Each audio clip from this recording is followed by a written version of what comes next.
For AICA, it's truly a great pleasure to welcome you here, the home of sustainable agriculture and the home of food security for Latin America. Therefore, we welcome you to the International Conference for the Bioeconomy Latin American Network 2025. We greet the speakers on the main table, Mr. Lloyd Day, the Deputy Director of the Inter-American Institute for Agricultural Cooperation, AICA, Ms. Edith Paredes, the Administrative Director for the Organization for the Amazon Treaty, OTCA, and also Mr. Alexander Leach, the Director of the UNESCO office in San Jose and representative of UNESCO in Costa Rica. We also wish to welcome the chiefs of missions and diplomatic agents, the members of the Honorable Diplomatic Corps, and international organizations that are accredited in the Republic of Costa Rica. Honorable Maria Marta Badilla, Member of Parliament of Costa Rica, and the vice ministers of Costa Rica and the deputy secretaries from the various ministerial portfolios that visit us. The Honorable Jamilet Zuniga, from the mayor of Coronado, the authorities from public and private institutions and research institutions that are leading the economy worldwide, the members of the LATAM networks and AICA officials, and all of the guests who are following us on social media and who are with us in the room today. Welcome, everyone. We inaugurate this event with a few words from Mr. Lloyd Day, the Deputy Director of the Inter-American Institute for Agricultural Cooperation, AICA.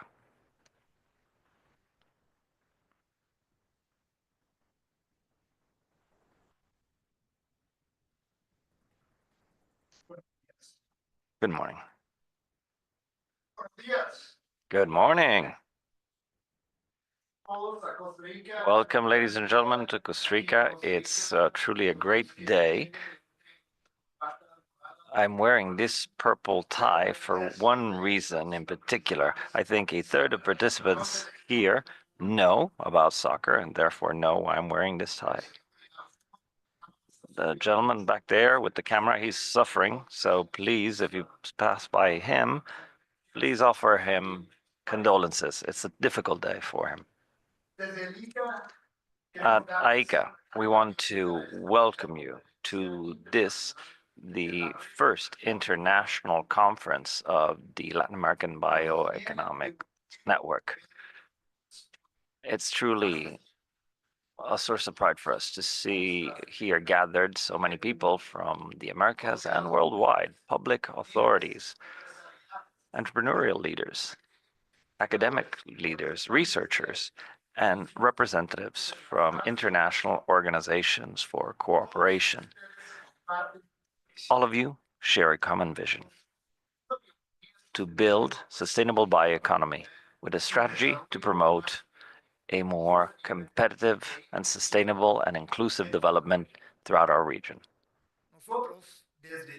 We at AICA are convinced that bioeconomy is not one additional alternative, but rather the most powerful way to strengthen and enhance our agriculture, our agri-food systems, and our rural territories. Latin America and the Caribbean have very unique conditions. We are the greatest net exporter of biomass worldwide, and we host more than 50% of the world's biodiversity. However, these comparative advantages still do not fully translate into competitive advantages. We still have very important gaps in bioforecasting, in adding value, in leveraging waste, in productivity, and in the development of territorial linkages. That is where bioeconomy can really make a difference. Bioeconomy allows us to integrate the new frontiers of technology and science. Bioeconomy, AI, robotics, data, with the local knowledge and flavors and ancestral wisdom to transform our biomass and biodiversity into products, services, and sustainable opportunities that promote not only companies and industry that are more competitive and diversified, but also greater opportunities for employment, generating income, and also supporting decarbonization and environmental sustainability. Aware of all of this potential, at AICA, we have created a specialized program on bioeconomy that promotes developing awareness, training, capacity building, development of public policies, the mobilization of resources and investment, and the positioning of bioeconomy in the main international realms of the region, like this one.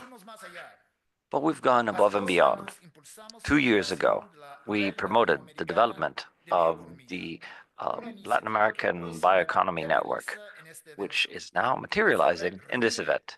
This network gathers already more than 80 different institutions from 14 different countries throughout the Americas, working hand in hand to accelerating this new paradigm of development.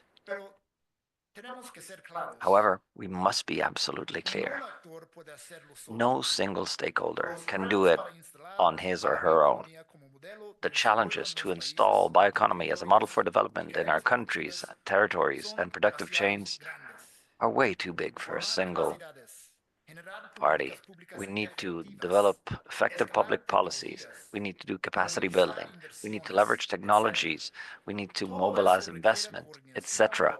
All of this requires cooperation and working together, which is why this network is not just a technical platform, it's also an important political and strategic tool that reflects our collective will to take joint action to make sure that bioeconomy is an inclusive reality that can really lead to transformative change in our region. Let me also start with a few uncomfortable questions that may help us to guide some reflection throughout this week. Why, if we of our world power in biomass and biodiversity, are we leveraging it so little? We only use and know 20% of our own biodiversity. We have a lot of waste. We add very little value locally, etc. Why? Why, if there's a new global frontier in science, technology, and innovation, why most of our agriculture in our territories are still so far behind this reality?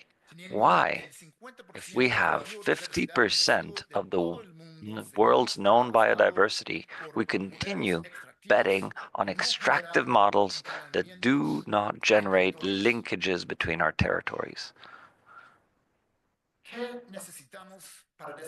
What do we need to wake up as a region and to really leverage the full potential that bioeconomy offers us? This week, we have the opportunity to discuss together the future of the bioeconomy that we want to build. The time is now. And each one of you, the leaders attending this conference here today, have in your hands the possibility to change the path forward. At AICA, we reiterate our full commitment. This network is yours, by you, for you. Our mission is to accompany you, facilitate you, connect you with each other, and amplify your efforts, all of your efforts. I invite you to think about this and to remember and to take action together. Bioeconomy is not science fiction for some time in the future. It's a real transformative agenda that is urgent for our Americas. Last year, a few of you, including the leader of our program, we were in Argentina for the APRESID conference. There, they're saying everything is linked. We are all linked. We're all connected. And I think it's an excellent motto for that conference, but also for us. So, what I want to say is welcome to all of you, ladies and gentlemen, to Costa Rica's Pura Vida, Pure Life. We, Costa Rica, has a soccer champion, Saprissa. There's a few people who are fans of other teams that might not agree with this, but after last night's beating, I think that we have a clear champion established, Saprissa. So welcome all of you, ladies and gentlemen, and thank you very much.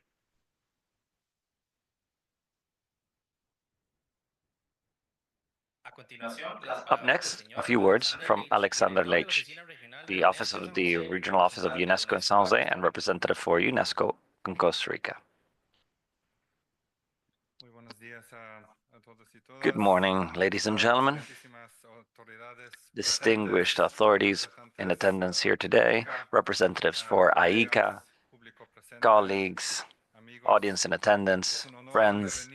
It's an honor to speak on behalf of UNESCO, the UN Organization for Education, Science, and Culture, at this international conference. This is an opportunity to discuss, analyze, cooperate, and do some strategic planning in favor of bioeconomy in Latin America, and to build bridges through bioeconomy to the rest of the world. UNESCO is very fond of this network because UNESCO supported the establishment of the network since back in the year 2017, when in Argentina, the first meetings were held after its establishment. And UNESCO also supported the re-establishment of the network in Argentina after the pandemic, supporting the ICAS Secretariat. As agencies specialized in science for the UN, at UNESCO, we firmly believe in the need to make progress in scientific diplomacy, facilitated by areas like this. We are at a key moment in history, a moment when humanity is facing a number of interconnected crises of a scope and magnitude that are unprecedented and whose results are unpredictable. Science is necessary to tackle these crises. The response to most of the challenges that the world faces are found in generating scientific knowledge that is accessible for all human beings and that can be used for the common good and for building peace. This knowledge cannot be generated in isolation. Its development requires investments that cannot be undertaken by any single country individually. It requires cooperation. In other words, humanity needs to strengthen forums for dialogue. It needs more diplomacy. And also needs generating more scientific knowledge to promote new solutions to new challenges, and also to provide the population at large with tools to understand the new phenomena that we are facing. And in that sense, we need more science. Which is why now, more than ever, it becomes necessary to work in favor of scientific diplomacy. The current world challenges require a multi-sectorial scientific response, and along these lines, UNESCO mobilizes scientific knowledge at a multidisciplinary level in education, culture, natural sciences, social sciences, and communication. UNESCO takes action as a platform for the exchange of ideas and knowledge, for establishing norms, acts as an enhancer of international cooperation in science, promotes dialogue among scientists and stakeholders, and it builds capacity in the scientific realm. Acknowledging the fact that fully applying the 2030 Agenda for Sustainable Development in all of its dimensions requires a more effective and inclusive approach that is based on synergistic cooperation of all basic sciences and all applied sciences, as well as social and human sciences, including traditional knowledge. The General Assembly of the UN declared the years 2020 to 2024 the years for sustainable development and science. UNESCO, in charge of developing this design, promotes scientific diplomacy, seeking a firm political commitment that helps us to progress towards sustainable development. At UNESCO, we firmly believe that the exchange of knowledge, experience, and a vision for the future is the path forward to build a more peaceful world and a more sustainable world for all citizens. We reassert our commitment to the fundamental role of science, of technology, and innovation in the pursuit of sustainable development and in promoting peace. Given all of the foregoing, we support networks such as the Latin American Bioeconomy Network. These meetings that gather scientists, decision makers, entrepreneurs, students, and other stakeholders from civil society from all countries are environments wherein scientific diplomacy is exercised, strengthened, and materialized. So I simply want to thank you for the opportunity to let me be here with you, and I wish you some fruitful days in generating a vision for sustainable development for everyone. Thank you very much.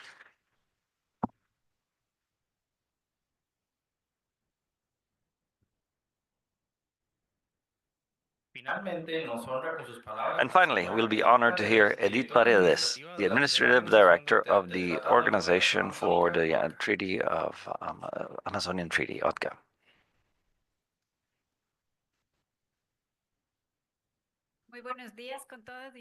Good morning, ladies and gentlemen. It's truly a pleasure to participate here at this event. But I also want to thank AICA for this support. We at ACTO, the Amazon Cooperation Treaty Organization, really, we want to thank you to inviting us to participate in this process so that we can now be here with you, with some of the representatives of our member countries with whom we've already been working on developing a regional Amazonian strategy for sustainable development. In our Americas, which, as we saw in the video, are so wealthy, so rich. The Amazon is so rich and wealthy. We have a special point of action. This is a region, like as many of you know, it's the largest tropical forest on the planet. It has 50 million inhabitants, more than 400 local traditional communities. We have a water reserve that is extremely important for the planet, but we are also at a very concerning point in time, and that is where ACTO, for years, has had the political diplomatic mandate from its 8 member countries to take action with a very concrete mandate, and a now very strong mandate, which is to avoid the point of no return, with life at the center. And this is the life not only of its inhabitants, but the life of this whole biome, this ecosystem that needs to be worked on as a region, and which for many years we forgot about. The countries forgot about. We forgot to work on it with the responsibility that this biome deserves. for the whole world.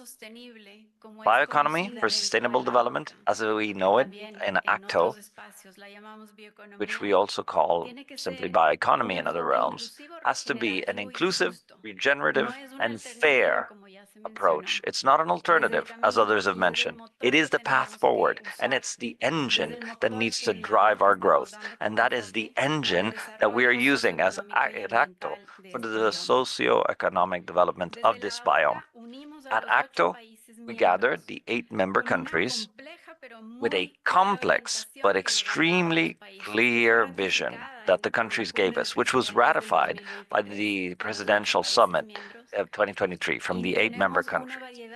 And we have a range of topics that we need to work on to promote this large biome.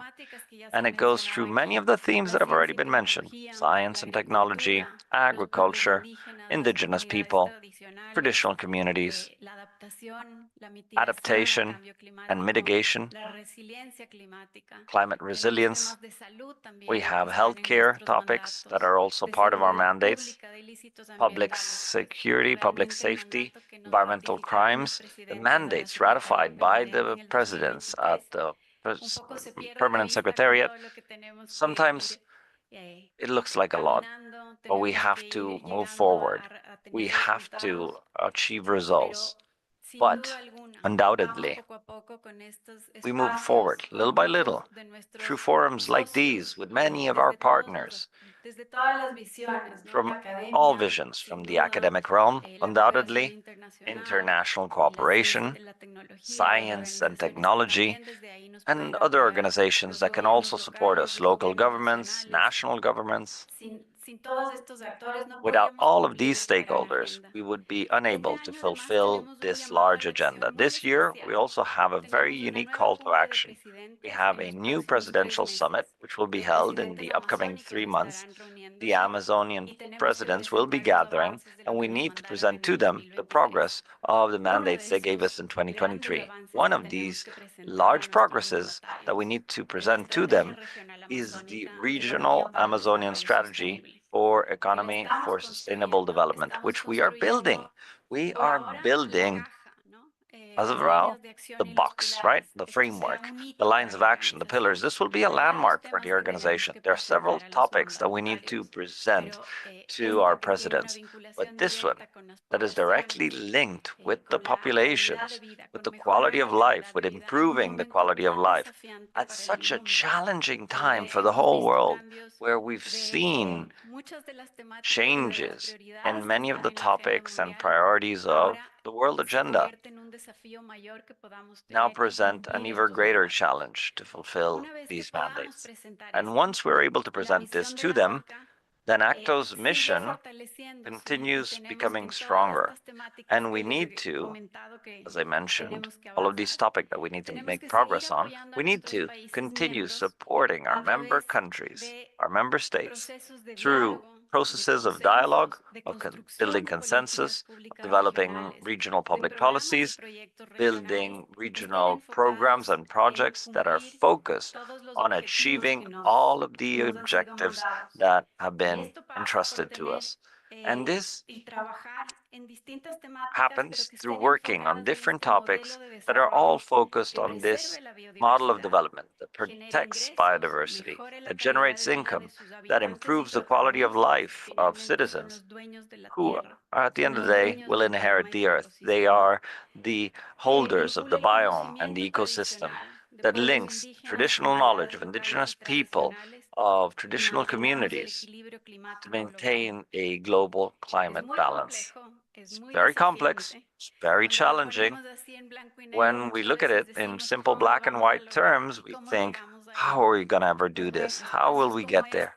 Well, through forums like this, where we can participate, where we as a region can provide our inputs, where we can learn about what's happening. We can learn from the lessons learned by other stakeholders. All of this helps us a lot to keep moving forward, to keep learning, and to keep promoting. We've done a lot, not just at ACTO, not just in the Amazon region and for the whole region, but there's still a long road ahead of us.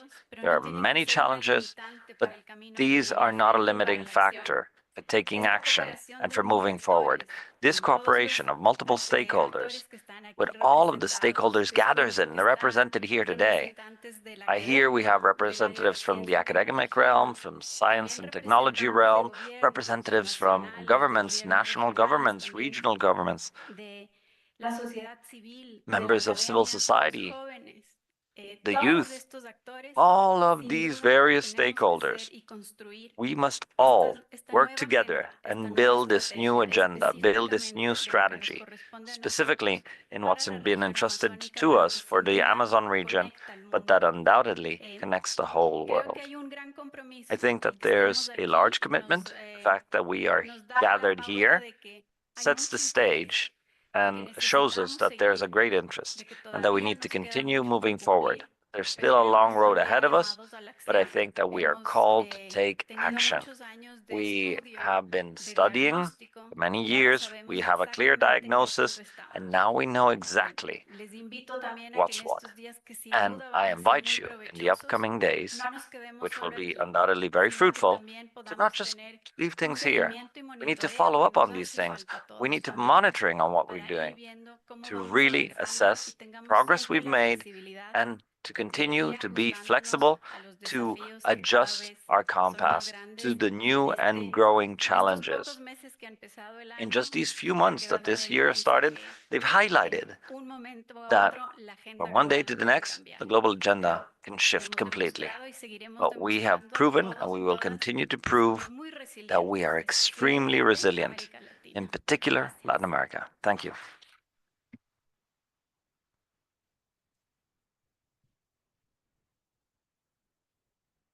Agradecemos las palabras de los miembros de la mesa Thank you. principal y los invitamos a Panelists ocupar from the su main lugar en stage, el we auditorio. invite you to take a seat amongst the audience.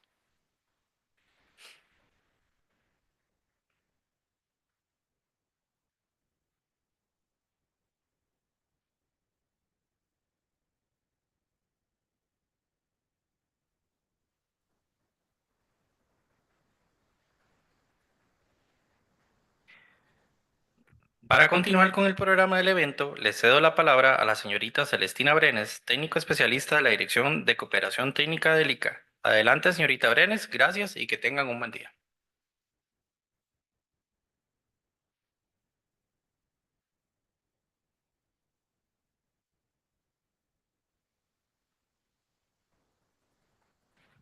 Buenos Good días, un morning. gusto tenerles acá. It's a Bienvenidos a pleasure su to have you all casa, here. la Casa de la Welcome to Agricultura de your las home, the Américas. home of agriculture of the If Americas. anyone needs to help with Spanish to English translation, please raise your hand.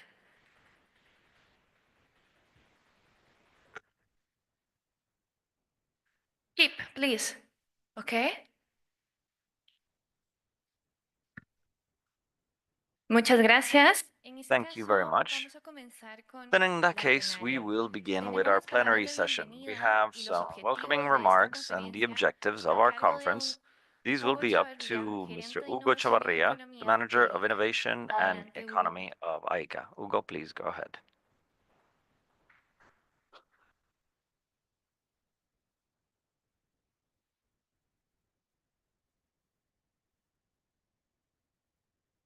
Bueno, muy buenos días. Well, good Saludos a morning. todos. Greetings, everyone.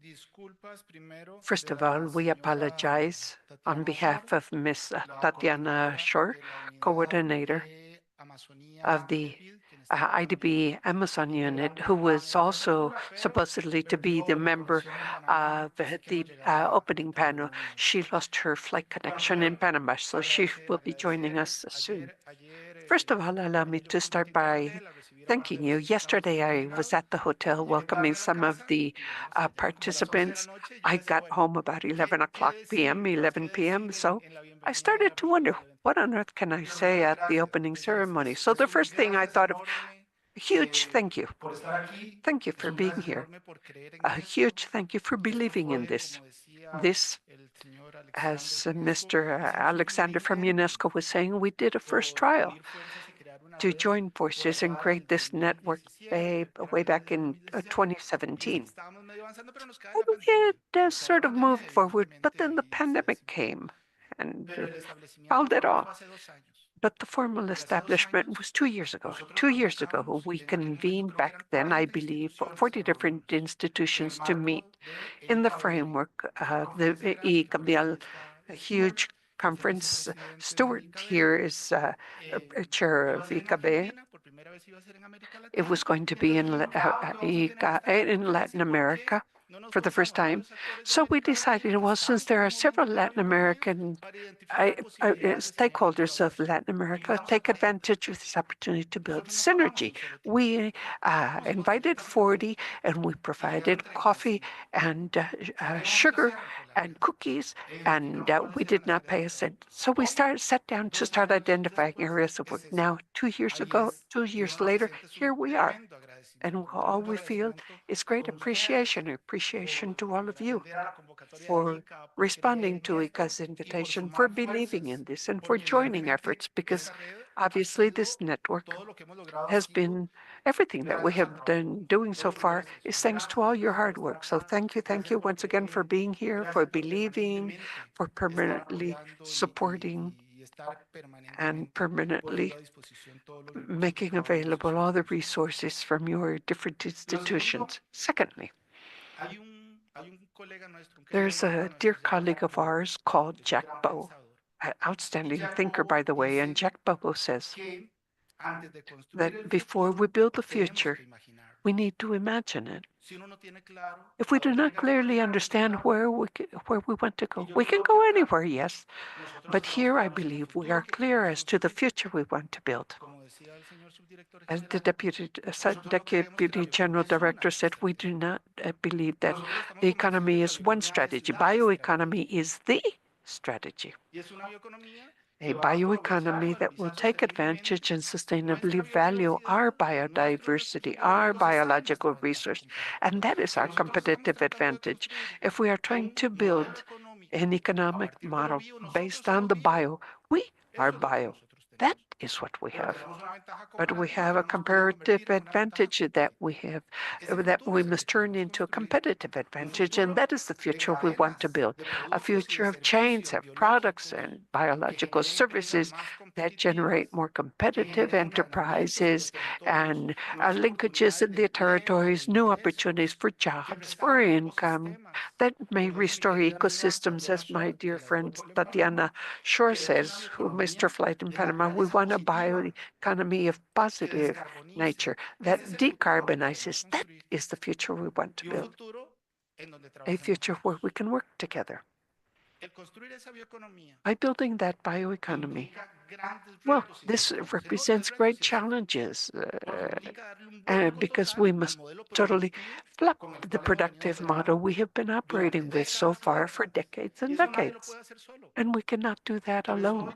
That is why all those that have spoken have mentioned cooperation, public, private, cooperation, academia, scientific. That is a network. That is a network. And that is what we have wanted the network to become, a space for collaboration. Today, no one is here out of sheer obligation. No, we do not have the mandate to be a part of the network. But none of us has that in our terms of reference.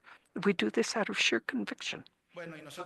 Well, and we would appreciate if this conference can be termed a turning point for that. We have seen our region go by. Our region has seen several opportunities go by without tapping them. Today, we do have the opportunity to tap the opportunity that biodiversity, bioeconomy has to offer. We must take action. We must not wait and react. We hope this conference is that turning point, an opportunity for action. As Edith was saying, we will have a conference today.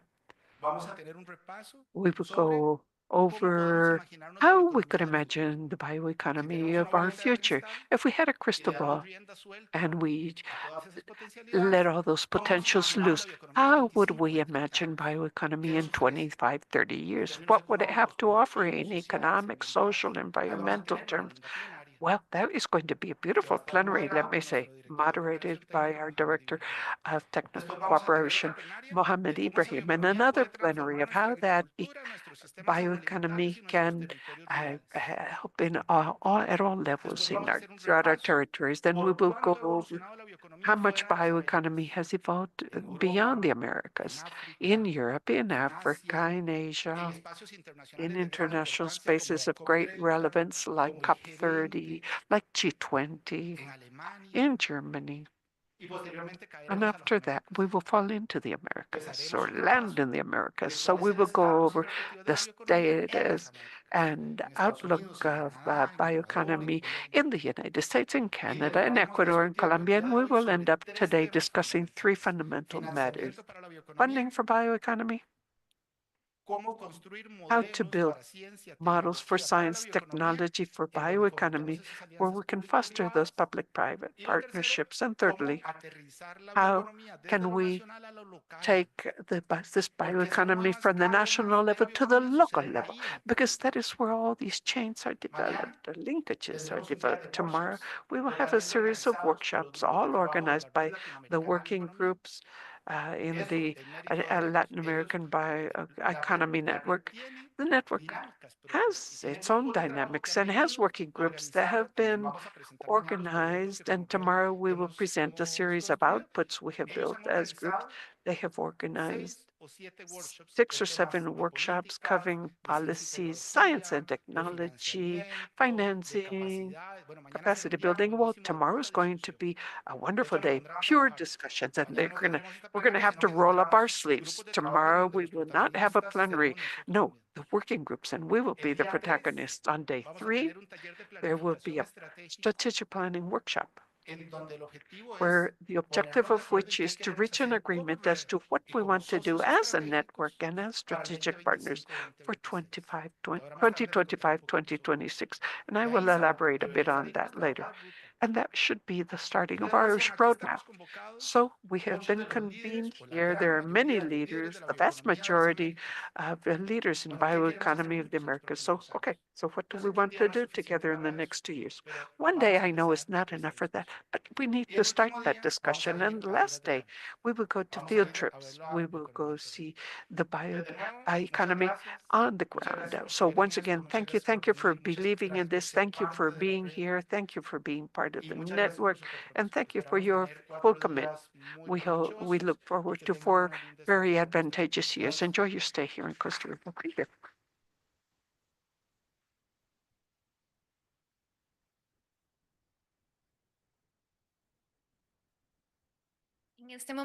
At this time, we will continue with Plenary 1, the bioeconomy of the future. We have international benchmarks that will discuss the main perspectives in science, technology, and markets of bioeconomy in the world. The panel will be moderated by Mohammed Ibrahim, Director of Technical Cooperation here at ICA. Go ahead, Don Mohammed. Also, we will have Joachim von Braun from the Bonn University in Germany. His participation shall be virtual. We will also be accompanied by Eduardo do Couto, international expert in bioeconomy and innovation from Brazil. So come forward, please. A bit of methodology. Let me say that we do have a clock on the screen to ensure we meet our time frames. Thank you, Celestina. This plenary is going to talk about the bioeconomy of the future. What are the drivers that will shape the bioeconomy for the future? Very interesting and important for the discussions of this group that we have today. We are living in a unique moment in history. Advances in life sciences, biotechnology, synthetic biology, engineering, digitalization, and advances in manufacturing are opening up opportunities were unimaginable just a few decades ago. Bioeconomy gives the chance to rethink how we produce, industrialize, consume, and interact with the planet, looking for a healthy planet at the same time looking at sustainable growth. By using biological principles and processes, we can build more sustainable, inclusive, and regenerative economies and social model. This session is designed to inspire reflection and possible futures we can build by better using the biological resources and knowledge of the regions. And for this plenary discussion on the future of bioeconomy, we have two well-known experts that are invited to make the presentations, which will follow by some key questions to guide the discussion around the future of bioeconomy. The four speakers will be Dr. Joaquin van Braun. Joaquin van Braun is an agriculture economist with a PhD from the University of Göttingen and Professor Emeritus of Economic and Technological Change. He served as the director of ZEP from 1997 to 2002 and 2010-21, and currently leads research on agriculture innovation and food sustainability. He is the president of Pontifical Academy of Sciences and has received academic awards for his work in international food security and nutrition. The second speaker is Dr. Eduardo Locoto, who is present here, an international expert in bioeconomy and innovation. Eduardo Locoto de Silva is a consultant with 25 years of professional experience, focused on science, diplomacy, innovation policies, bioeconomy, and energy transition. He was the director of National Laboratory of Biorenewables in Brazil from 2018 to 2025 and has advised international strategic initiatives. He has actively participated in the G20, United Nations Industrial Development Organization, UNIDO, and COP25 forums. Hold 2 postdoctoral degrees in physics and has outstanding academic training and innovation in management. You can see we have 2 excellent speakers on the panels. Each of the speakers will have 20 minutes for the presentation, and then we're going to follow from some guiding questions. So I would like to invite Mr. Joaquin to make his presentation. Thank you much. Thank you very much for the kind introduction, Chair. Colleagues, I'm sorry to not be with you in person in beautiful Costa Rica. Thank you, IICA, for the leadership and partnership to move the bioeconomy forward in the Latin American and Caribbean region and globally. I greet and congratulate Director General Manuel Otero and Hugo Chavarria, the manager of bioeconomy. Great work, great leadership from you at IICA. I want to open my PowerPoint presentation.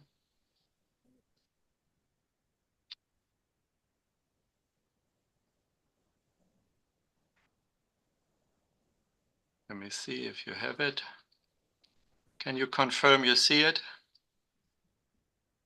Okay. Yes, we can. Thank you.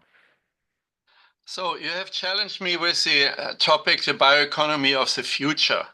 And I'm pleased to make a few comments from a philosophical perspective and from a theoretical perspective, because bioeconomy needs philosophy and needs theory. It is not just a matter of can do. So I cast key questions in the framework of the philosopher of Immanuel Kant's 3 basic philosophical questions of reasoning, the 3 basic reasoning questions. What can I know? What ought I to do? For what may I hope for? Those are the 3 basic questions. Casting these questions in a bioeconomy context about what can I know is a question, what kinds of economies and industries could we build in the coming 20 to 30 years if we take full advantage of bioeconomy opportunities? The theory for bioeconomy strategies I draw on Albert Hirschman. Albert Hirschman, as you know, worked a lot in Brazil and Colombia and other parts of Latin America and the Caribbean. And he gave us a strong theory in his writings half a century ago on the strategy of economic development. He criticizes the theory of balanced growth, which calls for simultaneous large-scale increases in investment across multiple sectors to spur economic growth. He argues that such a strategy is unrealistic and often infeasible. We should not fall into the trap of a misguided theory for the bioeconomy. He proposes a theory of unbalanced growth where imbalances and pressure points created by the growth process can be used to identify areas where policymakers can intervene. So this is a strategy that should apply to the bioeconomy. And he introduces the notion of backward linkages and forward linkages. So the demand created and driven from new industries for intermediate goods, so bioproducts, bio-based resources, and the forward linkages, the knock-on effects on industries who use the present industries' goods as inputs. So let's not forget the great Albert Hirschman's messages on how to cast an economic development and growth strategy of unbalanced growth and apply it to the bioeconomy. Bioeconomy, productivity, and linkages is what we should keep in mind as well. So bioscience-driven productivity growth, which you have mentioned already in introductory statements, are absolutely critical. Using and protecting Latin America's capacity for innovations, the tremendous biodiversity, the indigenous knowledge, the science capacity, and the entrepreneurship are the key bioeconomy resources. To facilitate the backward linkages, which Albert Hirschman highlights in the bio-based industry, relates to connect farming and forestry to bioagricultural inputs, biomaterials, biochemicals, biomanufacturing, and the forward linkages are about integrating artificial intelligence with the bioeconomy, the biomedicines, the new proteins, the microbiology, enzymology, and synthetic biology. So this is the theoretical framework. Let's look for pressure points where the backward linkages and forward linkages in the bioeconomy can be enhanced in a holistic way. All these we need to capture in new policy modeling so that we have a strategic orientation. Bioeconomy is integral to many sectors. It is not a sector. It is integral, like digital technology is integral to economic sectors. The bioeconomy in food processing, in fibers, in construction, chemical industry, forestry, woods, bioscience, and pharma. The characteristics and opportunities of the bioeconomy are embedded. The bioeconomy is embedded in a circular economy at the center of new industrial strategies for Latin American and the Caribbean region, but globally, aiming for increased biological integration. We call it biologization of the economy, with entirely new products and bio-based solutions driven by supply-side innovations and the demand from industries and consumers. Let's focus on these drivers for a moment, because they are changing, and we need to watch the change in the drivers of the bioeconomy and make the best of them. We have major drivers on the left-hand side of the slide, and the responses to these drivers. We need to separate the drivers from the responses. The major drivers are the resource conditions and sustainability, and Latin America region is better equipped with resource conditions and their potential sustainability than any other region in the world, not only because of the food trade, but for the long-term resource conditions. The consumer preferences are a driver. What consumers want will drive the bioeconomy from the demand side. And the basic science innovations are driving the opportunities in the bioeconomy. And among the responses are the national and international policy strategies, such as by the G20 last year from Brazil and this year from South African Republic. The conference of the party, we look to COP30 in Brazil, the trade and investment policies. Rule-based trade is critical as a response to making the best of the drivers. The business strategies, the applied science and technology initiatives, I welcome that there was already mentioning of the key role of science diplomacy to drive the bioeconomy forward. Let me come to Immanuel Kant's second philosophical question of reasoning. What ought I to do? So here we ask, how could emerging sciences and technologies enable a more efficient, sustainable, ethical, and inclusive use of biodiversity and biological resources in the Americas? When talking about innovation, we really need to distinguish between technological innovations, social innovations, and organizational and political innovations. And the three are really closely related to each other and not to be pursued in isolation. Climate resilience focus for food systems requires a lot of innovations. As technological, institutional, organizational, and political innovations. Enhancing soil health and fertility using microbes, help biodiversity, and boost climate resilience are key elements of the bioeconomy focused on soils and biodiversity. New foods and feeds, precision fermentation, lab-grown meat, insects for food and feed, fuel, cosmetics, algae, materials, spider silks. I'm just highlighting a few of the areas who many people see outside the realm of the bioeconomy because they are somewhat removed from the agriculture core business, but they are linked to biomass and bioquality and thereby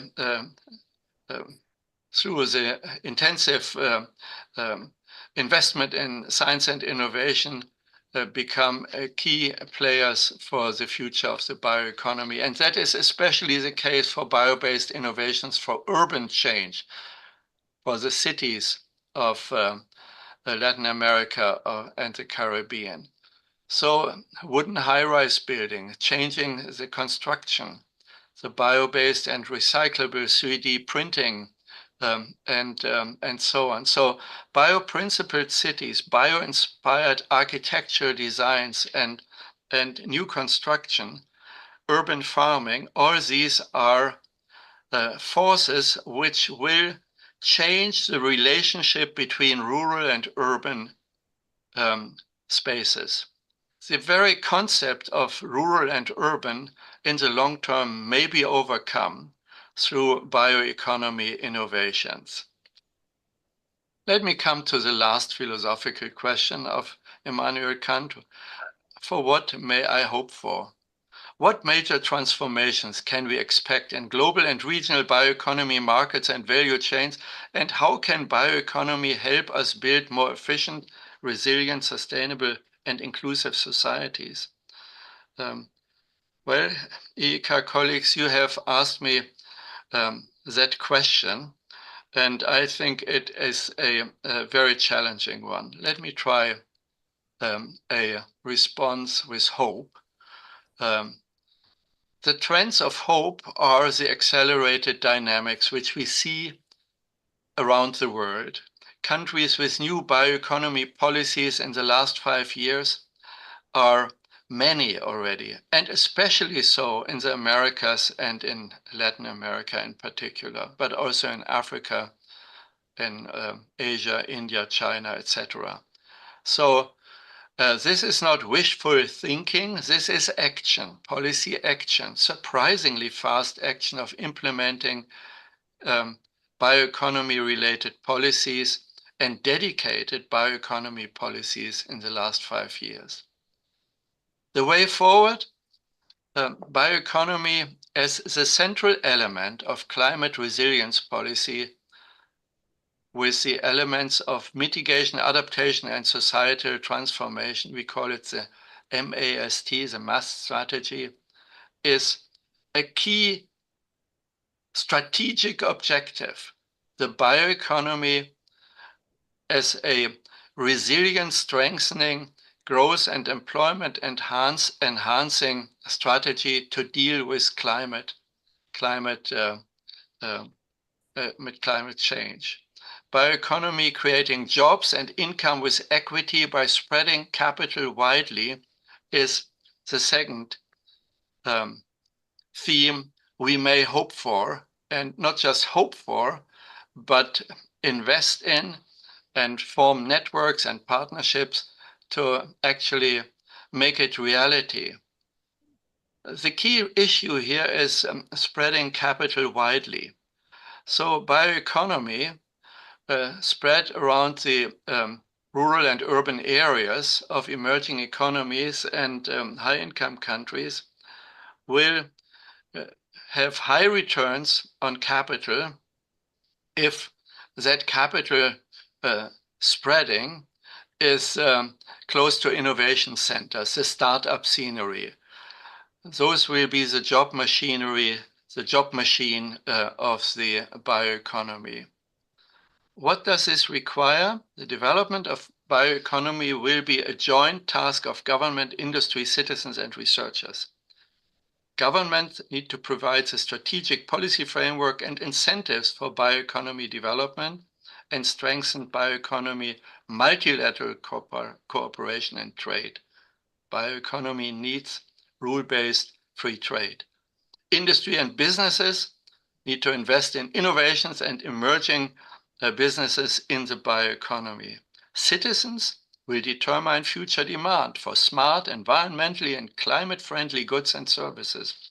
And the science communities need to forge ahead with innovations and be open to dialogues to strengthen trust in science.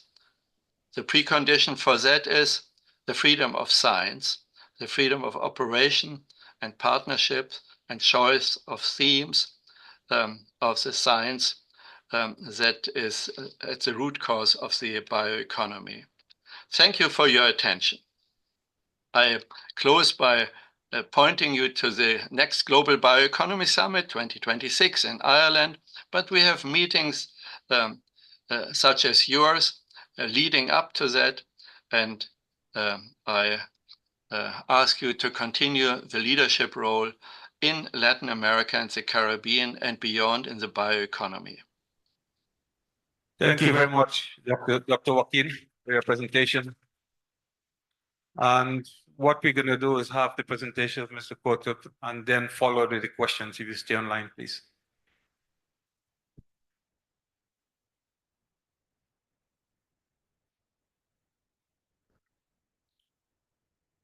Buenos días a todos. Good morning, ladies and gentlemen. It's truly a pleasure for me to be in Costa Rica for the first time. I wanted to come in the past, but I had a healthcare problem and I wasn't able to, so I'm really happy to be here. I thank AICA on behalf of Hugo and all of the other organizers for the opportunity. My Spanish is not the best, so I apologize to you beforehand, but I will be giving my presentation in English because when I speak of scientific topics, it's simply easier for me. Perhaps next year I'll be here saying everything in Spanish, but right now we'll go in English. Let's see if this is the right one. Oh, there we go. This is the view from the Economic Commission for Latin America and the Caribbean. They have identified development traps that may be hindering the sustainable development in the region. And you have three elements there. One is high inequalities and low cohesion and low mobility ascension. This actually leads to situations in which you have distrust, either interpersonal or institutional distrust. It's a problem. The second element on the bottom there is this low institutional capacity and weak governance, which also lead to another problem, which is the lack of a shared or common visions. But the third element, the low capacity to growth, is the one that I want to emphasize today. And I want you to pay attention to the green bars over there. They correspond to 10-year averages of growth in Latin America and Caribbean. And what you see that from the middle of the graph around the 80s or so, we have a big shift downwards. That's a problem. And probably ascribed to low productivity, but also by shifting jobs from high to low productivity sectors. And when you add insufficient or inadequate investments, then this gets really to be a problem. This is one challenge.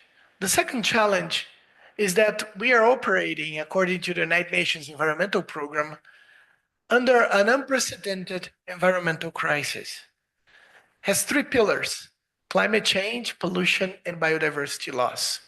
And in order to tackle that, we tend to think of climate change by applying energy transition strategies for renewables or bioenergy to decarbonize the economy.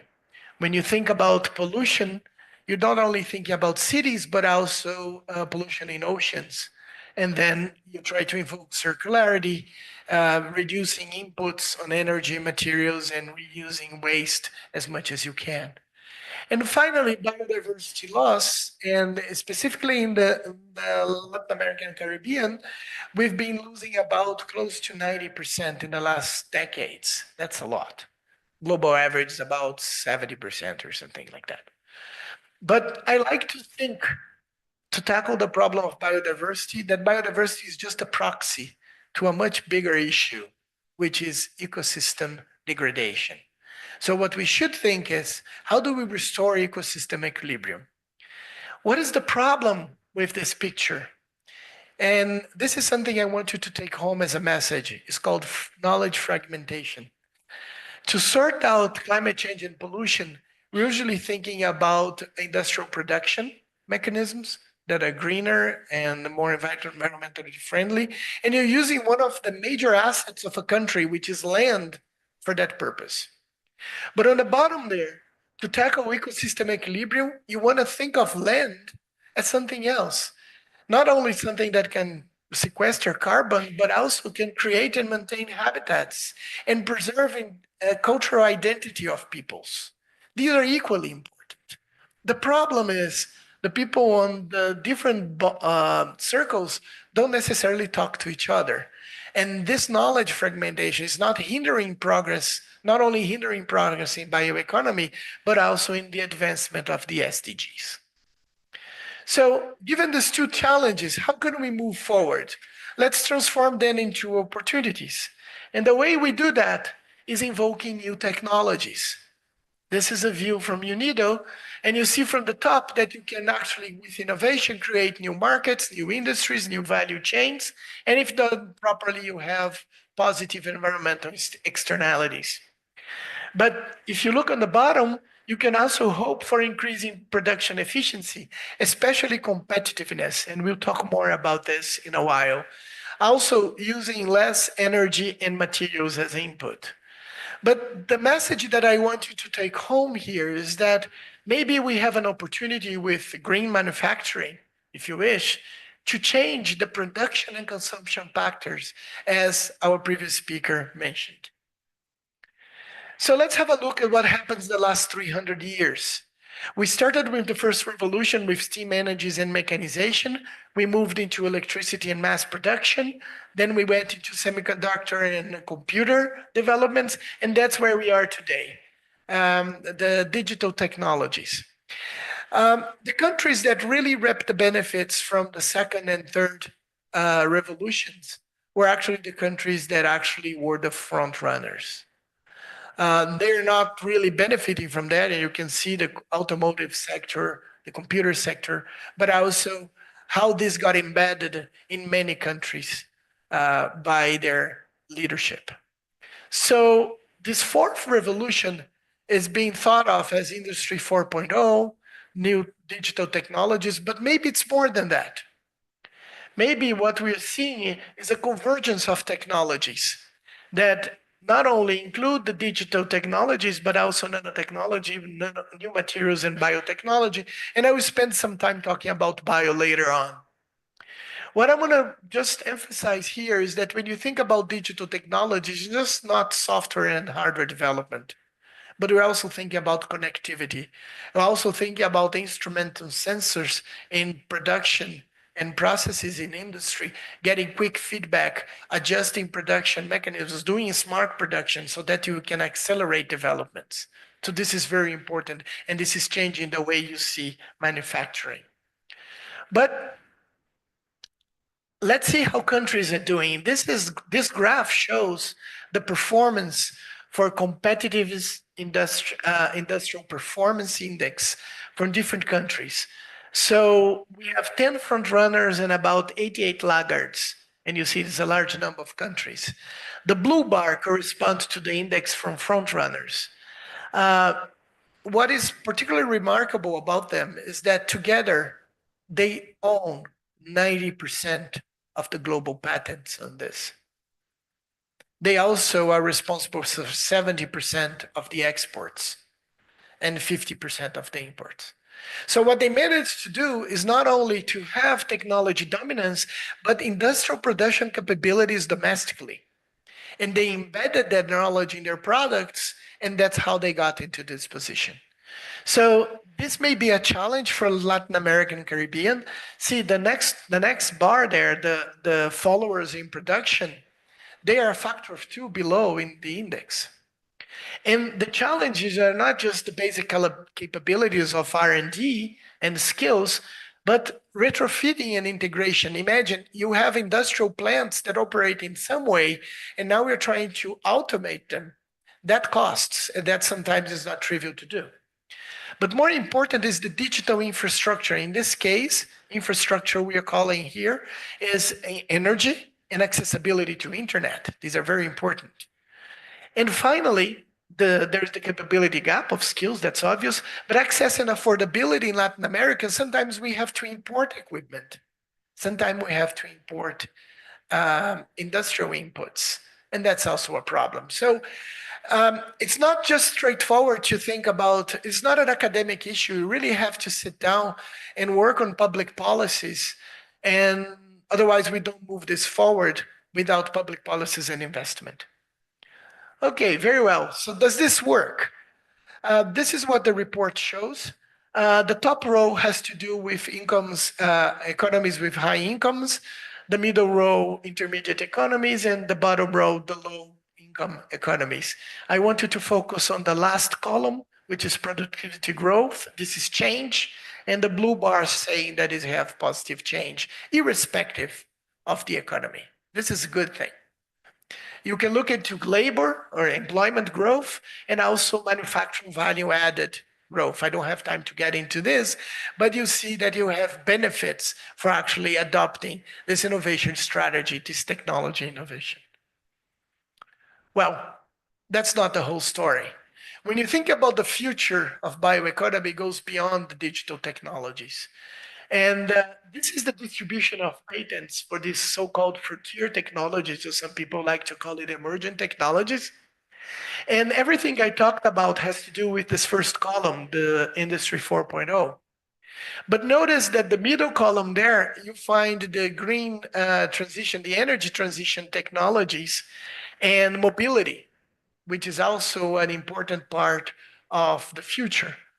But what I'm going to talk about is the last one, the very end there. That is just a blip in the graph. Because if you work on those patents, if you work on these developments, we are securing the future for the next 30, 40 years, as our previous speaker mentioned clearly. So The problem when you try to set dialogues and public policies is that this work on the first row is so evident, it's so pronounced, and it's right there that you don't spend much time looking to the right. Maybe we spend some time on the middle, but definitely you don't spend enough time on the right-hand side. I'm talking about mindset and dialogue. And this group is a particular group that we can open the brains and think a little bit more beyond of what is actually there, but what it could be coming. That sometimes is harder because you want to have results right away, and you're not going to have immediate results. But you must have the courage to explore this further. So this is not just an academic discussion. At the heart of that, you see synthetic biology. Look at a microorganism as if it were a semiconductor. And what you want to do with synthetic biology goes beyond sequencing a microorganism or sequencing genes. Um, you not just want to do that on the DNA, you actually want to write up too. So you want to do synthesis. But that's biology. And so there'll certainly be advances on that. But what we need to do is to put on the table engineering. You want to do this in the same way you did with semiconductors, that you create systems, that you create biological parts that are reproducible, interoperable, there is hierarchy, and you can actually build and rebuild systems out of this. That's a real challenge for biology. And it's not the biologist's mindset that we allow you to do this. You really need the engineering here. And that starts becoming complicated because we need to have a conversation. We need to identify the same vocabulary so that we can move ahead. Don't take this for granted. This is really important. And discussions are happening at the World Economic Forum and the OECD. So it will have an impact in industry and will eventually get to society. And now is the time to act. This is a report from the US showing you how you actually implement this in a production line. And what you see here is that we have an opportunity to bring in the digital technologies, convergence with biology. Because if you do that without digital technologies, you will do what you normally do in biology labs. But what we need to be talking about is commercial and non-commercial biofoundries, in which you use digital technologies to speed up this process, but actually bring it more reliability, robustness, and the same way you use technologies for Industry 4.0, you're going to use it here to actually speed up the process and actually to see if we can make this happen. This is much harder because as opposed to scaling up materials for other applications, you're scaling up microorganisms. These are living cells. They have their own mindset. They may decide to evolve into something else that you didn't program. And how does that work afterwards? So how do you control that? These are fundamental questions that go beyond science. But as you get into the production realm and you get your engineers to work with it, that's new to the engineers.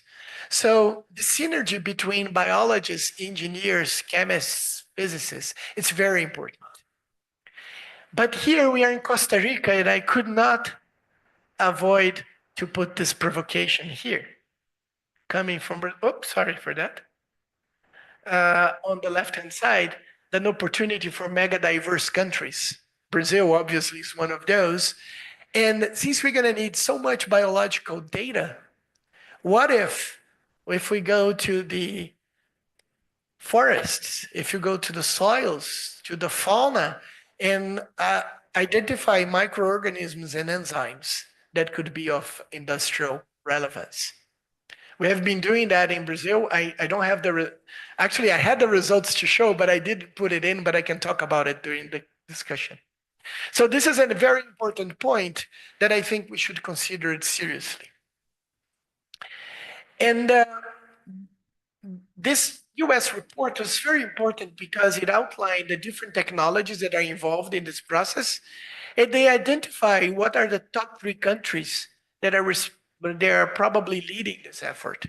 Okay, you have to understand that those frontier technologies I shown you before, the 17 frontier technologies, 70% of the patent families are in the hands of China and the US. And here we are in Latin America and the Caribbean, say, okay, there's 30% out there. Well, maybe. Or there is the biodiversity, an untapped source of potential that nobody yet has gone there. But bear in mind, China and the US are mega diverse countries as well. So we need to think about this.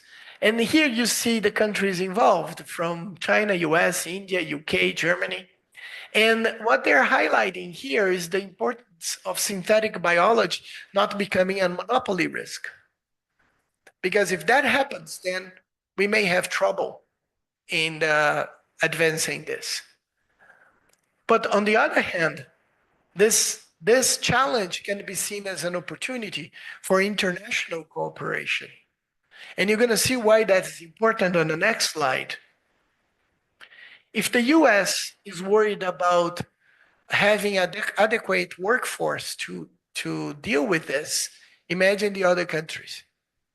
What you see here is the number of masters and PhDs that are expected to have for tapping into this biotechnology efforts. And these are the dark colors for the different technologies. But the light colors, it's what is missing. There is not enough people with sufficient skills to do this, not only in the US, I would say worldwide. Okay, you can pick and choose what you want. And if you pick the first row, the first column, and the fourth one that have to do with computational efforts, you see that we're lagging behind by 40% or more. This is just an illustration, obviously. We needed really to look into this for different countries. So having said all that, I hope I didn't get you demotivated, but on the contrary, that you understood the size of the challenge and how do we sit together and work on this. Okay? This is my last slide. My time is almost running up. But I want you to rethink biorefineries now. I'm not going to talk the usual discourse about biorefineries that you take biomass, you process it, and you produce energy, chemicals, materials, feed, and food. What I want to argue here is that for feedstock, looking at ecosystem services can be a breakthrough in how we deal with biorefineries. And I kind of elaborate on that, if you wish, during the Q&A session. And the platforms is how we separate this is technology to convert and technology. There are two technologies for conversion. One we're calling platform, which is how you first extract the basic units. In this case, are either sugars or syngas. And then come the conversion processes that come afterwards. If you're a country in Latin America and the Caribbean, you have to dominate the platforms. If you don't start with that, maybe you're not striving for the top, for the sweet spot first. Sorry for the sweet spot and sugarcane. And that's what we've been doing in Brazil. Recently, we succeeded in identifying microorganisms from the biodiversity, a bacteria. We extracted some very powerful enzymes from that. We turned that into a bioprocess. We scaled it up. And that turns out to be 20% more efficient than what exists commercially available. Not the top commercially available product, but a commercially available product. That means that this is possible. And we scaled it up to 300 liters. This has just been recently published in Nature. I didn't have time to put it here, but we can talk more about that. My time is up. So the only thing I can do is thank you. And hopefully we're getting together in this exciting journey. Maybe there's a bio-revolution in the making. Thank you very much.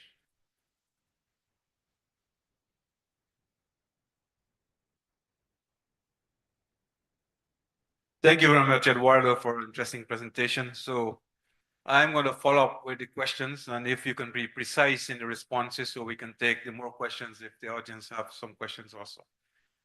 So based on your experience at LNBR working with tropical biomass, what emerging innovations are most promising for sustainable and efficient use of biodiversity in tropical and Amazonian regions?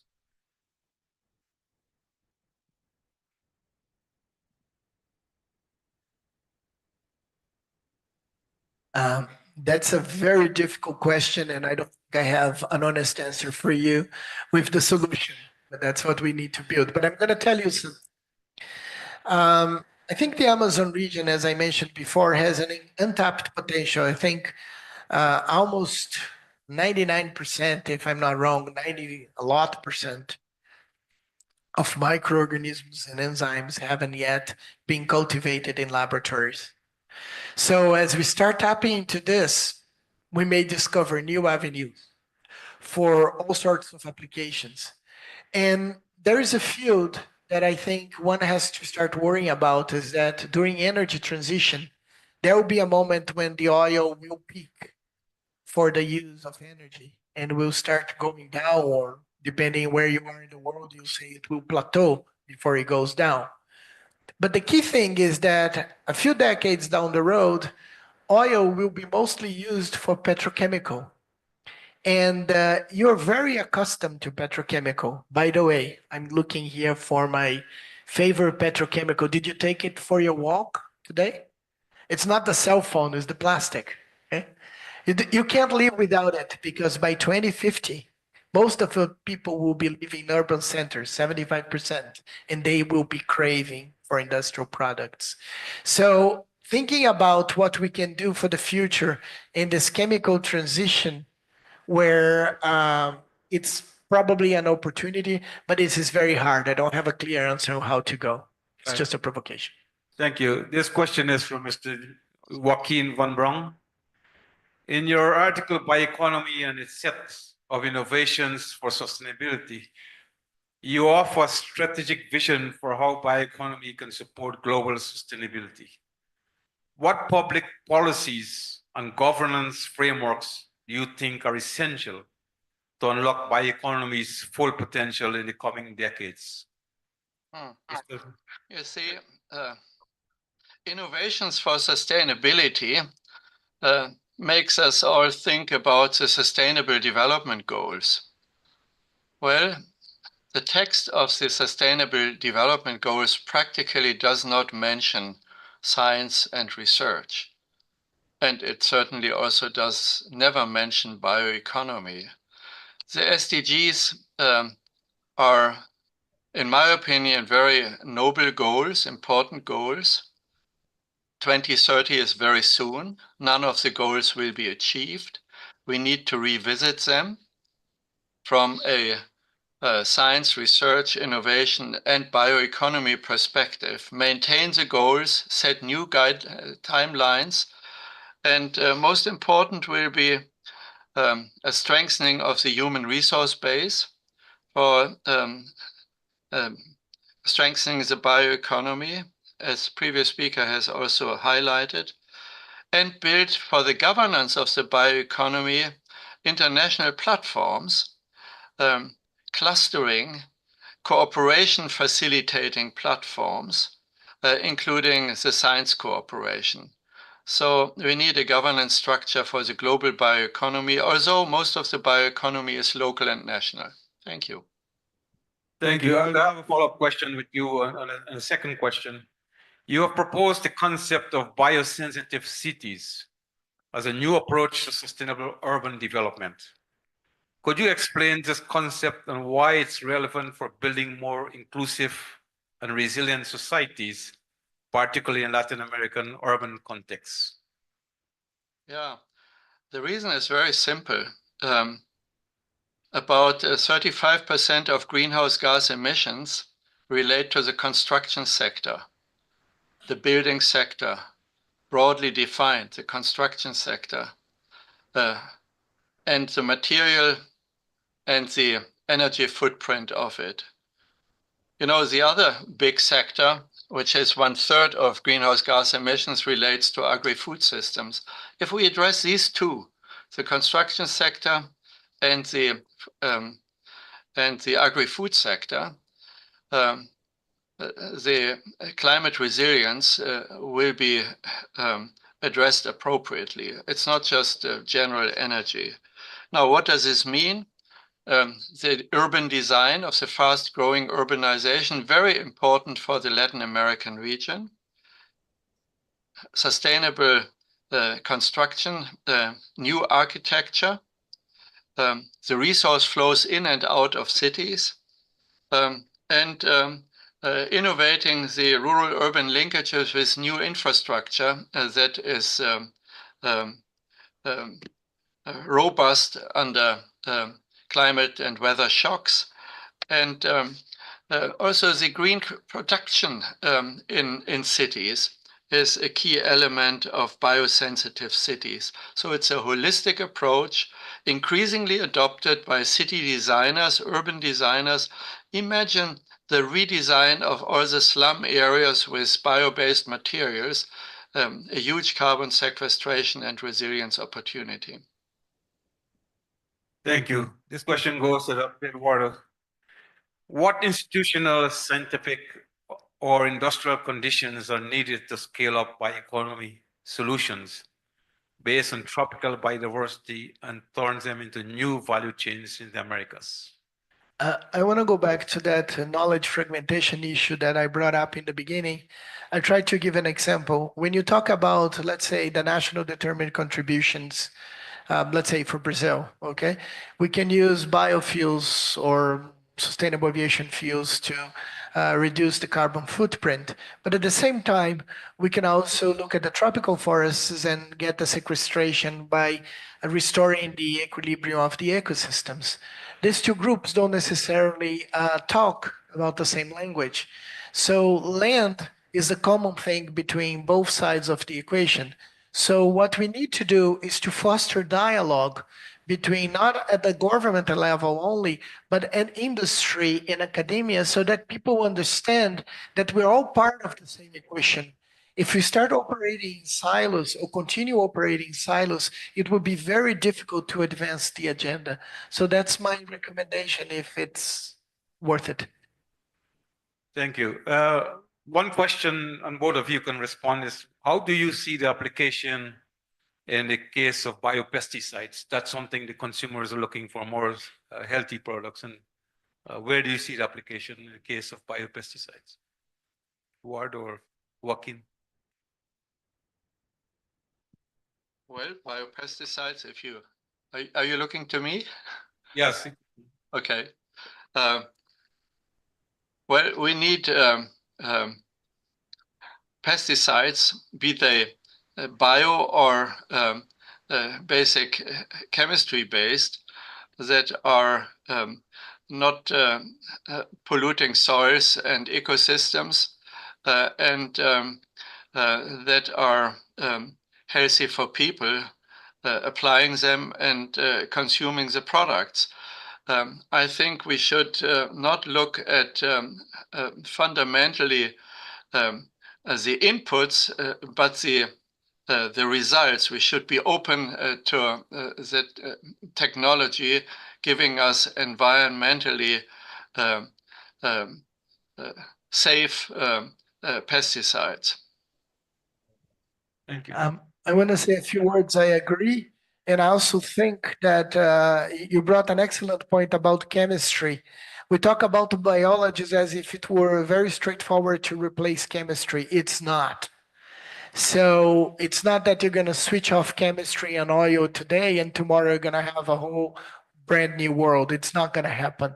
So we need to understand the transition and slowly working with chemistry to be more safe, to be less polluting, to improve recycling, and eventually the hard issues that we can find niches for biology would be great, because there is one thing about chemistry that is very good, is that it does it really fast, and it has been optimized for more than 100 years, and we are just in infancy in biology, so we need really to take this seriously. Not if you just say you're going to do a lot and you don't do it, is actually worse. So go slowly but surely.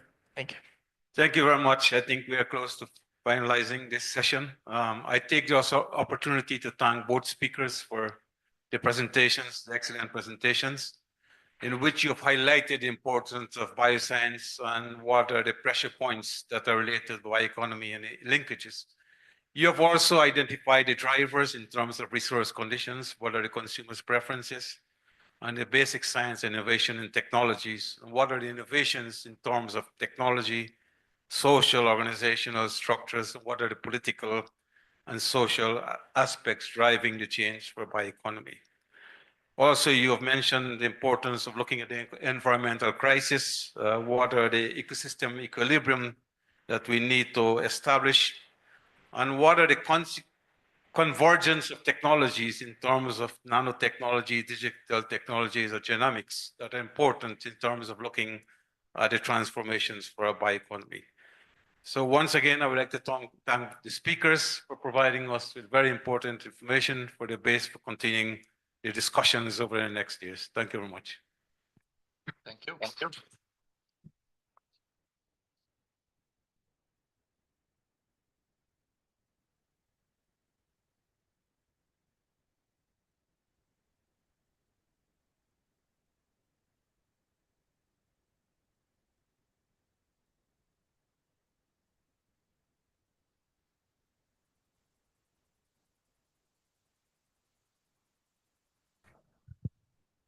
Thank you so much for share all your knowledge with us. So, continuamos con el segundo momento We del now día. continue with our Tenemos la second foto grupal que se segment llevará for the day. en We're going to la take a Sala de group Cultura picture. de las This will Américas. be En ese in the sentido, Square pedimos a of nuestros Agriculture colegas of the que nos Americas. acompañen a este So we momento. ask you colleagues to join Posteriormente us, de la foto and grupal, after the veremos group los picture, exhibits we will de go la to bioeconomía de the las exhibits Américas, of donde tendremos bioeconomy in the el Americas, bioemprendimiento where we will bioplástico, see biocosmética, bioentrepreneur programs in bioproductos, bioplastics, bioinsumos, biocosmetics, entre otros, bioproducts, así como bioinputs, among instituciones de others, apoyo al and emprendimiento institutions that support y centros de entrepreneurship investigación. and Nos research vemos en centers. un ratito. See you in just a little while.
conference will begin in 2 minutes. La conferencia comenzará en 2 minutos.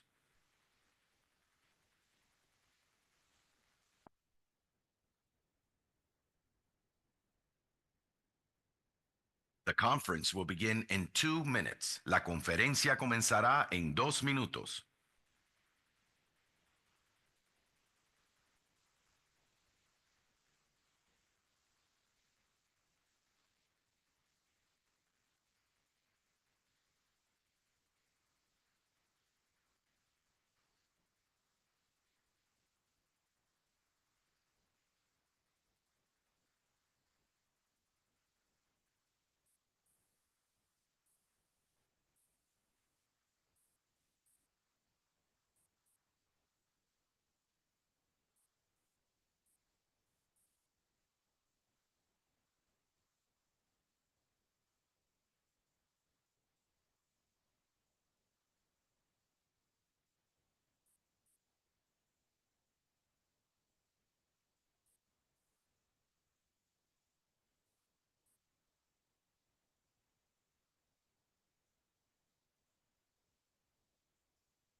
The conference is now in session. Please be seated. La conferencia ha comenzado. Por favor. Recording stopped.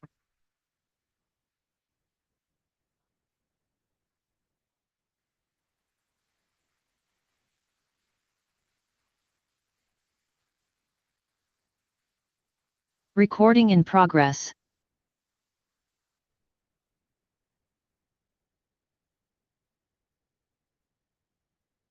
The conference is now in session. Please be seated. La conferencia ha comenzado. Por favor, ocupe su asiento. Es un gusto volver a tenerles acá. It is a pleasure to Vamos a have you here proceder a again. cerrar las puertas y Allow us to comenzar con el close the segundo doors panel, and begin our el panel cual number tiene 2, como nombre la entitled bioeconomía y el futuro de la Bioeconomy and the agricultura Future of y de los sistemas Agriculture and Agri-Food agroalimentarios. Systems. Este panel The estará panel moderado por will Hugo be Chavarría, moderated by gerente del Hugo programa de Chavarria, innovación y bioeconomía. manager of the Sin más que Bioeconomy agregar, and Hugo, Innovation Program. adelante. Hugo, the floor is yours.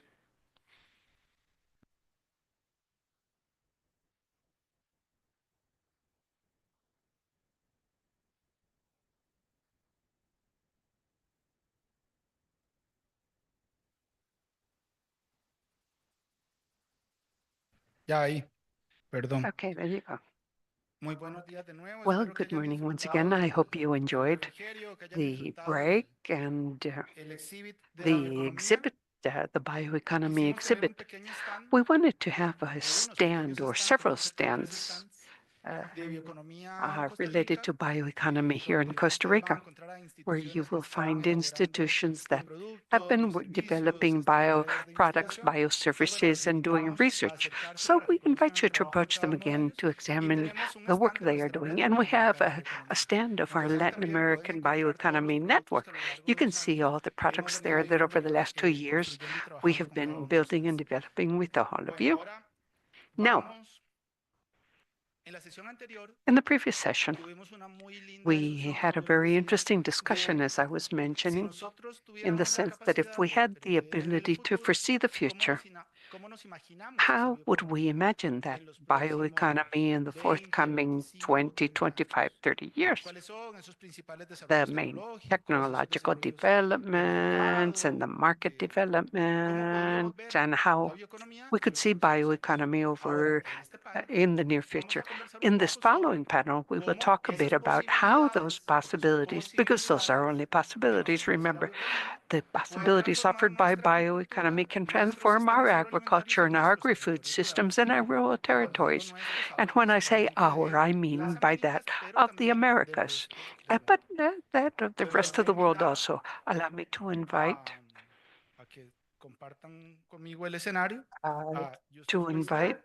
Justus Weisler to come forward. He is joining us virtually. A dear friend of ours, Justus, warm greetings.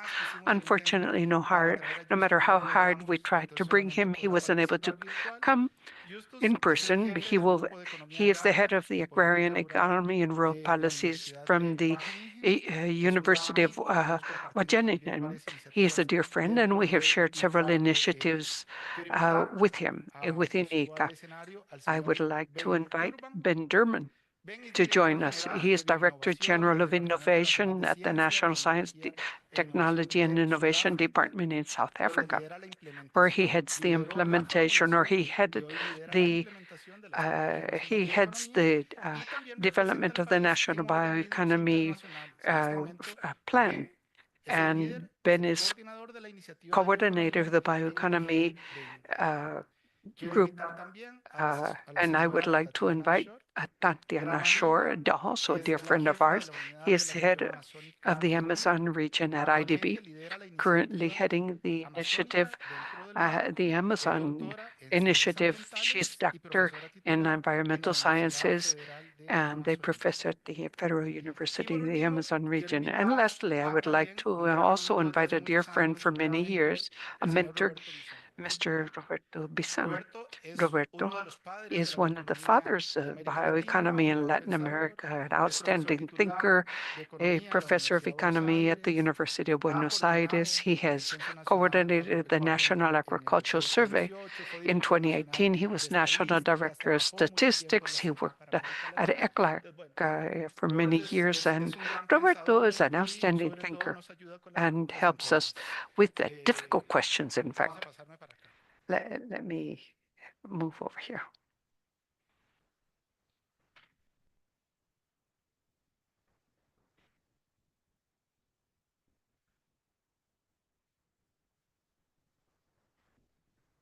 Ahí me escuchan, ahí me Can you escuchan hear me? perfecto. Yes, okay.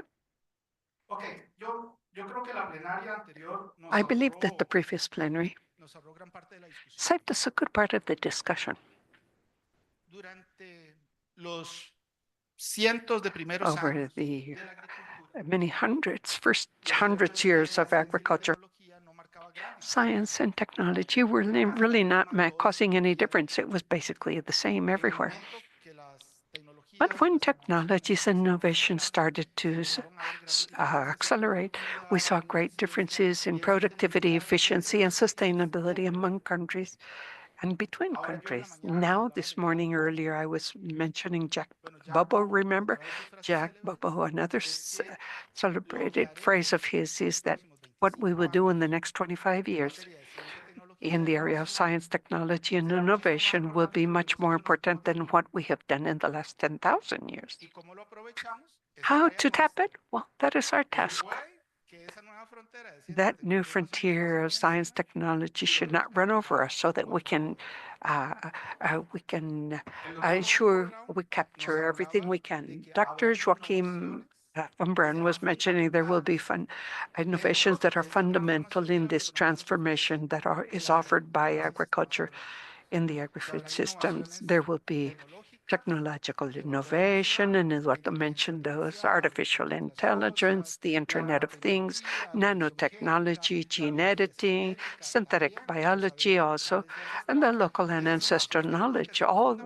This will be fundamental, but there's institutional and social innovation. Not everything is science and technology, and that innovation will allow us to go into reindustrialization, thinking of the bio stance, increasing efficiency, adding value in cascade in rural territories, generate jobs and income for these territories, restore ecosystems. But once again, all of those are potentials. Nothing of that is secure. It is our task to ensure it does become a reality. Now we will talk a bit with Justus and Ben and Tatiana and Roberto about their vision of how that potential bioeconomy can transform our agriculture, our agri-food systems, and our rural territories. We will start with Ben, and after that, excuse me, we will start with Justus, and after that, we will offer the floor to Ben, and then Tatiana, and lastly, Roberto. They will have 15 minutes each to present their view, and after that, we can have a brief exchange where you will be able to pose questions. The idea is to gather the questions of the audience. In the event the 83 minutes remaining allow us time to do so. Justus, thank you very much. Go ahead with your presentation. Dear Hugo and dear conference organizers, many thanks for giving me the opportunity to share some of the insights with respect to the development of the bioeconomy with a European perspective. I hope you can see my slides. Hugo, can you see the slides? Yes. Okay, perfect. Now, when we look at the bioeconomy development opportunities that are mainly discussed in the European Union, then we observe that almost on a daily basis, new technologies are entering the game. When we look at the recent publications, I have here listed a few, then there's one important observation that we have to make, and that is that many of these technological developments rely on biological resources that are sourced from agriculture. Agriculture plays a very important role for further developing technologies that we use within the bioeconomy. Now, the biological resources are commonly supplied in the models that I have shown here to biorefineries, bioreactors, and within those biorefineries, bioreactors, they are converted and then useful and interesting products are extracted from these refinement processes.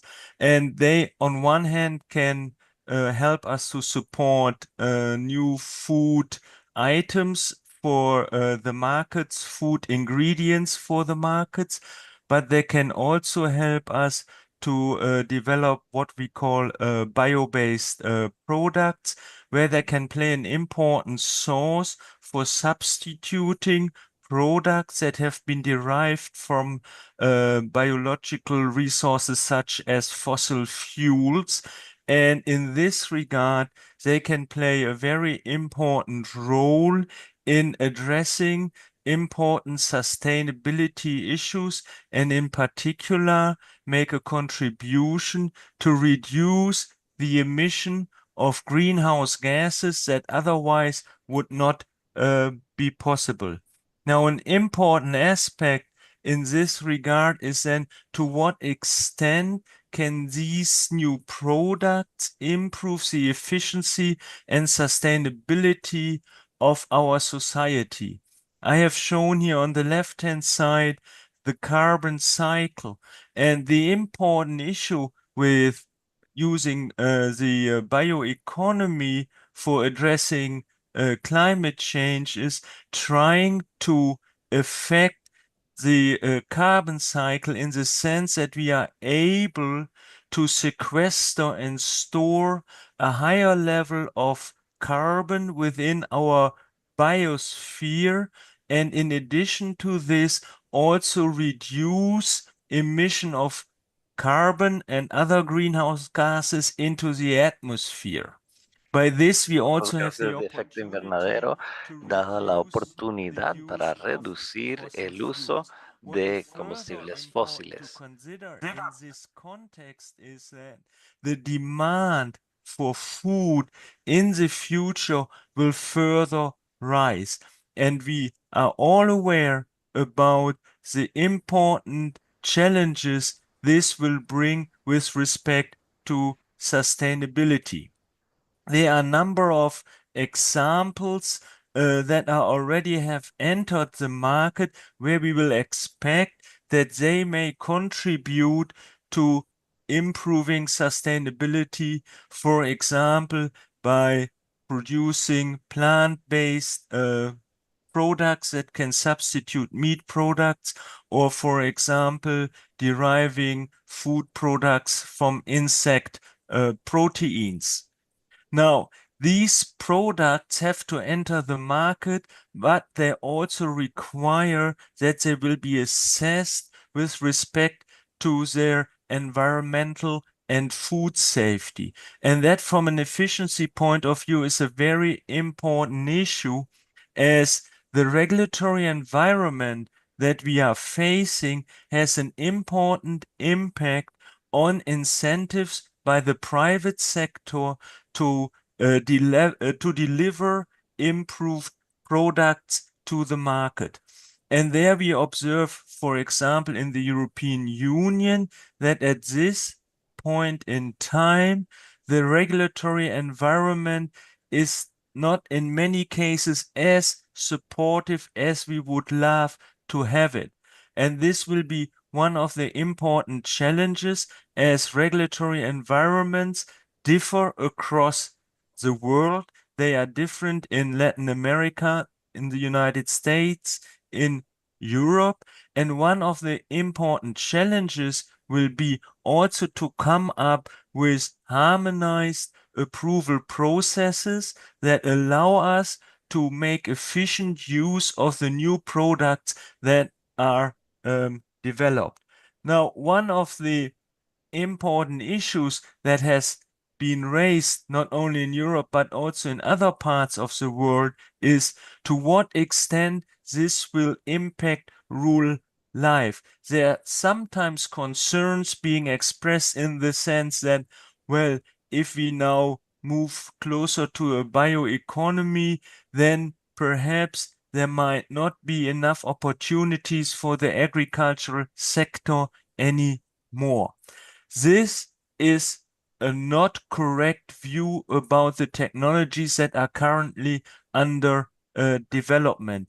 There are numerous examples where farmers and farm households are included in developing new products for the bioeconomy. I have here on the bottom an example from the Netherlands, where a company is developing together with farmers biorefineries to convert biological resources in interesting products. I have placed here the link to the website.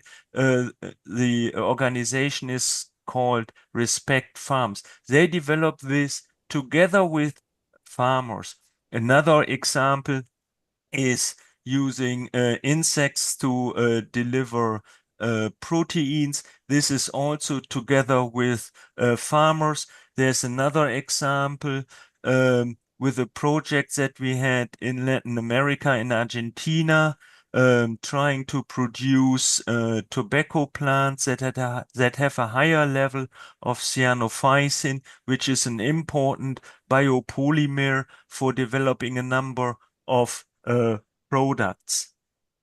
Now, this development in the bioeconomy can also further strengthen rural-urban relationships by bringing producers in rural areas closer together with urban consumers. And in this context, information and communication technologies play a very important role to support these connections. I have here an example which is called crowd farming, where consumers in urban areas can directly order from farmers, and the products are then delivered via specific companies that are in line in connection with the farmers. Other examples include, for example, the production of vegetables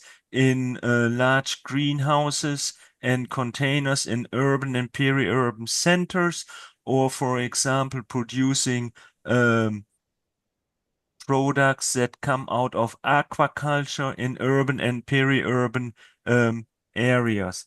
Now, finally, before I finish, I like to stress again that when we look at the increase in demand for food, we have to consider that the bioeconomy will be needed for developing products that help us to for a sustainable future development. With this, I like to finish my short presentation and happy to join the discussion later on. Many thanks for your attention.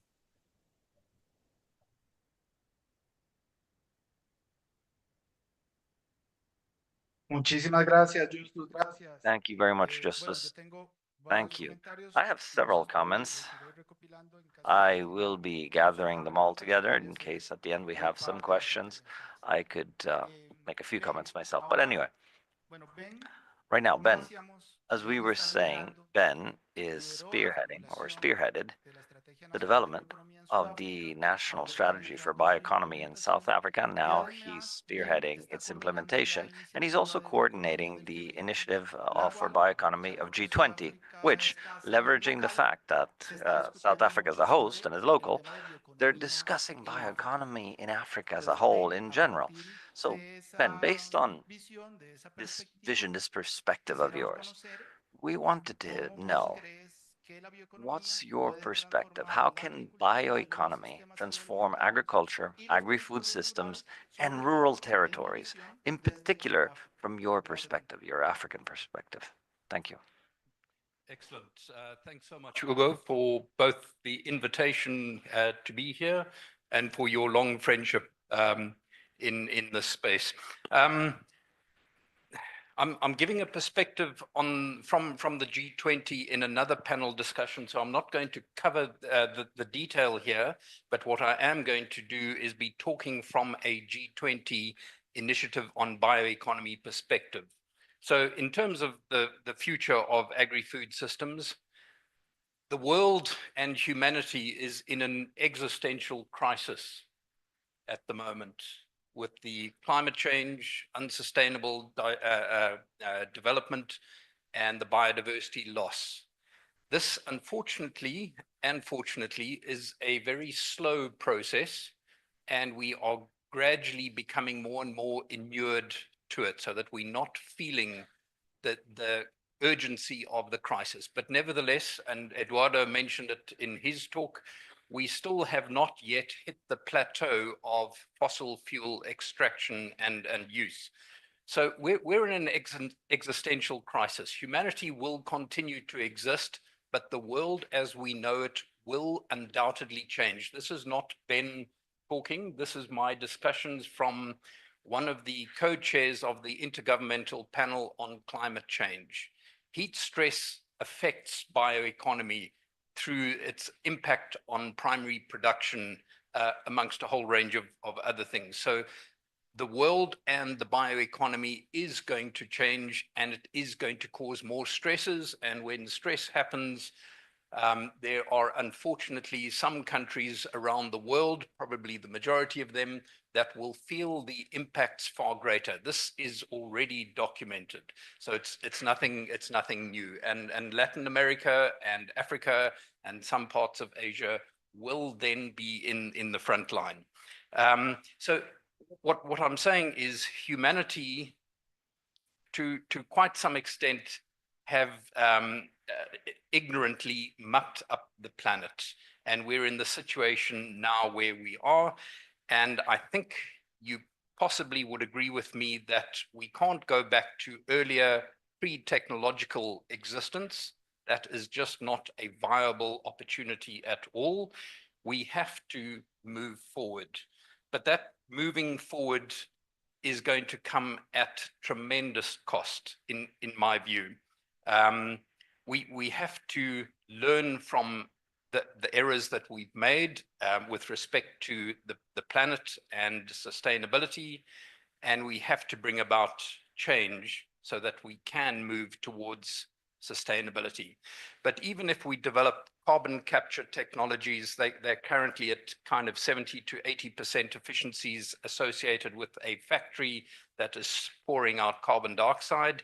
We still have to change the balance of carbon dioxide in the atmosphere. It's going to take a long time, and we are still pouring carbon dioxide into the atmosphere. And so with carbon capture, the change is going, if we get efficient technologies, it's still going to take quite some time, like perhaps a couple of 100 years. So the fact is, we are in a huge mess. So what is the change that is required to help mitigate the situation? Science and technology have incredible potential. We all know that with respect to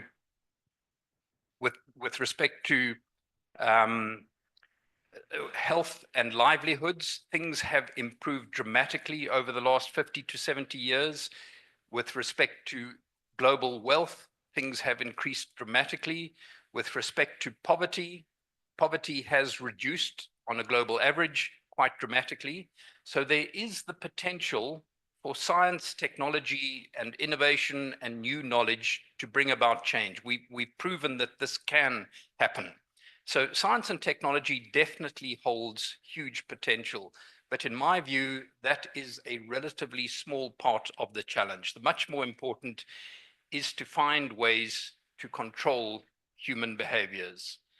We need to find incentives, rules, guidelines, global agreements that can start getting us working together to improve the way the world works, the way the world functions. So this, again, is not only a dramatic change in our physical environment, but there's going to also have to be a dramatic change in the way that we do business. And I'm using business in a very wide change. The challenges around the world include inequality, social injustice, abuse, obviously climate change, biodiversity loss, and unsustainable development. And in this time of crisis and change, we need to make sure that we are designing and crafting a better world that is going to resolve many of these challenges, because otherwise we are going to get into a situation where inequality across the globe only increases. We have to use this opportunity to make the world a better place. But coming back to science and technologies, there are technological solutions. We are barely touching on, and again, this is a comment that Eduardo made, we are barely touching on the genetic potential of life. The genomic revolution, we are barely touching, we're scratching the surface at the moment. There is so much untapped potential in life as we know it. It is going to have dramatic impacts if we go this route to life on this planet. We're no longer going to be talking about pristine conservation areas. Everything will be changing. The carbon capture technology is also holds huge potential. It's got to improve quite dramatically, but there is the possibility that we can claw back from exceeding the 1.5 degree scenario. But the improvement to the atmosphere and the climate is going to take many years at the very least. If we go to, we were given a set of questions. The next question that I want to address is looking at the balance between agriculture for food and agriculture for biomass, energy, fiber, biomaterials, etc. Society has developed dramatically in the last 50 to 70 years. As I've said, poverty has decreased, wealth has increased, gender equality has improved, lifespans and health has improved. The world is no longer about survival, although there is this existential crisis that does talk to survival. It's much more about the growing importance of livelihoods, of being able to participate economically with the world. So in my view, what we're going to have to move away from is just the idea that agriculture is important to keep people alive. That's a necessary first step, but we have to move beyond that. It's not enough that we keep people alive. We have to improve their livelihoods and enable them, empower them to participate in this world that we live in. The next point that I want to make, responding to the question was, how will these new bioeconomy pathways impact on life in rural areas and on socioeconomic opportunities in the areas? Obviously, things are likely to change. I know we all have this ideal that living in the rural areas is idyllic, and there certainly are some components to that, but nevertheless, things are going to probably be changing so dramatically that the world as we know it is not going to have the same kind of principles and values associated with them. So I'm not really addressing that question. I do think that things will change dramatically, and if we do move into a bioeconomy, there is much greater chance for rural beneficiation. The last question, and then I will stop. The last question we were asked is what we should do for the world to harness the transformation potential offered by the bioeconomy.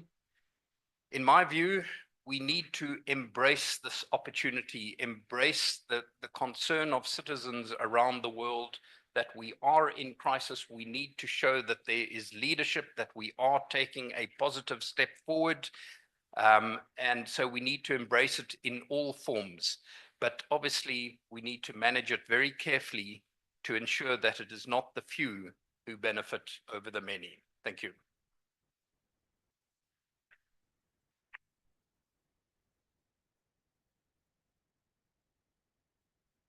Muchísimas gracias, Ben. Thank you very much, Ben.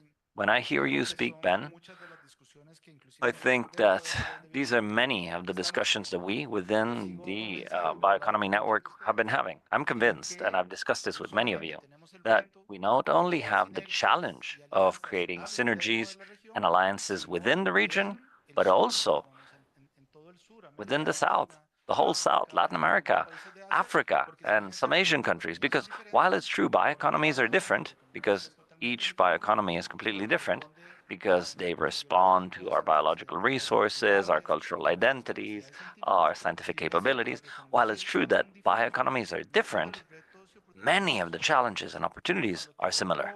So when I hear you speak, I very closely identify with some of the things you mentioned. Thank you, Ben. Tatiana. Tatiana, well,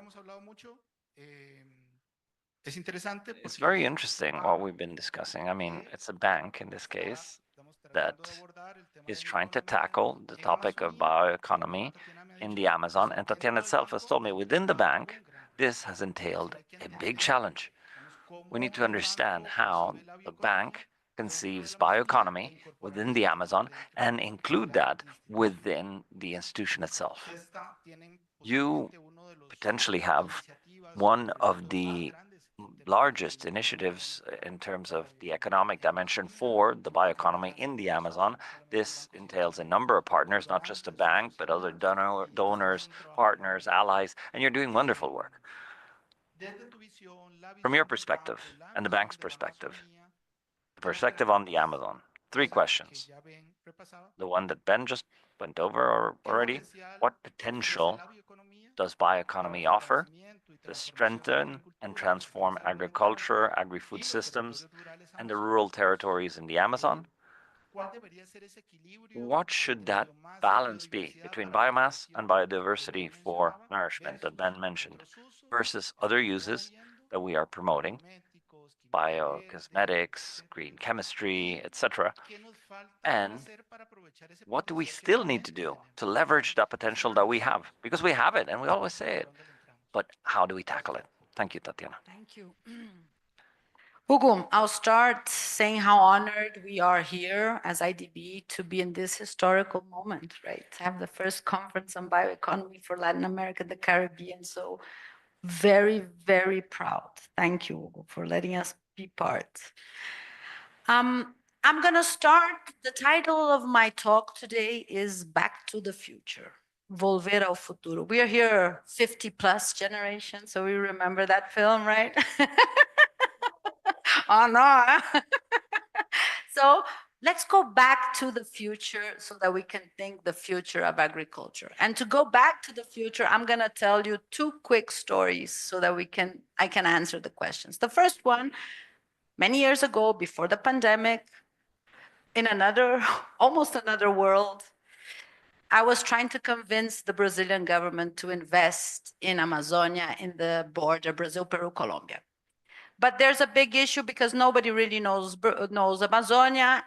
Story going short, I managed to take to this border area between Brazil and Peru many technical people from the Ministry of Agriculture, the Ministry of Economy and Finance, the Ministry of Integration and Development, and we did some field works. One of the field works, which we went to visit a very beautiful area of Acocama, which is an indigenous group in the border.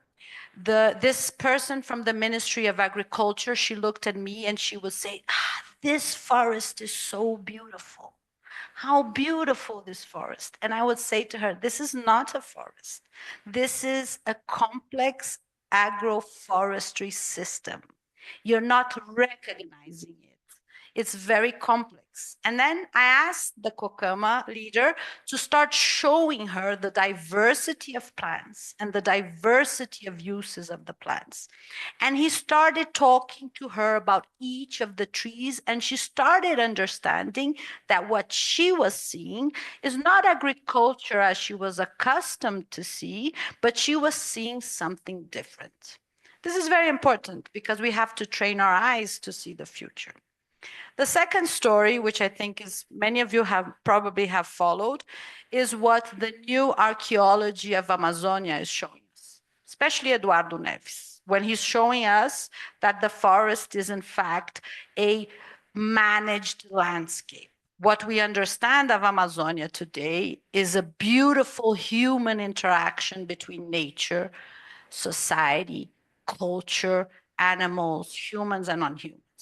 And more, he is showing us the intrinsic and complex economies that the Amazonian region had, many times shadowed by what we could see in the Andean countries.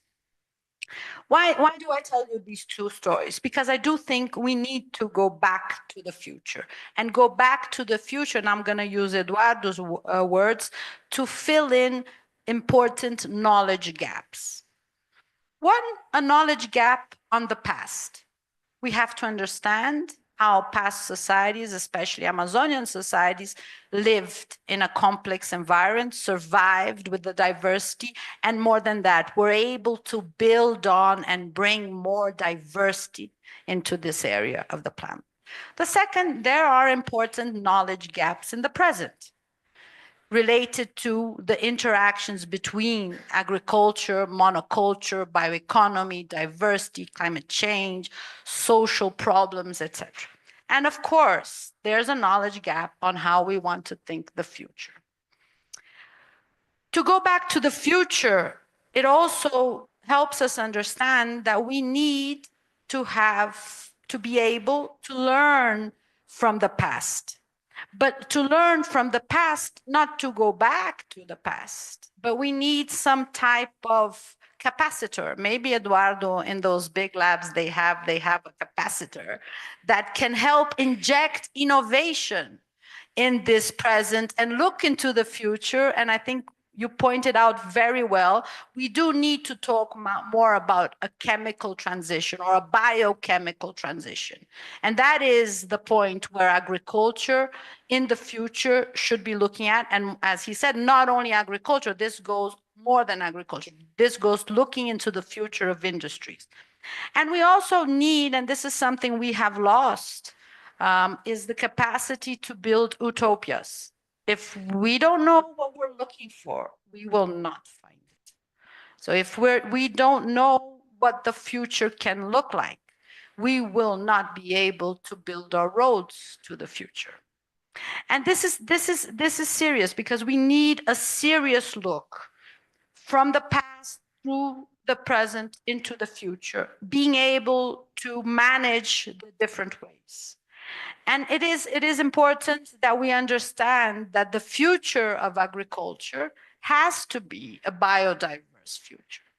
So if we're not talking about biodiversity in this conversation, or if we're not talking about social biodiversity or social bioeconomy, and we do not understand that this is the link necessary to change the mindsets that are important for the future, we will not be looking into the future of agriculture. We're only looking into the present. So yes, we do need to go back to the future. Thank you.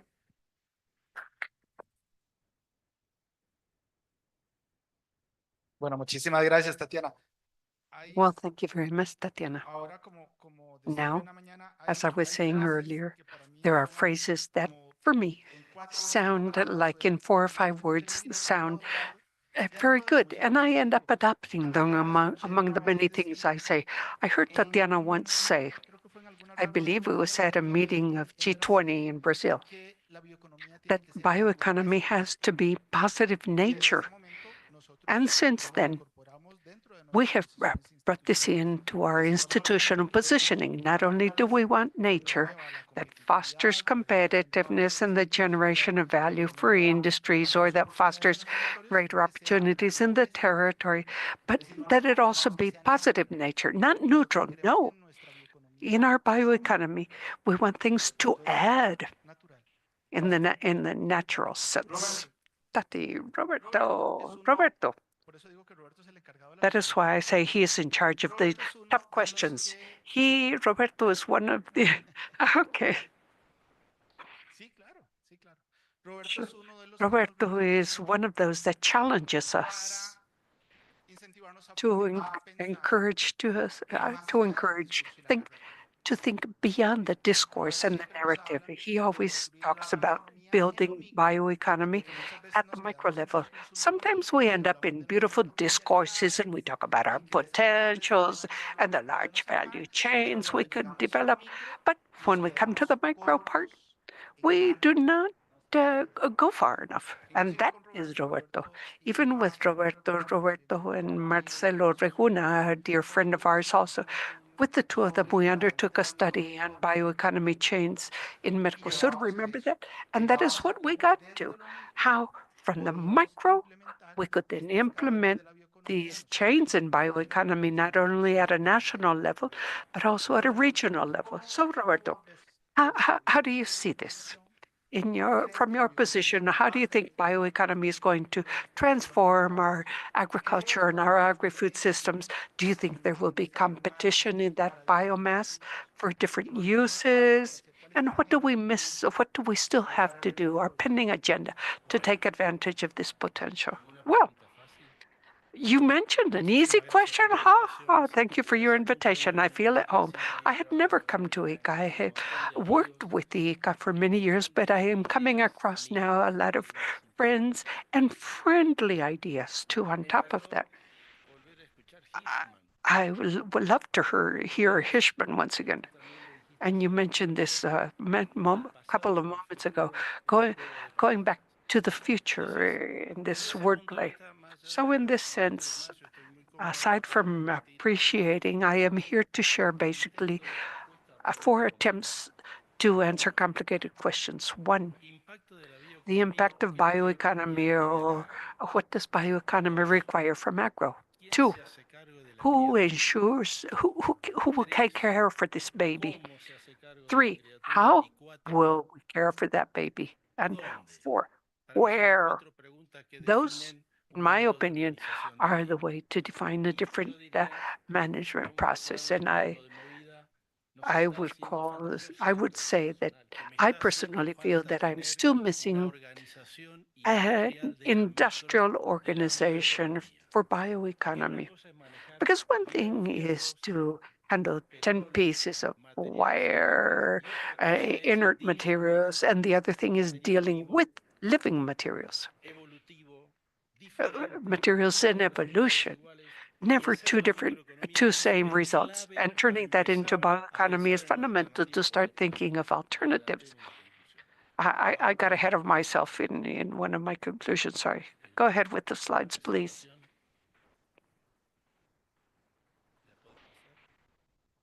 Click on the next, please.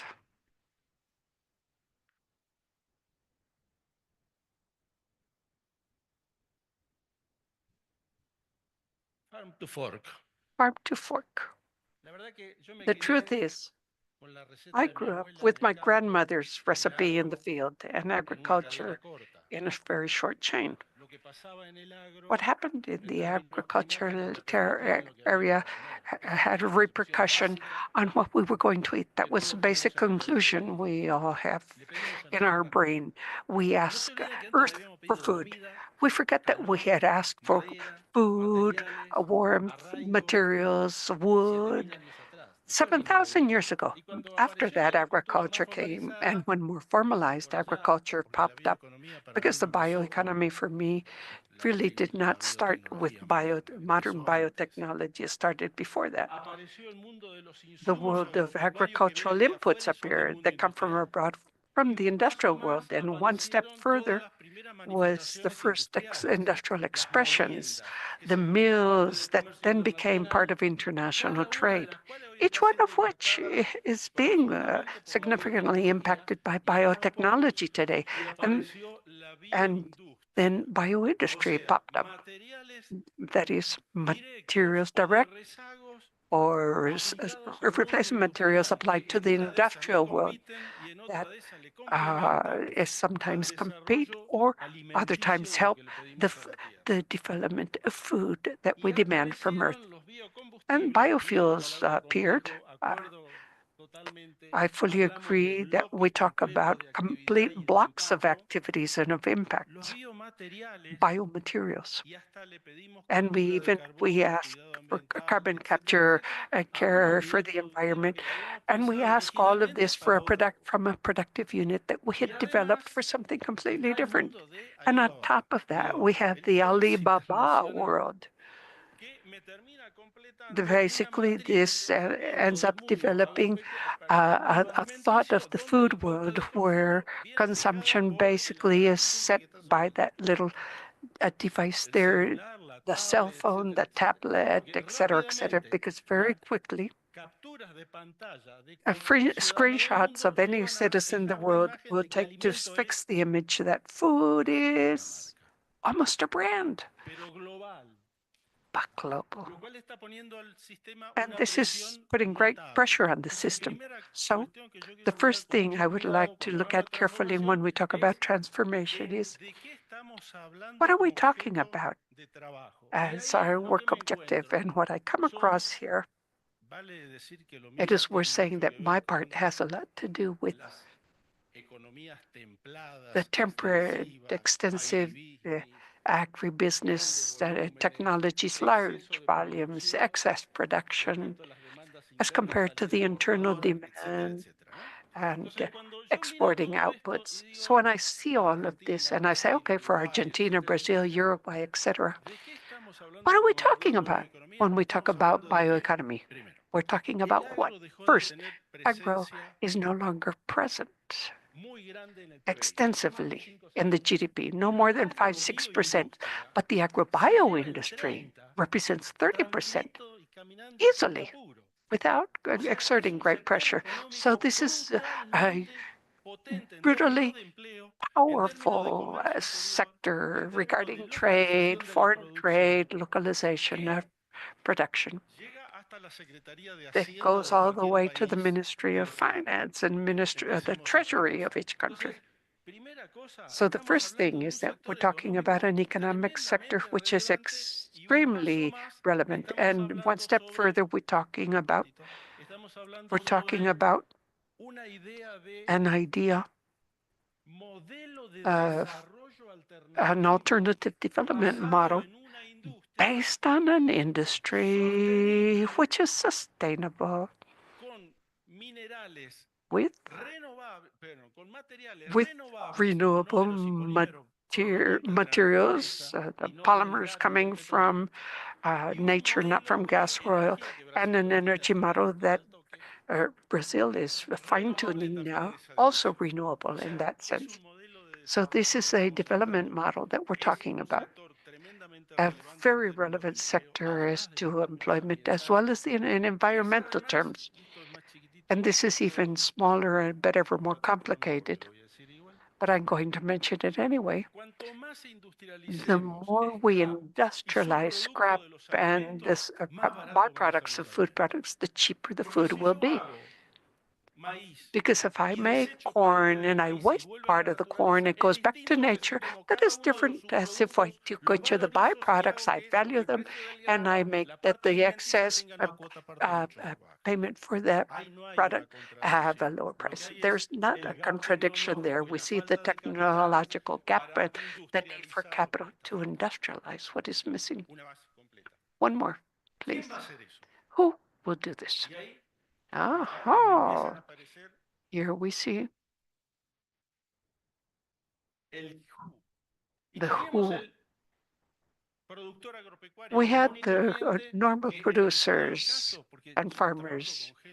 I work with people out in the rural areas. That is the level I operate on, and basically they basically handle Excel if at all, and they come across the cloud.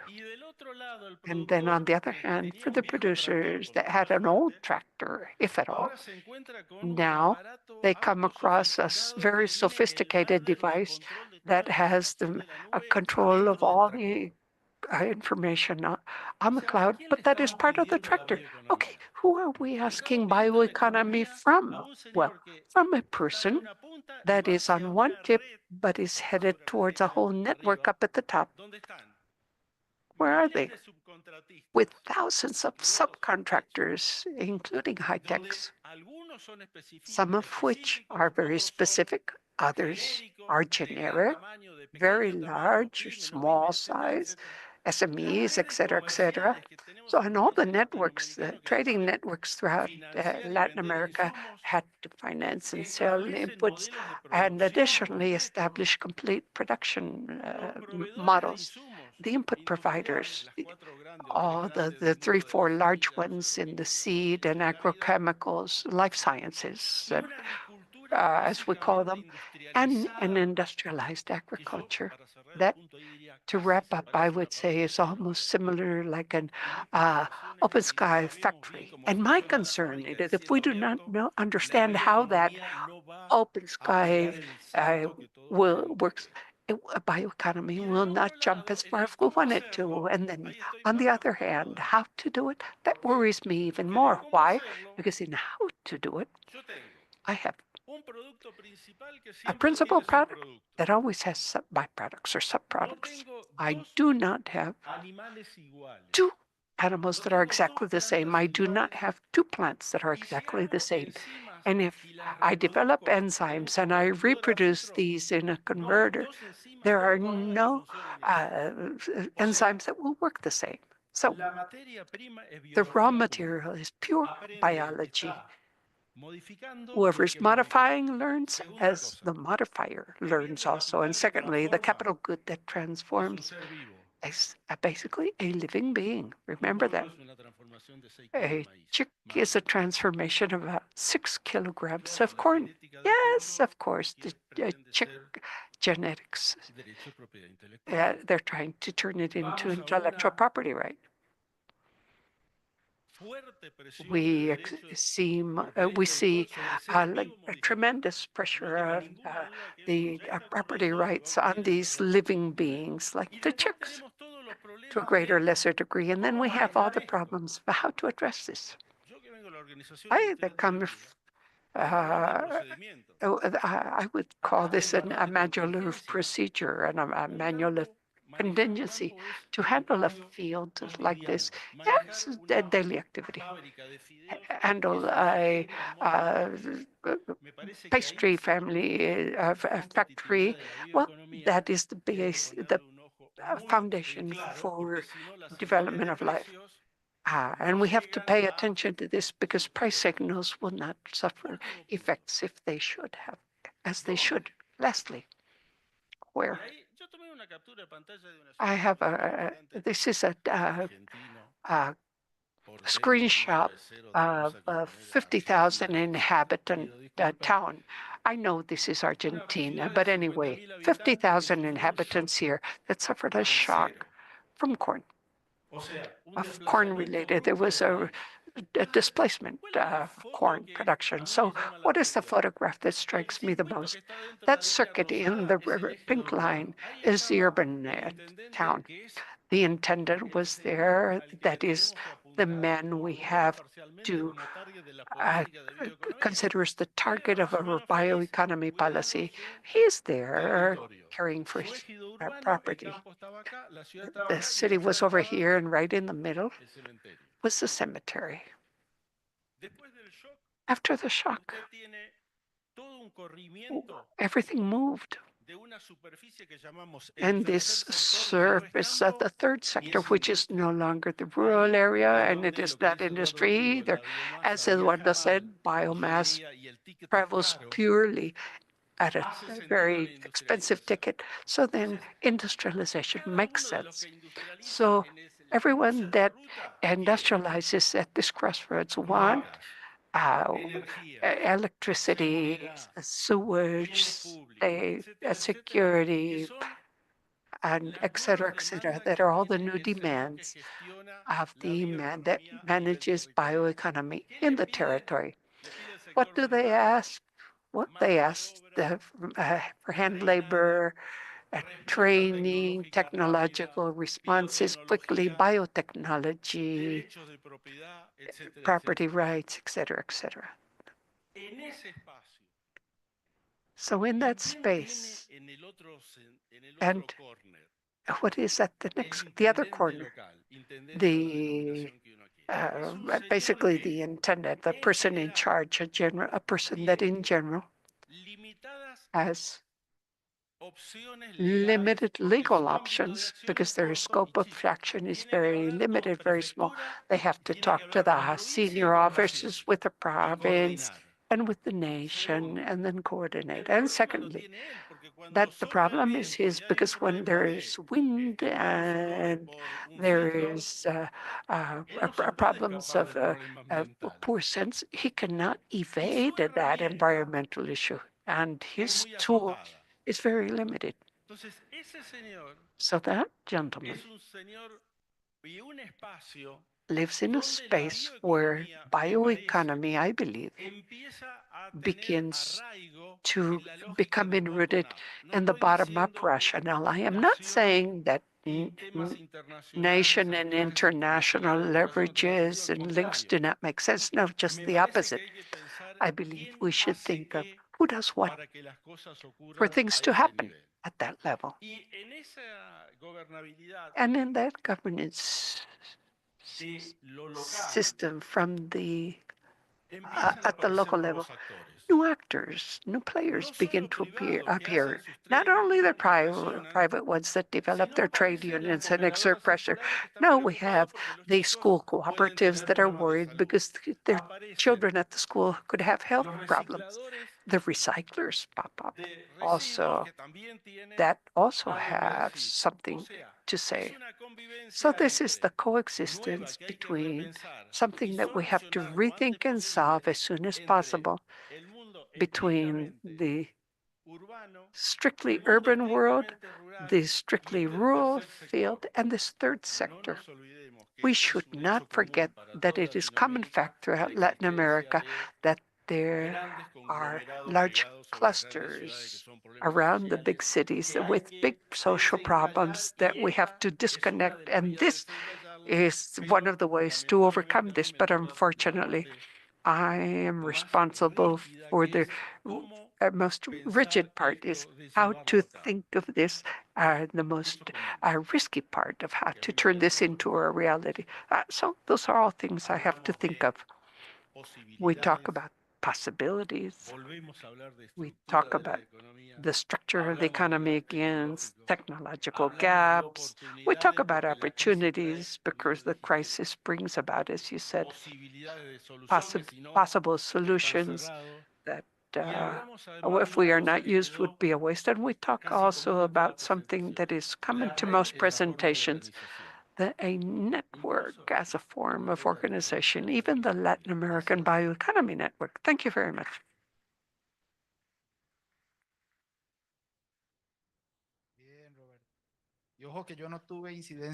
No, I had no impact on that last message. No, no, no. Thank you very much, Roberto. I believe we have had a very wonderful trip all the way from Justus, one of the main universities in the area of bioeconomy. Then we saw the African stance on how they see the possibility of the transformation of their agriculture and agri-food systems. From that, we went through the Amazon region and we fell in a discussion from the local to the local. How to implement biotechnology and bioeconomy in the territory, what opportunities we have, and what homework is still pending so that it just not end up at an almost. No, we wanted to turn it into a reality. We would like to offer the next 20 minutes. We have about 20 minutes for questions and answers or comments from all of you. The floor is yours. Welcome then. If you want to take part in this discussion, we have several roving microphones, and our colleagues will be very kind to approach you if you have a question. So please, comments, views. Okay, down here, Daniel, down at the back to this other side of the road.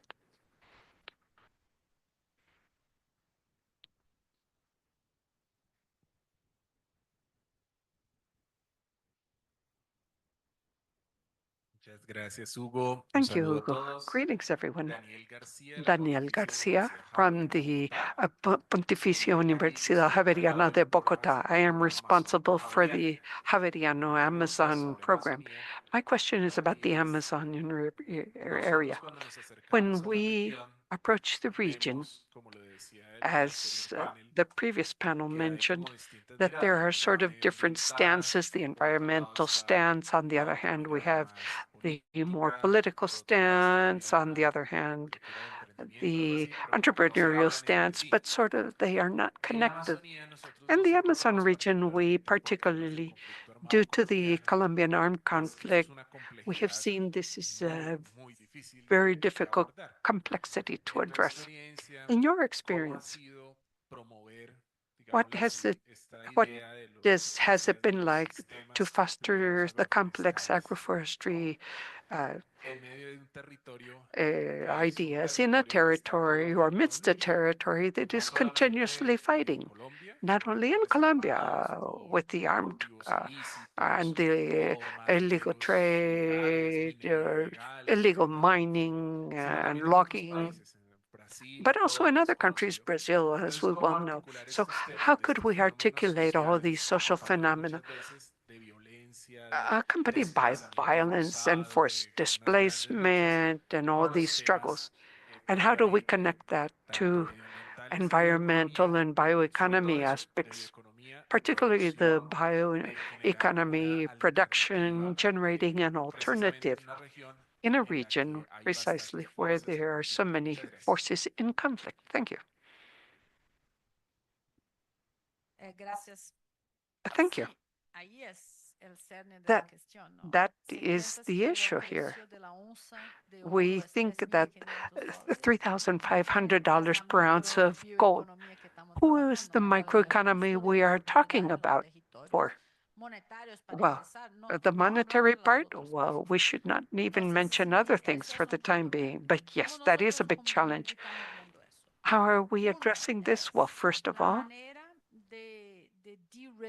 the way we de-risk the territory. How can we think of the different ways to de-risk the territory?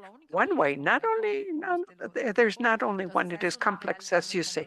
This is a very complex reality. And in fact, if you think that the forest is so resilient, well, one way we are seeing is how to strengthen all the networks the belonging, the local sense of belonging, and all these networks. How can we strengthen the small local businesses, which together can be better positioned in the face of the other risks in the territory? That is obviously not easy because the gold price is, as I said, $3,500. So we have to think that the cost of opportunity has to be taken into account. And needless to mention all the other prices this may have. That is why we need to make a joint effort. That is why we need to have this network like the Latin American network, the Pan-Amazonian network also, to think of the different Amazons different ways of working in the Amazon region. But if you do not go down into the territory, we will not have come up with the given solution for such a broad area. Thank you very much, Tatiana. Other questions? Sandra, please. Can you hear me? Yes, thank you. This has been very interesting. I am Sandra Sherry from the National Research Center in Panama.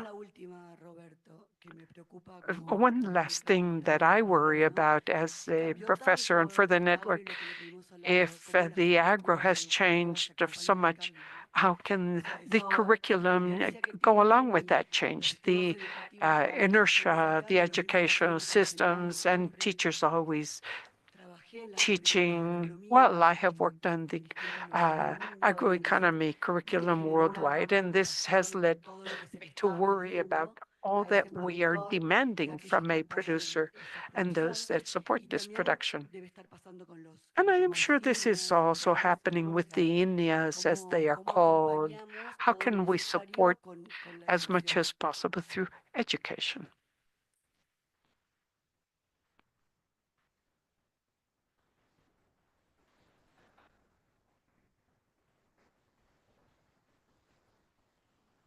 Digo, hay como dos velocidades. There are like two different speeds here in the agribusiness area. Some that use the older model and they catch up with older training. And the other one, someone was asking, what would my son have to study to work in the field in the future? Well, that answer did not even make sense 30 years ago.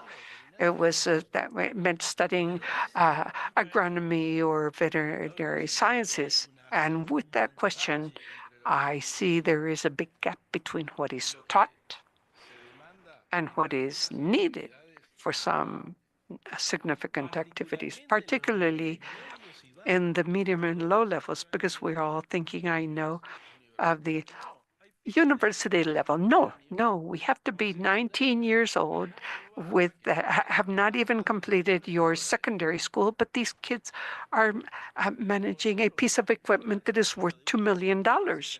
Use and misuse.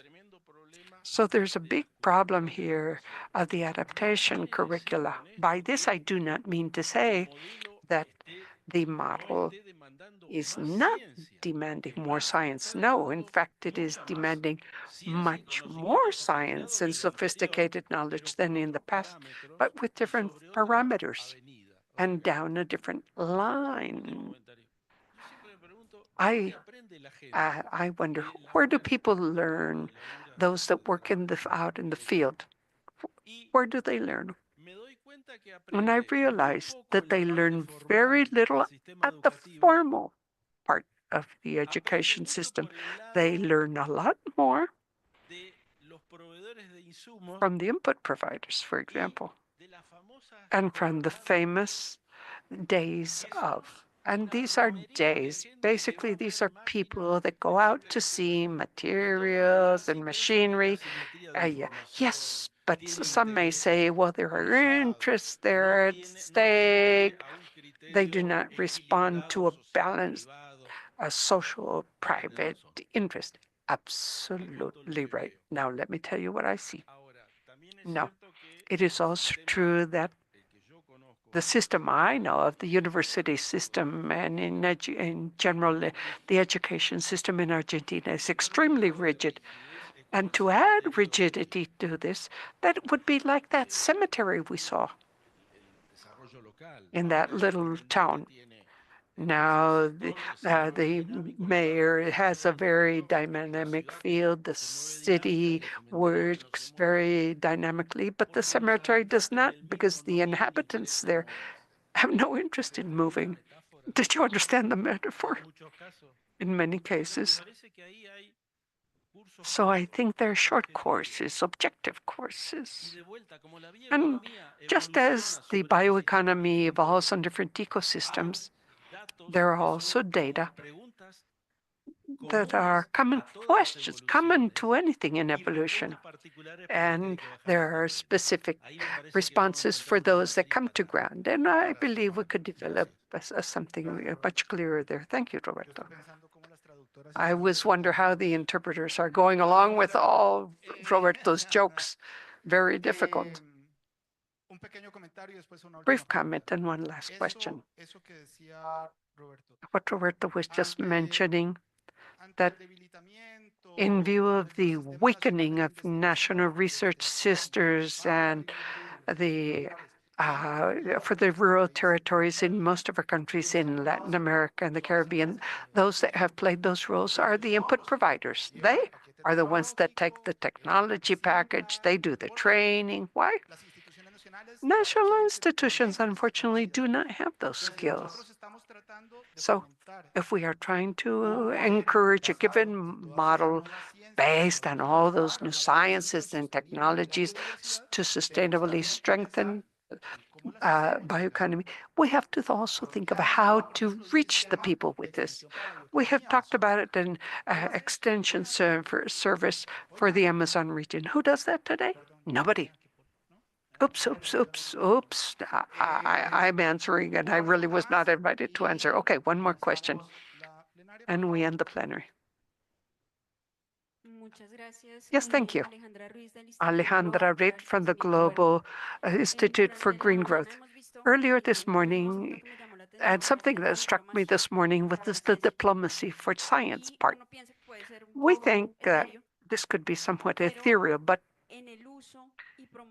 when use and promote agricultural inputs, for example, using the last presentation as reference, I would like to ask, what progress has been made to truly integrate bio solutions in the development of agro-industry? We are innovating. We cannot ignore we are innovated. We are developing bio inputs continuously, but we have not yet been able to replace things in production because this is not mandatory. We have traditional fertilizers and the bio option. Bio option could be more expensive or cheaper. I do not know, but there's no decision. What are we missing there? And what is being done about that? If you know of any example that we could see if some country has made any progress in that, and that could give us a starting point or one of the final recommendations of this meeting, how to move forward in that diplomacy how can we go from promoting innovation, but how can we integrate this also into our industrial development? Thank you, Aleja. Who is that question for? Everybody. Well, who would you rather respond?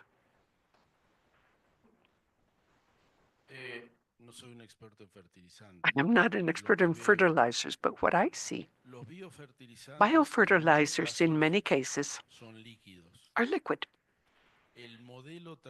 The traditional massive fertilization model is based on solid. So to change from liquid to solid due to commercial problems, the container issues or the machinery issues is very, very difficult. This is a systemic problem. So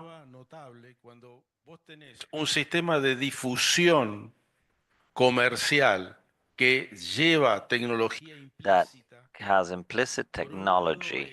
On the one hand, it has an incredible level of capillarity, but on the other hand, it is a restriction of what flows inward that is very strong. Secondly, in the bulk of biofertilizers in this type of economy is left out. That is useful for productions that are under controlled irrigation. And by the way, from what the guys tell me, because there's a lot of backstory in this, when you use excrement and waste from pigs to develop biogas or methane gas, and then the substrate of potassium, calcium is left there. I oftentimes erroneously wrote, these are fertilizers that go back to the earth. No, because the gentleman who's doing high intensive crops needs 3 parts phosphorus, 1 octave of zinc, 9/7 of whatever, everything by 6 p.m. and a shower. So, to separate and define and to really get an appropriate prescription to every microplot in your field leads you to the next conclusion. I'll use whatever I have. And I say this regretfully, but it's a part of, let's not mistake the forest for the trees. There are other biocontrollers, biofertilizers that are easier to apply and that are always easy to use. And again, with a plus or minus percent of fluctuation of impact.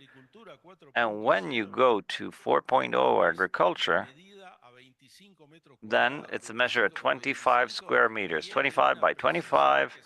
And it's fantastic because if you don't have the exact dose, then it's not done because it's not economically convenient for you.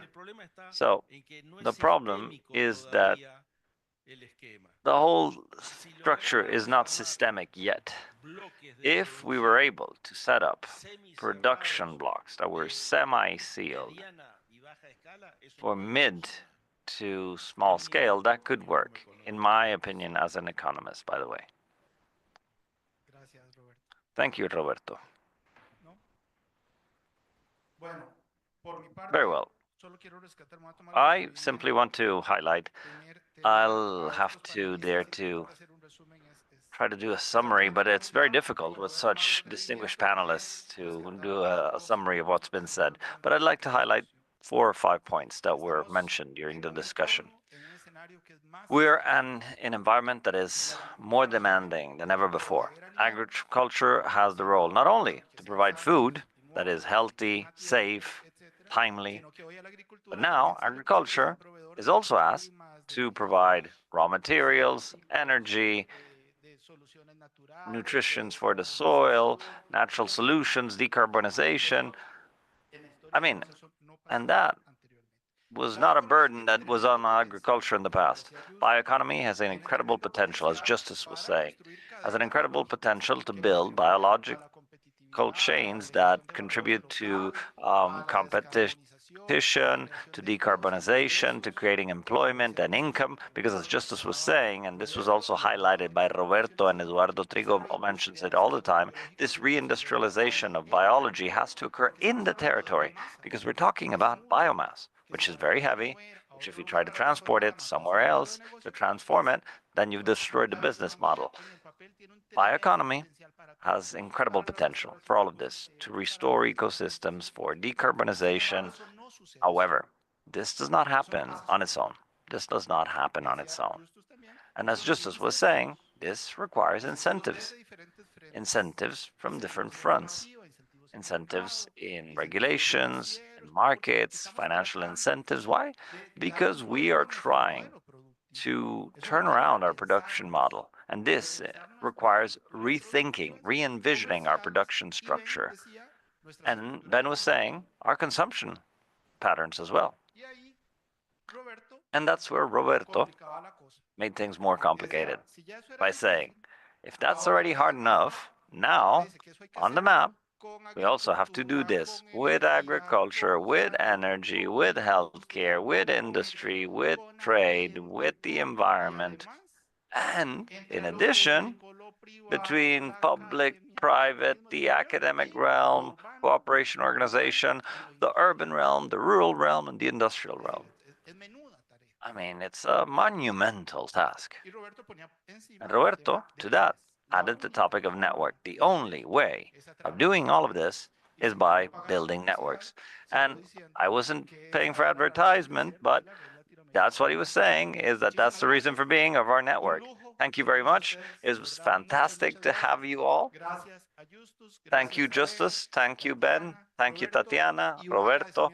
And a special thanks online to Eduardo Trigo, who was a great manager of this plenary session. He met with each one of us. So thank you, Eduardo. You're connected online. Thank you really very much for your support now and always. Thank you. Gracias.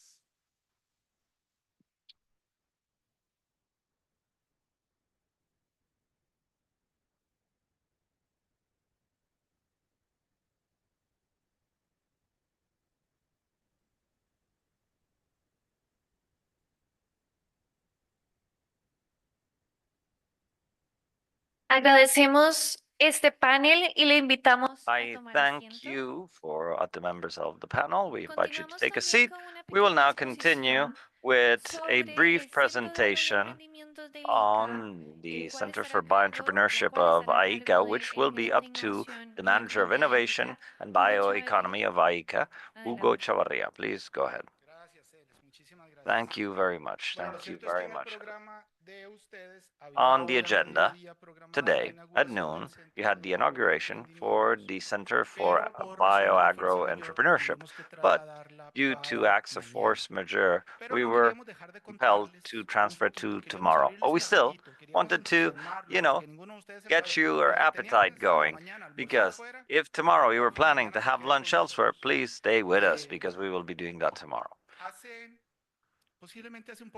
Just slightly over a year ago, this is an initiative that's been spearheaded by the Director General, supported by a large AICA team, his wife, Amanda, Marco back there, Manuel Paticado, the representative of AICA in Costa Rica, Maria Febres, our whole bioeconomy and bioentrepreneurship team, Jonathan from the Fab Lab. I don't want to forget anyone, but anyway, this is an initiative that we have been building for a while now.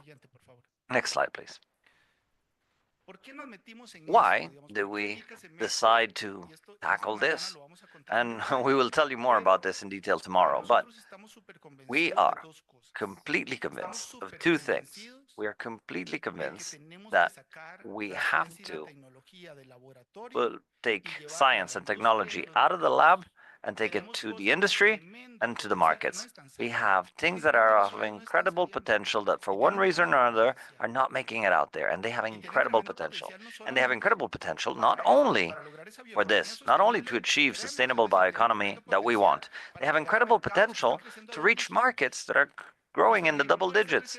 Our agriculture is growing 4 or 5%. That's what primary markets of corn, rice, wheat, barley, soy, coffee, etc. grow. Biocosmetics, biodrugs are growing 19, 20% even. So if we want to develop more competitive industries, companies, this is the way. If we want to decarbonize, this is the way. If we want to promote more sustainable food, this is the way. So we are completely convinced that we need to add our grain of sand in taking science and technology out of the lab that is being carried out today in many research centers and universities and take it to the markets. And we're also convinced that AICA is a stakeholder that can help efforts unite. We do not want to do any duplicity of efforts. What we want to do is create synergy between stakeholders who are already working on this topic. Currently, several of you, we have friends from Porocomer, we have the municipality of Coronado, we have the Cruza Foundation, our friends from INA. Fortunately, we don't have our friends with Fontagro, but they're all part of this initiative. Our role is to create synergy, integration. This is our aim as a center. Now, this center, this is the backbone of our bioentrepreneurship program. We basically want to scale it up. The first thing we want to do is to support anything that is related to fostering innovation in bioentrepreneurship and agroeconomy. We want to include them in this world, whet their appetite, create awareness. That's the first thing we do. How? Through presentation, boot camps, entrepreneurship coffees, hackathons, etc. Once these steps have been followed, once we've paved the way, then we strengthen capacity. We do capacity building in various areas. We have an AICA that has incredible capacities in its technical cooperation areas, in its administrative areas, in its representations in the various countries. So we set up a capacity building program through courses, mentorships, consultancies, etc. And finally, now we support formal entrepreneur programs at all of their different stages of development, in discovery, in modeling, in prototyping, in making it out to the market, and connecting with clients and investors. This is our center. This is your center, because the idea is for it to be your center. This is an environment that is available to all of you, and we will have a physical place in person in our central headquarters. Next, please. This is our physical space. We will be visiting it tomorrow. Tomorrow you'll get to know it. Tomorrow you'll see a little glimpse of it. We'll give you a little tour. Next slide, please. We have meeting rooms. We have pitch rooms. We have co-creation areas.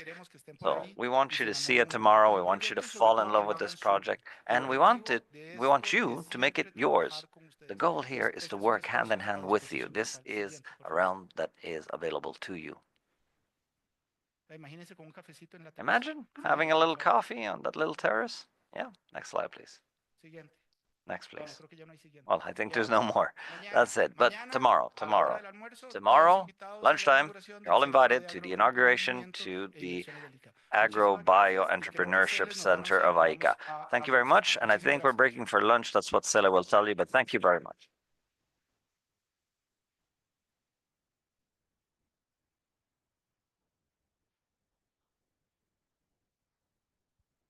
Bueno, terminando este último Very well. momento, vamos a Having proceder con finished el this last almuerzo. segment, we're Pueden now dejar acá breaking sus for lunch. pertenencias You y can nuestros leave your colegas les van a belongings dirigir a here, los auditorios. and our colleagues will Entonces, guide you estaríamos to teniendo un the almuerzo de una hora. auditoriums. We will Intentaremos ser be muy breaking for estrictos con lunch el for 1 tiempo, hour. We will try específicamente to porque ya be very tenemos un strict atraso de with 10 time minutos. because we're already Buen lagging behind provecho, 10 que lo minutes. disfruten. So enjoy your lunch.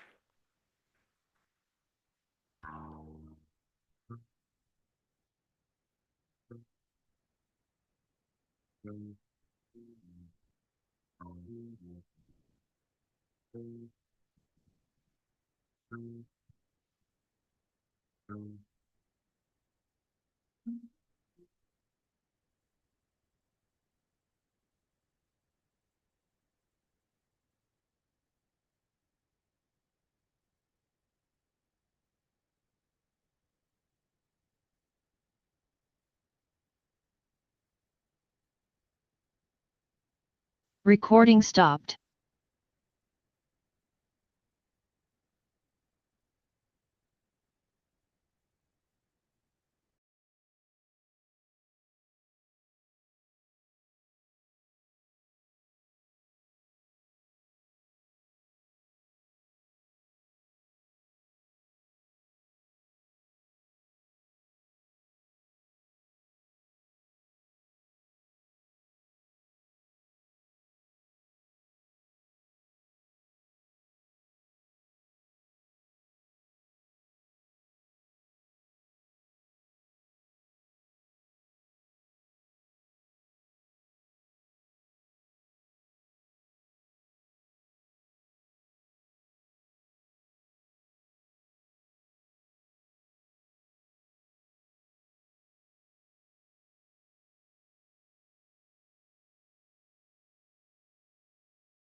Buenas tardes. Bienvenidos, Good afternoon. Welcome, Recording everyone. in progress. We hope you enjoyed your lunch. At this time, let us continue into plenary 3, Bioeconomy in the World, International Countries and Spaces. We will all go over the bioeconomy in regions and countries that were pioneers in implementing strategies, policies, and investments for its promotion. In this sense, the panel will be moderated by Guillermo Anlo from UNESCO. Guillermo, the floor is yours. Well, thank you.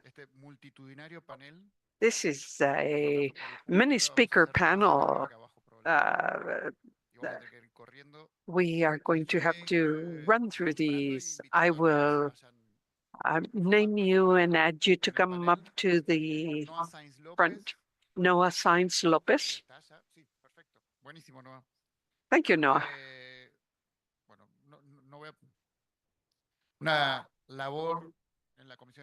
He works at the European Commission. I would sit wherever you want to, Javier.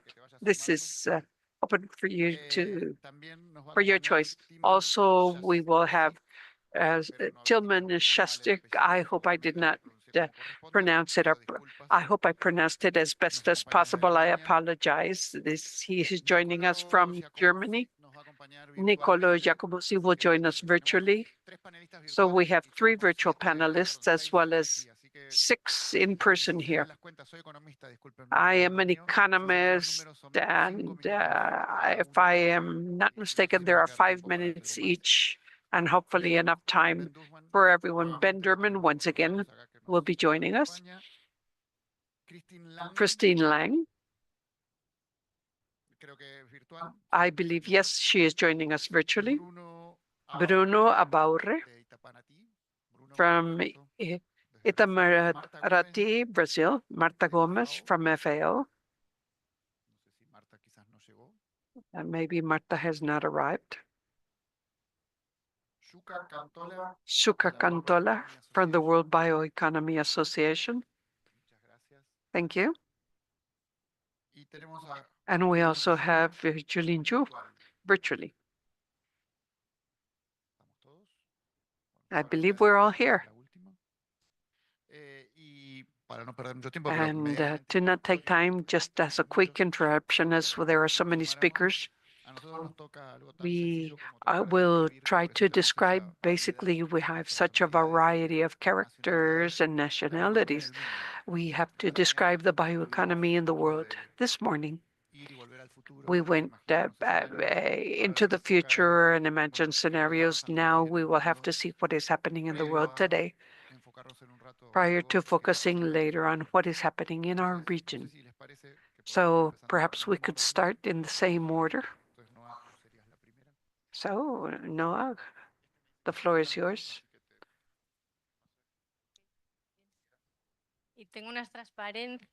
I have a few slides.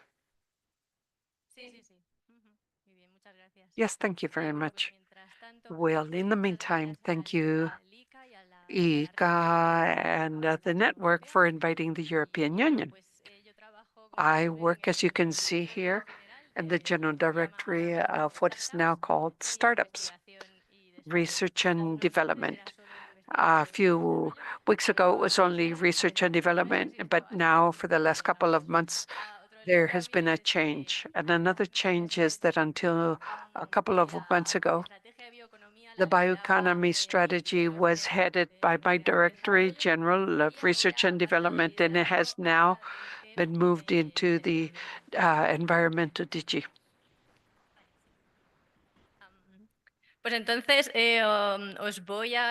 Allow me to explain briefly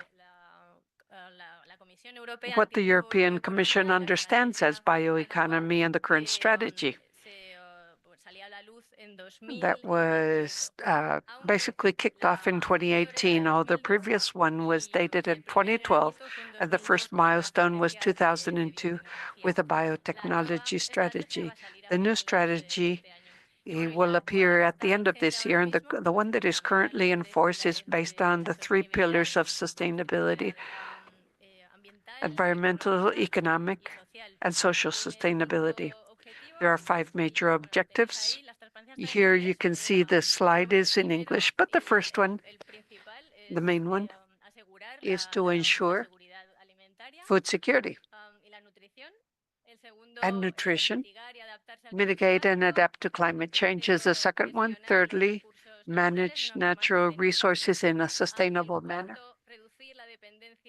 Fourth, reduce dependence on non-renewables, unsustainable resources. And fifth, strengthen European competitiveness and create jobs. And this is highlighted here because the new strategy that will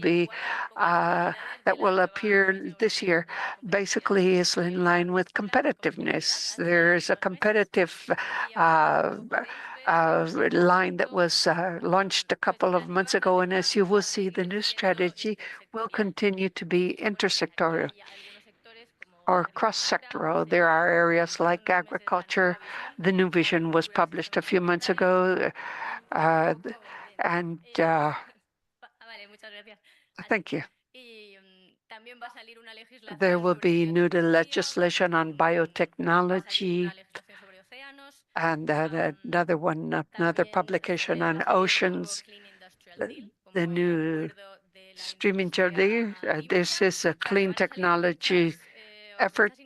There will be many initiatives, new legislation, and we will have to coordinate all of this.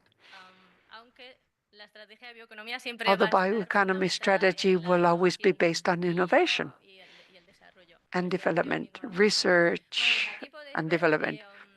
As you can see, this is a summary visually, where in green we can see the EU countries that have a dedicated bioeconomy strategy, only focused on bioeconomy. These are 12. Then in other colors, the shades, you can see the countries that have strategies related to bioeconomy, like the circular economy, where bioeconomy is a pillar of the strategy. There are other sub-regional strategies, and I believe you will hear an example tomorrow. And on the other side of the slide, you can see the meaning of the different sectors of bioeconomy and the number of jobs and in value added. And a good example worth highlighting is the agriculture, the number of jobs generated. This is the one that generates most jobs, but the one that brings greatest value added is the food system, food, beverages, and other agro-manufacturing products. And we have the biochemicals here and the reuse of waste. And in ending, since we will be talking about a bioeconomy and platforms, we have very good examples among our panelists. The European Commission started in 2017. This is an informal network to discuss different subject matters. And right now there are 5 working groups, one in microbiomes, another one in precision ICT and precision food systems, health, plant health, forest bioeconomy, and biorefineries. You all invited to participate in this, and that was all. Thank you. Thank you, Noah. I know that was quick. Sorry about that. So we have Tillman. 5 minutes, yes. Okay, thank you. Thank you also for inviting Germany. Despite not being part of South America, I am Tillman Schatzi from the Ministry of Agriculture of Germany. Allow me to explain how we have gone through the bioeconomy. Germany is one of the countries that opted for a bioeconomy strategy first. That was back in 2010. Because back then, at the European level, the Commission was discussing the subject matter, and nationally we adopted it. But back then, we did not have anyone to copy from. and we did not have much knowledge of what we wanted to do nor where we wanted to go. But the mechanisms, well, we have to become familiar with them. So our first strategy was back in 2010, a pure research strategy. And that was in force for 2 years. We focused mostly on alternatives, bio-based on fossil fuels. And 2 years, we saw after 2 years that just having innovation does not lead to active bioeconomy. So in 2012, we launched a second strategy of a complementary bioeconomy, a bioeconomy policy strategy in order to focus a bit more on a political framework that would foster bioeconomy, that could help the innovation we have been financing for some time, would be implemented and reach the marketplace. That strategy we used for 3 or 4 years, and then we renovated it after renewing or updating the European strategy. However, we remained with those 2 areas of focus, creating innovation, and secondly, facilitating how this could reach the consumer. What was a very strong part of our national strategy at the beginning was international cooperation, because we understood very well right from the beginning that if one country wants to establish a bioeconomy, it cannot do so individually. It has to be regional. Our markets do not stop at borders. So from an early phase, we started to work with countries with similar lines of action as ours. We have very good cooperation here with South America. We started to work in Uruguay. We have been in cooperation with Argentina, working very well with Brazil bilaterally. And we also tried to move forward significantly with multilateral formats like Kevende and the Global Bioeconomy Summit, where we tried to play an important role also. That is the history of what happened in Germany. Now, what will happen? I really do not know, because since last Thursday, we have a new administration. I have not met the Prime Minister yet, but all I can say is the bioeconomy will also be a priority of the new coming government in Germany, because in the coalition plan, that subject matter has been included.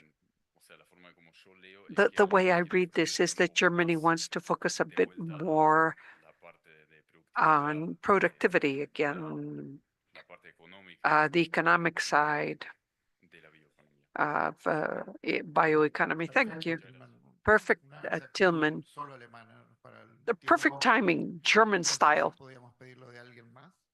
Could we ask others to do the same? Well, I believe now we have a video by Nicolo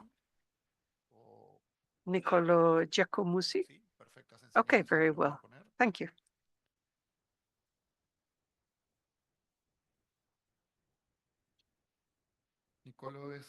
Nicolo, Executive Director of the Circular Bio-Based Europe.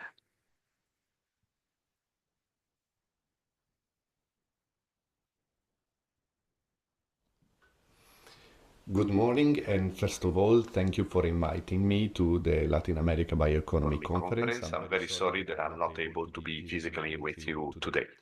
I would like to give you some insight about what CB joint undertaking is and how partnerships are a key instrument to foster the growth and expansion of the bioeconomy worldwide.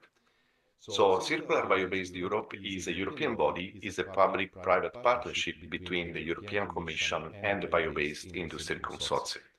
We've been working on the bioeconomy project for over 10 years now, and we funded 200 projects, most of them in scaling up technologies towards the market.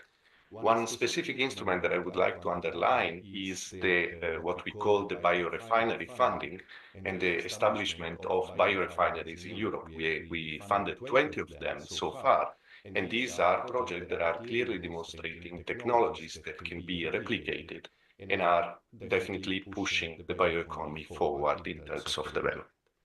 Other two aspects I would like to underline as very important for the mission of our joint undertaking are the development of technologies that are environmentally sustainable, and the other one is the involvement of the primary producer, being them farmers, fishermen, or even foresters. These are the three main areas of biomass that are actually used in our project, but they are not the only ones, since we have many new ones coming up, like, for example, the municipal solid waste. Apart from this, CBE joint undertaking has a very peculiar structure because it is established along the lines of a strategic agenda that has been agreed between the European Commission and the Bio-Based Industries Consortium. This means that for a 10 years period, there is a clear vision that is agreed by the partner that actually are on the same page to decide what has to be funded and when to really grow the sector forward. This strategic alignment has been a key for the impact that actually CBE joint undertaking has been able to deliver so far. Just to give you an example, CBE joint undertaking has achieved a leverage effect of 3.5 euro per each euro of EU funding. It means that per each euro of funding given by the European Union, the private sector came up with more than 3 times the same amount. This shows also that the public intervention is vital in actually supporting the private sector investments. And this common vision has been very solid and reliable over time. In this sense, the partnership model is a key for the further development of the bioeconomy, also at a global scale, because it allows to have a clear strategic alignment for a reasonable medium-long-term period that provides reassurance for industry in putting investments, but also provide assurance for the public authorities in developing technology that have impact on our citizens. So I will close here, and I will thank you again for inviting me, and I hope that this insight would give you opportunity to discuss today. By the way, in the program, you will see there are several members of the Bio-Based Industries Consortium that can explain further how the CBE joint undertaking have supported them in scaling up technologies towards the market. I wish you a very successful meeting. Muchas gracias, Nicolo. Thank you, Nicolo. Ben Durham, you were already here before from South Africa, Director of Science, Technology and Innovation. Great. Good afternoon again to everyone. 4306. So just a little bit about South Africa before I talk about the G20 initiative on bioeconomy. South Africa has had a bioeconomy strategy since 2013 and a biotechnology before that was launched in 2001. So we do have a fair amount of history related to biotechnology and then bioeconomy. It currently forms about 8.3% of our GDP in South Africa. And so the bioeconomy is not new to us, but what is key to note is that the environmental sustainability is not a strong feature of our strategy. It focuses much more on creating livelihoods and wealth for South Africans through the power of biotechnology. So let me talk to you with that as a background. Let me talk to you about our intentions with the G20 initiative on bioeconomy. This follows Brazil's initiation of this initiative last year, where they managed, and it was touch and go towards the end, but they managed to achieve 10 high-level principles that had universal support from the G20. These principles were an important component in describing the vision and the conditions for bioeconomy development. So what South Africa has chosen to do during our presidency of the G20 this year is that we need to translate these high-level principles into an implementable action plan. We recognize two things. This is not only the doom and gloom that I was posting earlier.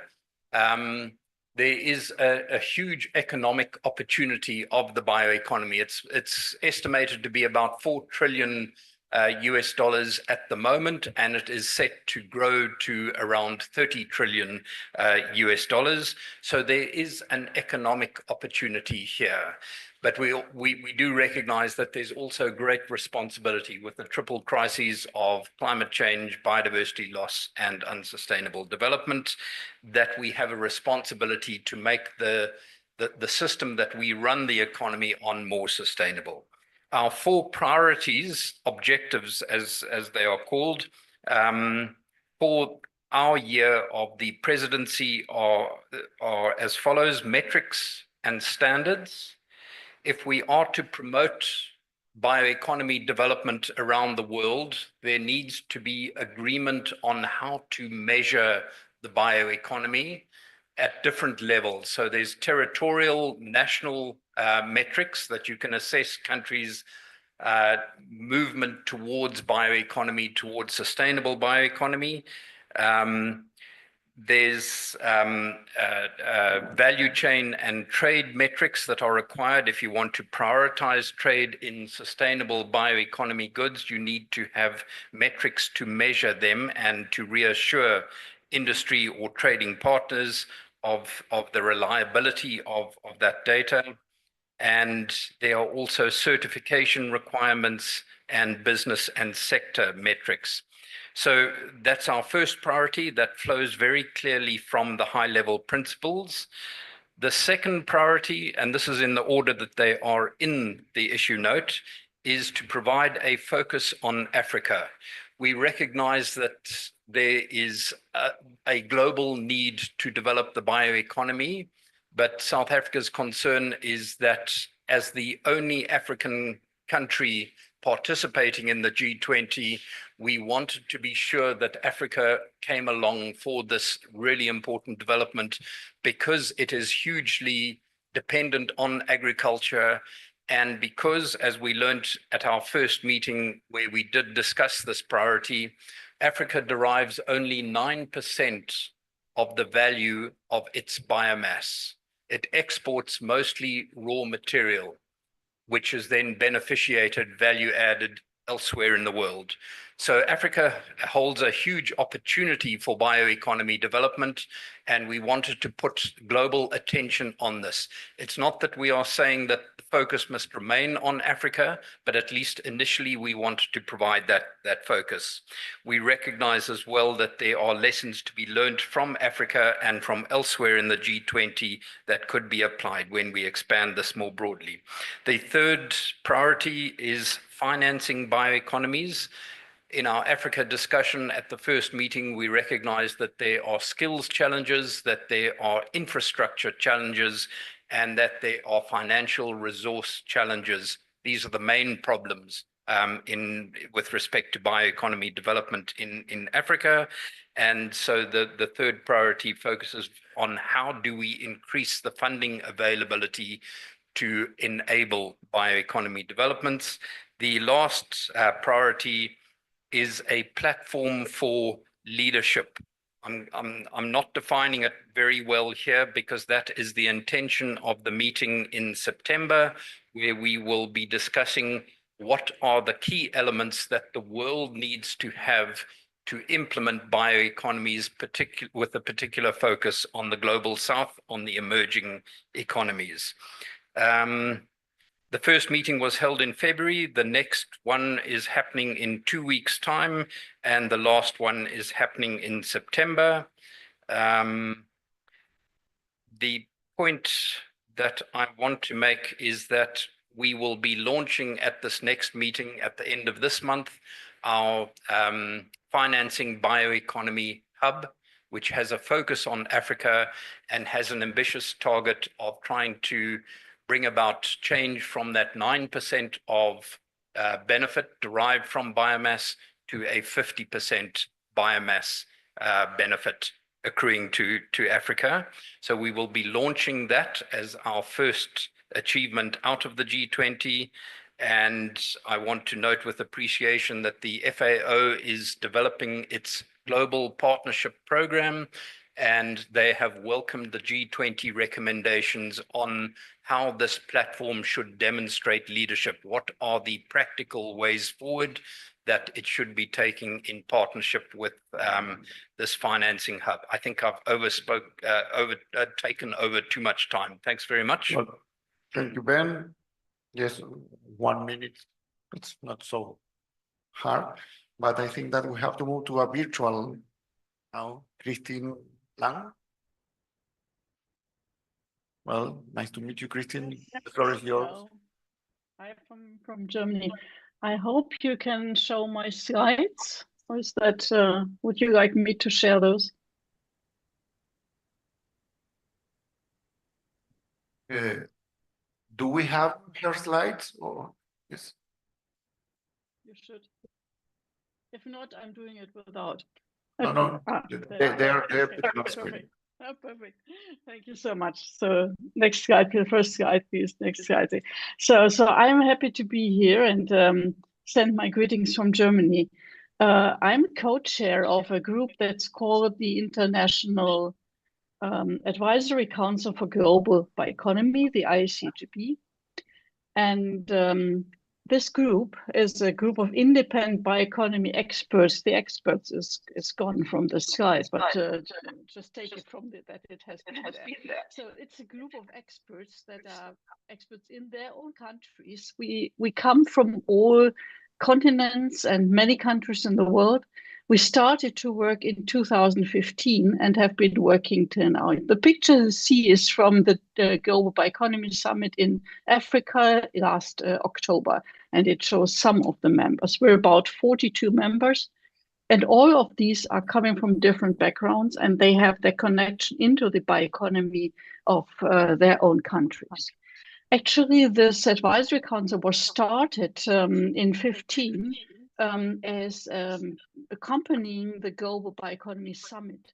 And this summit started in 15, has been a series now. And the last one, as I said, it was in October last year in Africa.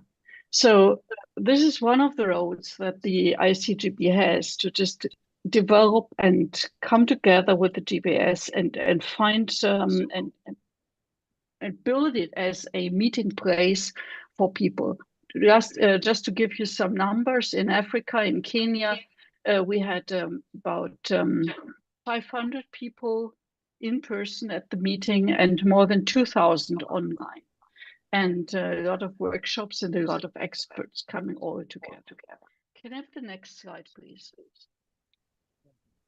So what is it, what we are talking about? As I said, the Global Bioeconomy Summit is one, but we also look at as regularly looking at bioeconomy strategies. And when we think about what bioeconomy globally, how you can describe it, you can find that strategies are in many countries the way that people are starting to think politically on bioeconomy. The pictures that you see in the middle, the upper one is a picture of a few years ago when bioeconomy strategies were started. The lower picture in different colors shows you where there are more bioeconomy strategies, where are updated strategies, and where there's what you can see just from this picture, there's a lot of movement in that. And what we see that it's very important for a country to start with strategies to think about what the country wants to do, where the biomass, for example, come, what the technology is, what the aim and the goals are.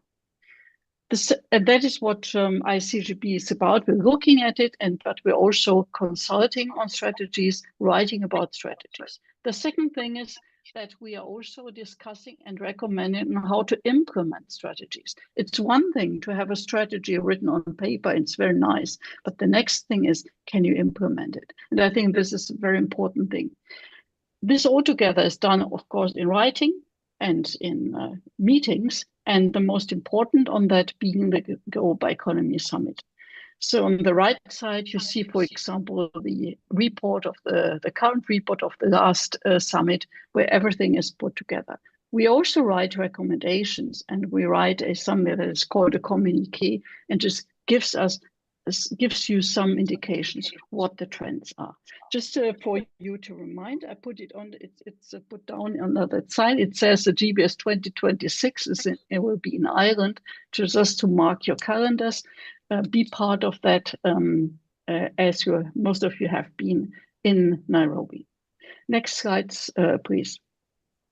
So what do we see, for example, at global trends at the moment? I just want to pick a few. And just following up to what Ben just said, the G20 initiative on bioeconomy was very high level one, a very good one, very important to bring together all the G20 countries to agree on high level principles. One of those being that bioeconomy is indeed an economic strategy for transformation. And I think this is one of the points. I just cite two more of those. There's this World Economic Forum that has started also a bioeconomy part and written a paper called Accelerating the Tech-Driven Bioeconomy. And there's also a very important and good paper written by Chatham House on how strategic collaboration by economy can boost climate and nature action. These are just some examples. And this is to say that there's a lot of global movement also coming from less traditional bioeconomy initiatives. The next slide gives you some ideas on why it is important for that ICGB is there for promoting global bioeconomy efforts. So what we can do and recommend, we can do recommendations. And one of those, for example, is that it's important now to think of bioeconomy as economy. So grow the strategies from bioeconomy into a really in the economic policy. And that would be the next big step for transformation. It's also interesting that bioeconomy is something that is regional and local. But then you have to link this with global bioeconomy. And what we see more and more is that the regional and local initiatives are the ones that really put emphasis and impetus. And then that needs to be put into the local, in the global linkage. So again, something the ICGP can do. And the last thing is the one that we are doing now. Again, there is a word missing, which is very important, but just note what we are just building is a global bioeconomy partnership. And we've started and launched this at the Nairobi summit. And you see on the right-hand side some of the partners that have already agreed to join with us in such a partnership. So it means that we try to bring together all those initiatives that have already formed alliances or bioeconomy partners. And you see that also the Latin American partnership is part of that. This partnership is going to be something that has three functions. It's meant to be a connector that bring together experts, politicians. Secondly, it's a strategy developer. So all this comes down to build strategies, to develop strategies that can be discussed. And third part, it will be a capacity builder, and that also altogether goes into the partnership. That's all for the moment, and I'm looking forward to any discussions. Thank you very much. Well, thank you very much, Christine. Bruno, Sotul. It's your turn now, Bruno. From Itamaraty, Brazil. Hello, good afternoon. My apologies in advance for my Spanish. Hopefully you'll understand me. It is, for me, an honor to be here today with you representing Brazil. And I wanted to send my warmest greetings to all of the other panelists. And I want to tell you that Brazil firmly believes that bioeconomy has to play a central role in debates in international institutions, which is why it celebrates the efforts by AICA and the Latin American Bioeconomy Network to facilitate this dialogue. It's very important for us to highlight the recent growing drive towards bioeconomy at the international level, such as the high-level principles on bioeconomy from G20 last year. These principles, which were implemented by the members of G20, the leaders, establish a transformative network for social inclusion to create dignified employment, the development of the three areas of sustainable development within the realm of bioeconomy.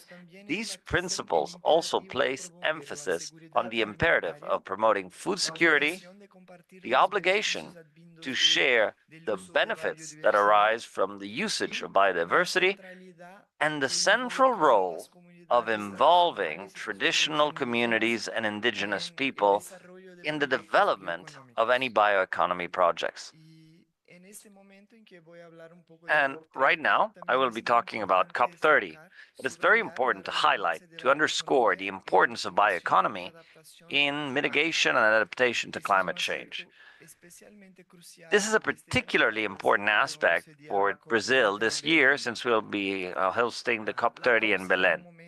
The COP will be a key point to make progress in sustainable development through climate actions that are inclusive. As the appointed chair of COP30, the Ambassador Corredo Lago pointed out in his first letter that the chair of Brazil will highlight the importance of bioeconomy as a driver for environmental sustainability and for equitable growth. COP30 also will place emphasis on the need for greater cooperation to support developing countries, including financing, the transfer of technology, and capacity building. By integrating sustainable solutions and with the participation of multiple stakeholders, Brazil seeks to promote a collective path towards sustainability. With regards to this drive, COP30 acts as a unique platform to position bioeconomy as a pillar for sustainable development strategies that are climate friendly.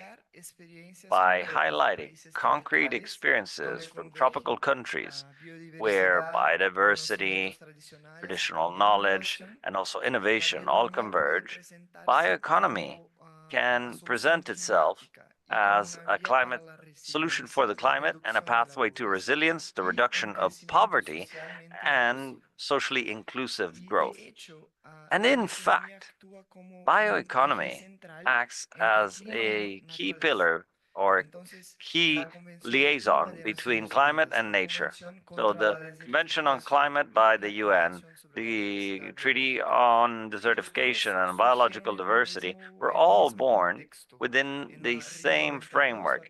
At Rio 92, the Summit on the Environment and Sustainability in 1992, and with the notion of sustainable development at its core. What we want to say is that there are synergies between these conventions, these treaties, that bioeconomy can leverage, and in that way contribute to achieving simultaneously the goals of all three treaties or conventions. So, within this framework and this concept of synergies, this focus on bioeconomy and using biodiversity sustainably by adding local value and by empowering communities, all of these things can help seal the implementation gaps, in particular in developing countries, while also making progress towards the achievement of the goals of Rio. Also work on integrating bioeconomy in other forums, such as FAO and also ATCO. And we've also received interest from other institutions, such as the IDB and the European Union, to strengthen the dialogue that was started at G20. Brazil believes that this process could channel a global effort in favor of bioeconomy involving governments indigenous people, local communities, the private sector, the academic realm, scientific research, everyone, to strengthen their role in building climate action with a social component. Finally, I wanted to thank you for the opportunity to share our work and to strengthen the agenda of bioeconomy through this important network. Thank you very much. Thank you very much, Bruno. And now we invite Marta Gomez, an agricultural engineer and senior expert of FAO. Thank you very much. Can you hear me clearly? Yes. Well, first of all, I wanted to thank you all on behalf of FAO and by Cabeza Hedi, my director who coordinates bioeconomy at the global level, and the leader of the regional office of FAO. We wanted to all thank you for the invitation and for giving us the chance to speak. I wanted to briefly go over what was mentioned this morning with regards to Mr. Alexander Weiss from UNESCO. The world currently faces some big challenges in terms of poverty, in terms of the crises and conflicts, the effects of climate change, and the degradation of ecosystems. It's very important to keep all of this in mind. Agri-food systems are also facing big challenges globally.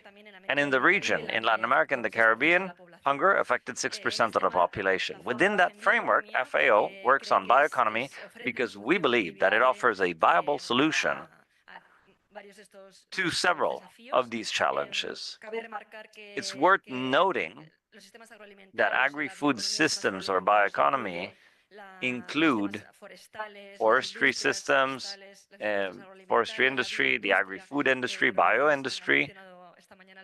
Roberto Isan mentioned this morning as well. Perhaps an evolution of agriculture, or agriculture currently is bioindustry as well. It's not just primary production. So FAO in 2021 implemented a new strategic framework wherein we moved from talking about the agriculture of systems, we talk about agri-food systems, encompassing all of these sectors and more, and to change that paradigm as well. So bioeconomy has been established, or is currently, one of these priority areas for FAO. It's a priority program, is what we call it, up to 2031. And so it's a long-term investment that FAO has done in this shift in paradigm. It's important also that we want to thank the support from the German Ministry of Food and Agriculture. We started working on this topic in 2015, so it's 15, 20 years of work and of investment and of support to this topic. I had a few slides. Cynthia, if you could please put them up on screen, because I have a QR code there. And well, I imagine that this will be shown. But anyway, within this strategic program, up to 2031, there are several working areas.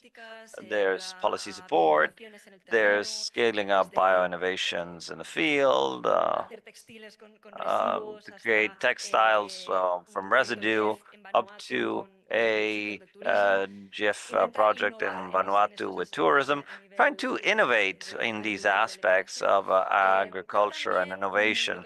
But another thing that was mentioned by Ben as well, which is a global coordination on the topic of bioeconomy.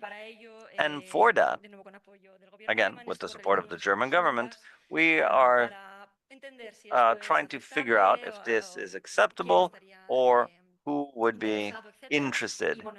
And in that QR code that you see on screen, we have a survey which is part of this consultation process. So please, help us out. Help us understand where the needs are, or what are the priority areas to start working on. Next slide, please. And very well, just very briefly, I think we're running out of time. I just wanted to mention that in one of these surveys has been carried out in the region of Latin America and the Caribbean, and we are processing the results. This is just a very, very, very preliminary result, but I just wanted to show it on screen, just so that you can keep it in mind.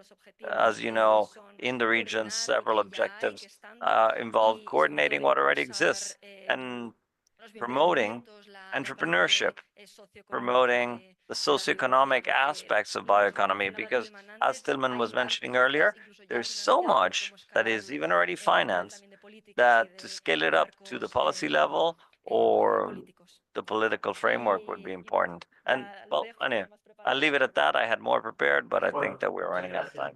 Well, thank you very much, Marta.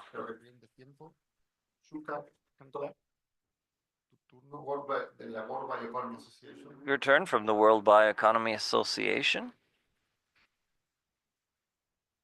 Yeah, it's my elevator pitch. Yeah, happy to be here in the 6th happiest nation in the world. Congratulations. I have to say that because I'm coming from Finland, or shall I say Funland, because it has been selected 8 times in a row to be the most happiest nation in the world. So happy to be here.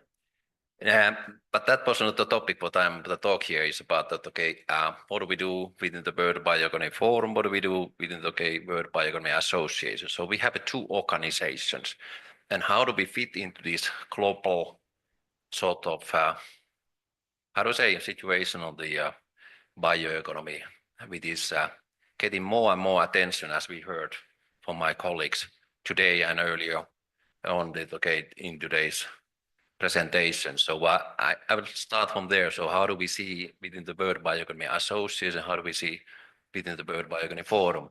I would claim that especially since 2022, the bioeconomy has gained more and more attention. Why do I say 2022? Because on that moment of time, there's China announced their first bioeconomy strategy. It was May 2022. Only a couple of months later, September 2022, also US came up with executive order on advancing biotech and biomanufacturing. It can be deemed as a bio strategy from their perspective, very much focused on the biotech. And also what we are hearing today, that in the COP30, there's a bioeconomy will be high on agenda, thanks to Brazil. But in 2022, November, it was very first time that in the COP context, bioeconomy was mentioned. Actually, there was a very first time that there was a bioeconomy strategy organized by UNEP. There is a very first time to discussing about that. So there's more and more attention on that. As Ben said, there's a great opportunity when it comes to the bioeconomy. It has been estimated that the value of it is $4 trillion. $4 trillion. Is that a lot? Relatively speaking, yes, if the all economic and activities value is about $100 trillion. But is it a lot if we compare that like subsidies for the petrochemicals, for the oil industry, it is about 7 trillion. So yeah, there are perspectives on that. But the good thing is that, there are great expectations. We've been working also in that, let's say, space. We were very happy to be part of the G20, thanks to Brazil, to telling about international collaboration and importance of it. And then last year also the one lubricator for the bioeconomy is that how do we finance that all? And I think that now when there is a sort of global understanding of bioeconomy, thanks to Brazil, thanks to G20, and thanks to continuation what the South Africa is doing, that the people are starting to thinking about what do we mean by the bioeconomy. It's huge and very complex matter. When there's a global understanding, it's a good platform to build on also from the financing perspective. And there's if we now have a look on this sustainable financing, which roots back to the 1970s. It took decades and decades until it increased on the level where we are today. It's about $6 trillion. $6 trillion. So it's having already leverage power. But when we have a look on the sustainable financing mechanisms, mainly they are interlinked with good thing, with the climate change mitigation. It is definitely needed. And on the other hand, with the biodiversity. But once you are contemplating or considering the investing in the bioeconomy, you do that with your own credits. Actually, in a very traditional way, you are investing more money in that hope that you are getting more out of it. And you are not getting any credit despite the fact that you are providing solutions or alternatives for the fossil-based world. And last year, together with Nature Finance, we did a study on that how you could then sort of adapt those sustainable finance mechanisms, which do already exist, bad or good, but they exist, and how you could then apply these in the bioeconomy. So we ended up to having an adapter. I'm an engineer, I use that term, but the adapter that you could then apply the same tools in the bioeconomy. And that's sort of fast track because the systems are there in place. You don't need to reinvent the wheel again. You are just applying the existing wheels. So that's what one of the findings. You can find that report, for example, from our website. For this year, we've been now talking about that. Hey, let's go deep on it. That what does it mean? There's now the discussion going on about leveraging climate mitigation, climate financing mechanisms in the bioeconomy.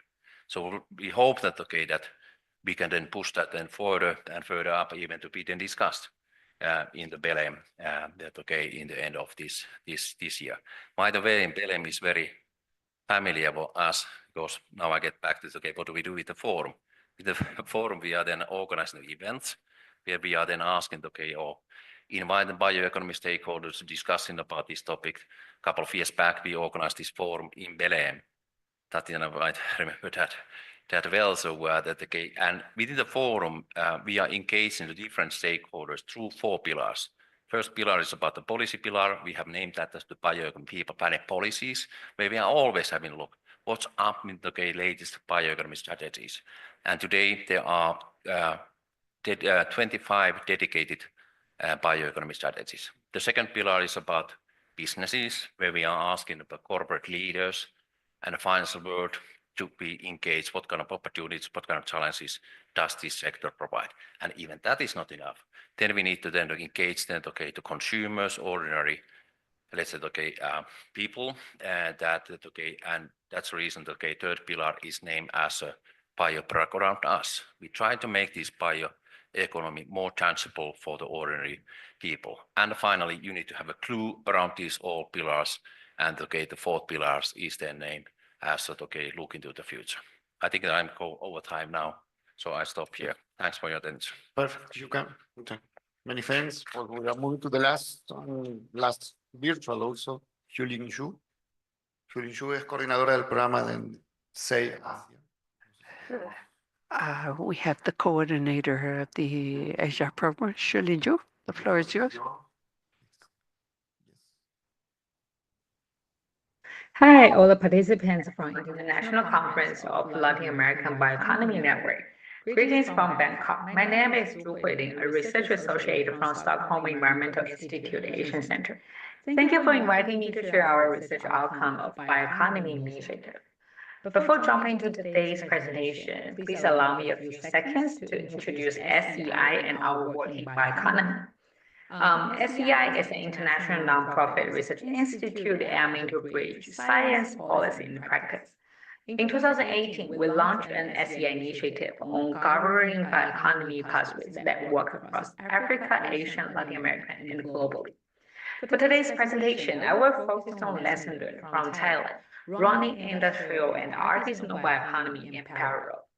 Let's start with some current state of bioeconomy in Thailand. Thailand has abundant agricultural raw materials like rice, cassava, sugarcane to support its bioeconomy development. As you can see in the figure in the right, Thailand's primary crop production volume has been positioned as the second in the region for over 20 years. Second, Thailand has launched a bioeconomy strategy known as BCP model, Bioeconomy Circular Green Economy Model, leveraging its biodiversity and its strong agricultural sector. Thailand is a regional leader in Southeast Asia's bioeconomy development. Our research started the Thailand's BCG model and found that they have industrial and artisanal bioeconomy in parallel. They are different in key impacts responsible agency and the key development area. Industry bioeconomy mainly served for economic purpose, aims to achieve a higher income status through applying science, technology, and innovation.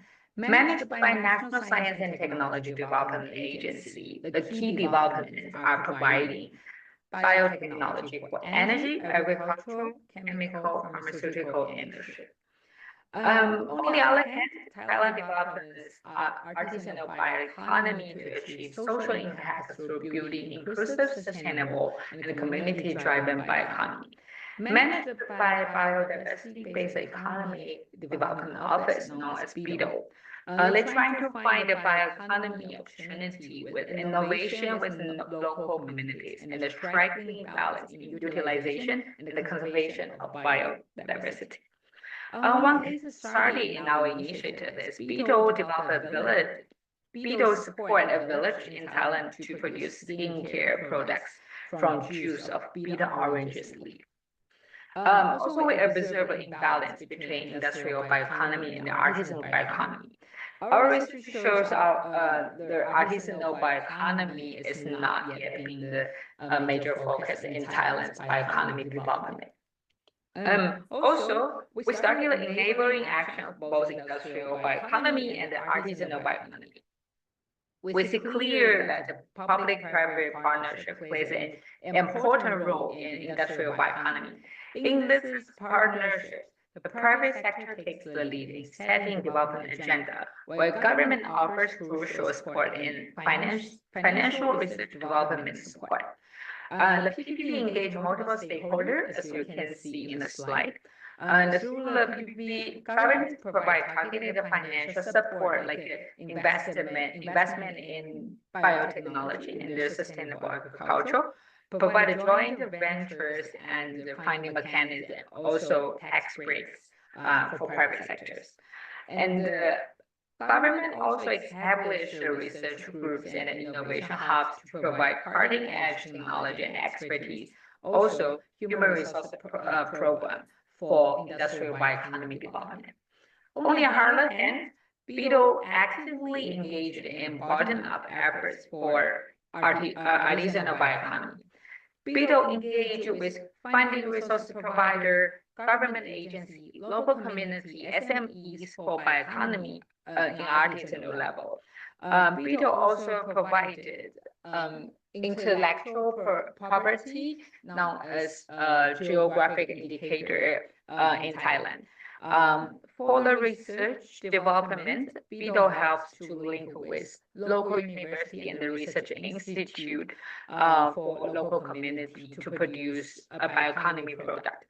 For financial support, BIDO helps to connecting community to finding sources and they provide in-kind assistance in linking business opportunity.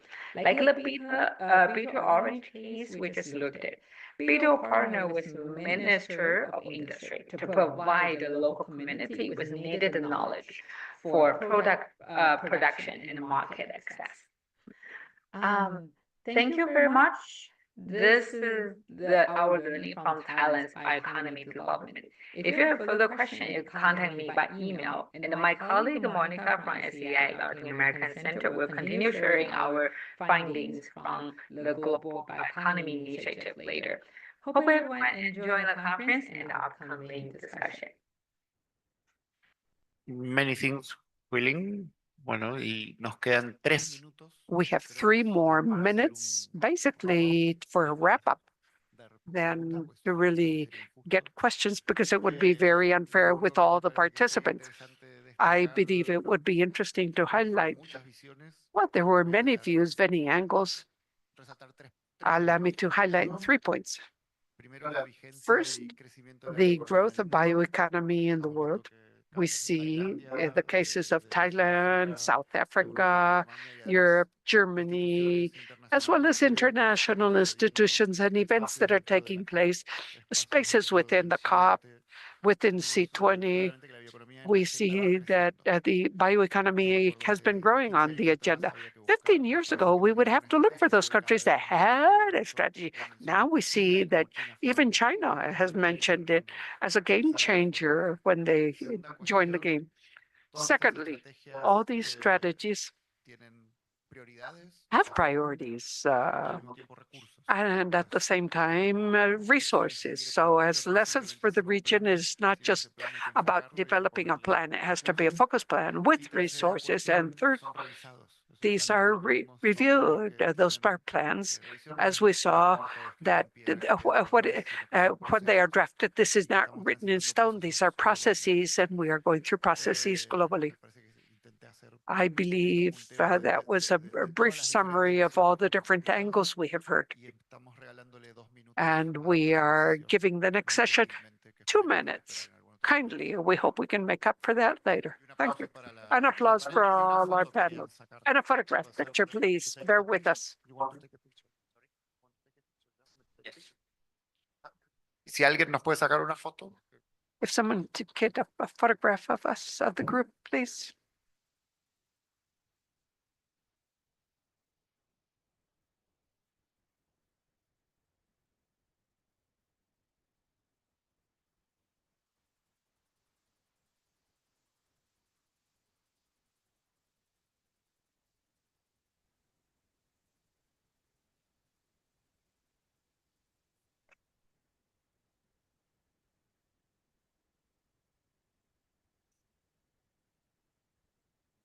Muchas gracias a este panel. We would like to thank the panel. And now we would like to bring in a couple more chairs. This panel has given us an overview of the economy, a bioeconomy worldwide, and now we will focus on bioeconomy in the Americas. Tatiana Shore from the Amazon region will be the moderator. There was a minor change on the agenda. Excuse me, Hugo Chavarria is wearing the hat of the Secretary General of Red Latam de Bioeconomía. Hugo, go ahead. Excuse me, Celestina, we changed the agenda on you. Yes, we did flip-flop. I will moderate this session, and Tatiana will help us moderate one of the mini panels.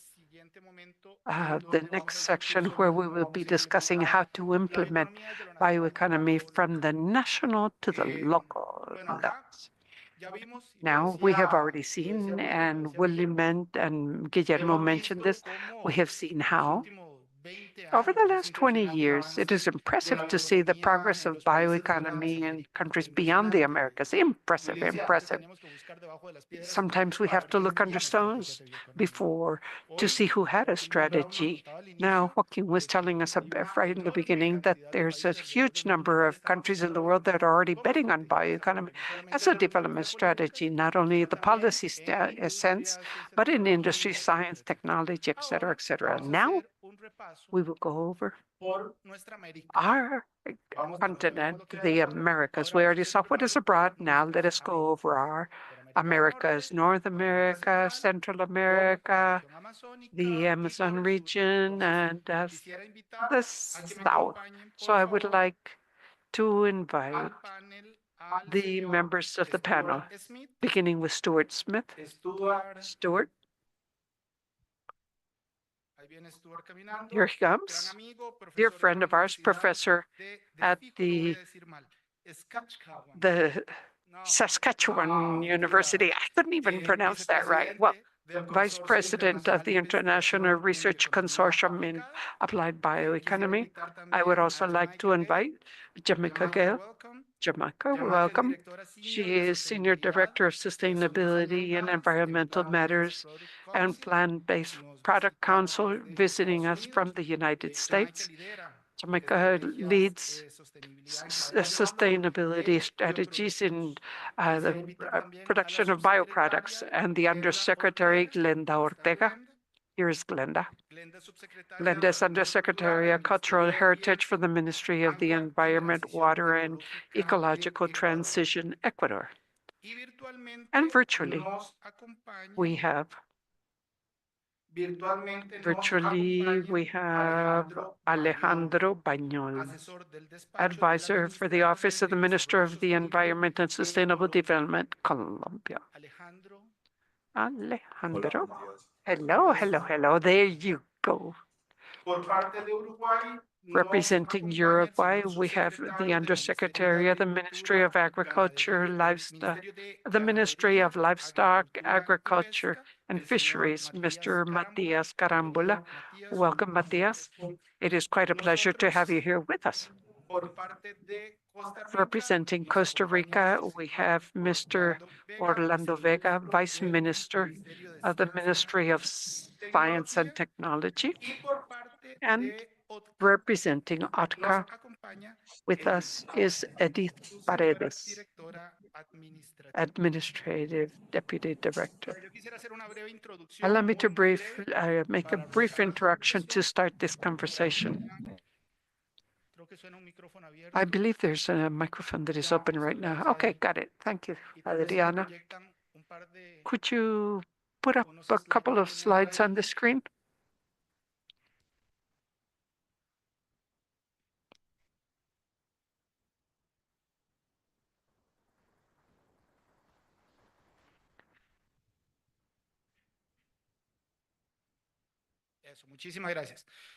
Okay, thank you. We have been talking about the Latin American network, the Latin American network, the Latin American network. But the truth is that we have not yet all told you about the network. I believe that 60–70% of those here are part of the network currently. We have been working together for the last 2 years, but there are institutions, individuals, or important organizations that not necessarily are aware of what we have been working on. So before we see the progress of bioeconomy in the Americas, we thought it would be appropriate to mention a bit what our network is and what we have been working on. Next, please. Why? And this I mentioned at the beginning.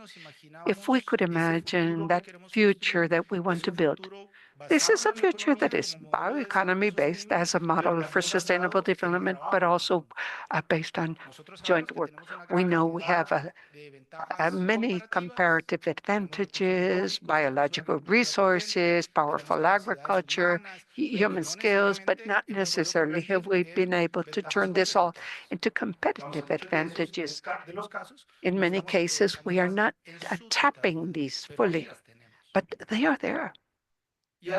Additionally, we know there are countries that have made significant progress and that have helped others. So, of course, it made sense to work in collaboration. Next slide.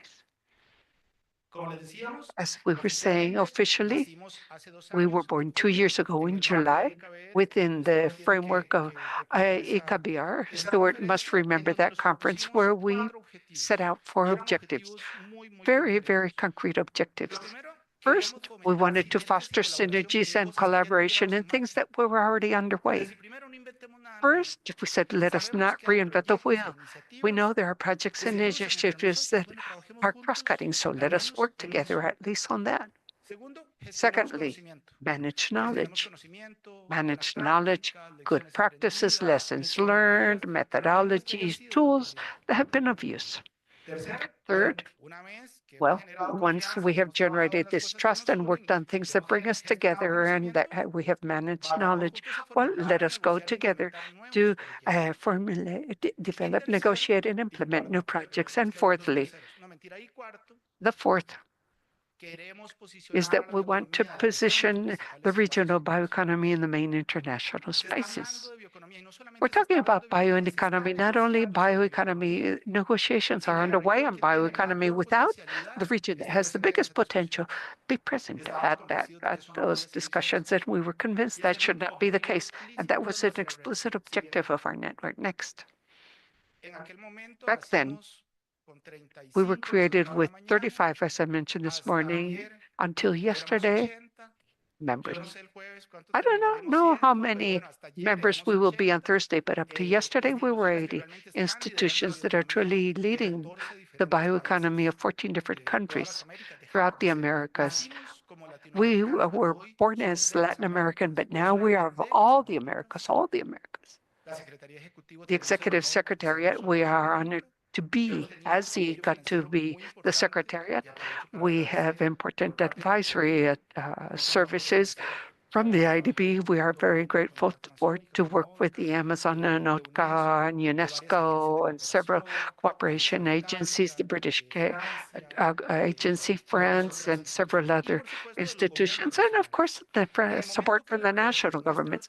Once the network showed its utility, evidently, it started to receive financial resources to operate. And we have a small advisory committee, something else that we should discuss in greater depth this week. Next. Many regional members that cover the Americas and others that are national members.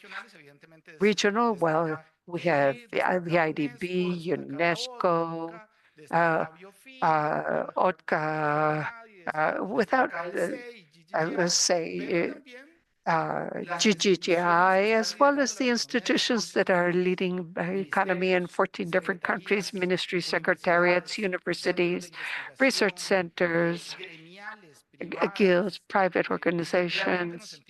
We feel very proud because we have very good representation. Are we missing some? Of course we are, but we have a very good representation. Next, please.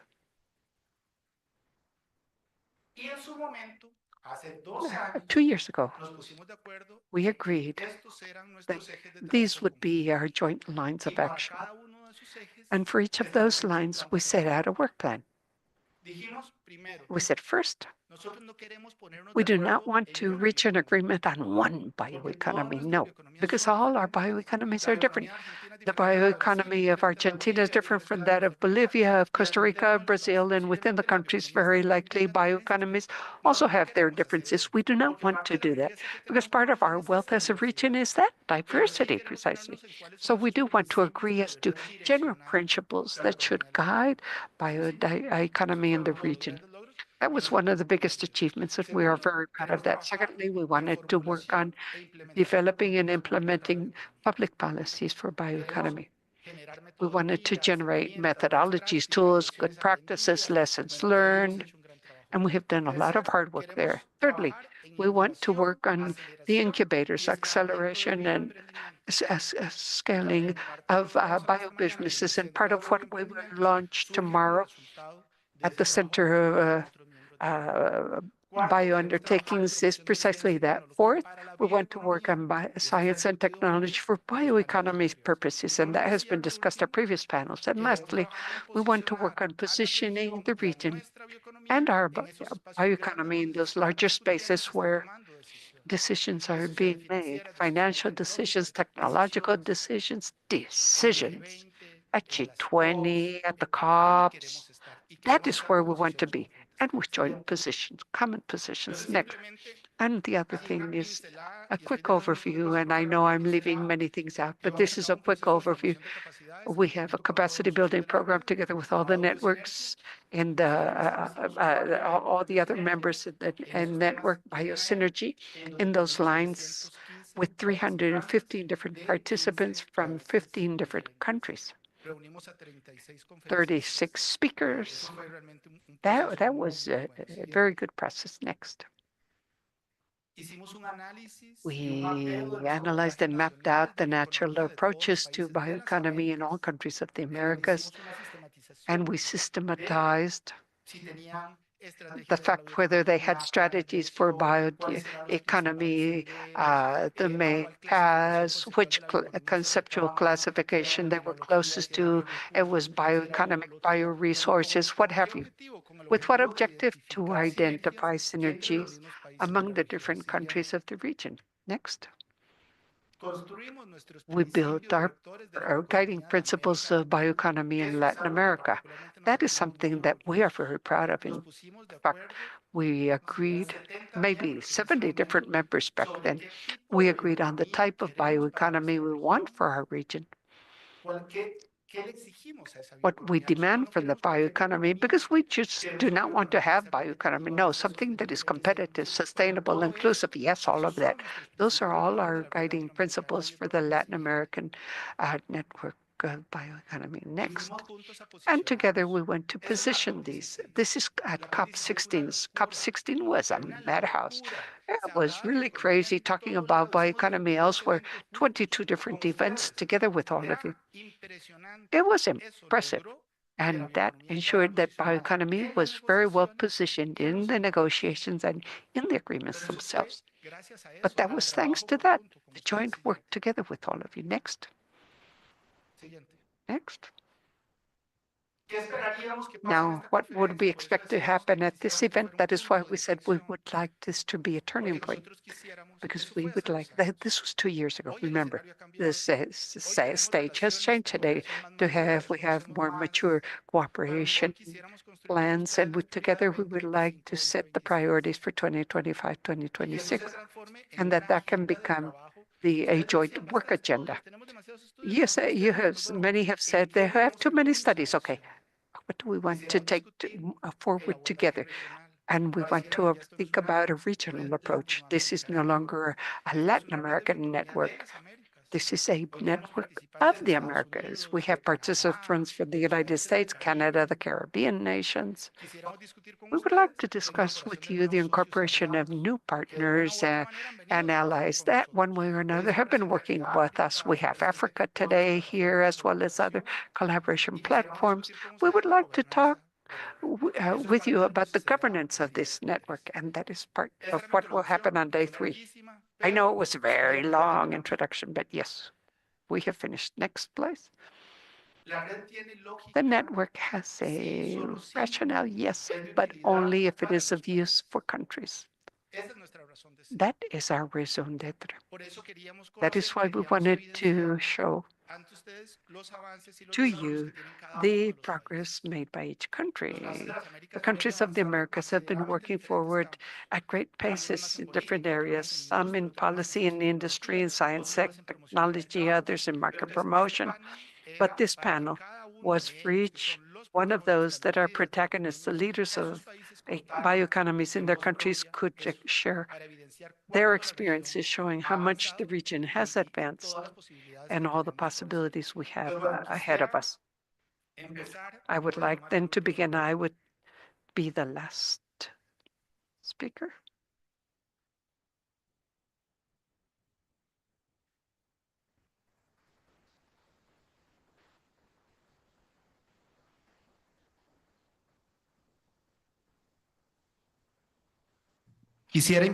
I would like to begin with the Vice Minister of Science and Technology of Costa Rica for 2 reasons. First of all, he has a very tight agenda. It needs to run out very soon. And secondly, because Costa Rica was the first country from the Americas in having a national bioeconomy strategy.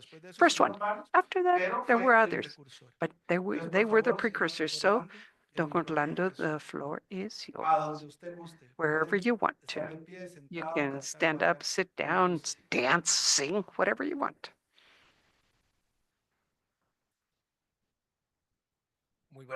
Hello, good afternoon. For the Ministry of Science and Technology and Telecommunications, it is a pleasure to share with you these brief short thoughts about the efforts made by Costa Rica regarding bioeconomy. And yes, as Hugo mentioned, I would like to apologize because as soon as I finish, I have to run out. A starting point, and as Hugo very clearly said about the network, this is not just an effort in isolation of one institution, one organization. This is collaboration, interinstitutional collaboration, where both the ministries as well as the research centers, universities, and all stakeholders involved in that institutional commitment are necessary to build a strategic framework that could be sound and that will go beyond the willingness of the people that originated it. We should relate this to the vision each country has. And as Hugo was mentioning, I celebrate the possibility of understanding those bioeconomies according to the wealth and diversity of each country. and thinking of sustainability, particularly of the biological resources and tradition of conservation of biodiversity that Costa Rica has for economic models resulting from this. The biological wealth represented in raw materials are fundamental for bioeconomy, offering an endless number of opportunities for research and development of products that may be innovative and in the creation of sustainable business. Down those lines, I believe we have a very short presentation. What are we doing currently in Costa Rica? And I would like to mention that possibility of knowledge through the Costa Rican Promotion Center for Research and Development. There 120 million colones are available for different projects related for companies related to bioeconomy. These are non-reimbursable funds.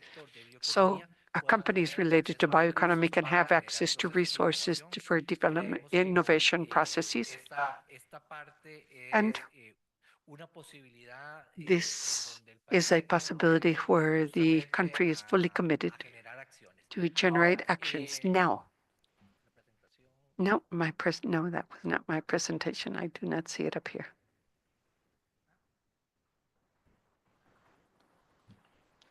Well, if you can't find it, no problem. As Hugo was mentioning, Costa Rica is the pioneer in developing the national bioeconomy strategy for a short period, 2020 to 2030. And part of this document includes a roadmap. And this is one of the advantages we have had. This is not just a rigid document, but instead a document that is easily adaptable to the needs and the opportunities that arise in the country. One element that we have driven in this strategy is to learn about the priorities at a regional level. Part of those regional processes have taken us to develop workshops, and we have better understood and learned about the differences that could exist among companies that work in the center of Costa Rica as compared to those along the coastlines or those that are more distant areas. Part of this process has been has represented the consolidation of a framework that is ideal for regional plans and to identify projects focused on the high value sector. And precisely, we in 2025 and subsequent years, we would work on consolidating a model for total decarbonization and the sustainable development of the country as to how to build the bioeconomy model in the context of biodiversity. Thank you.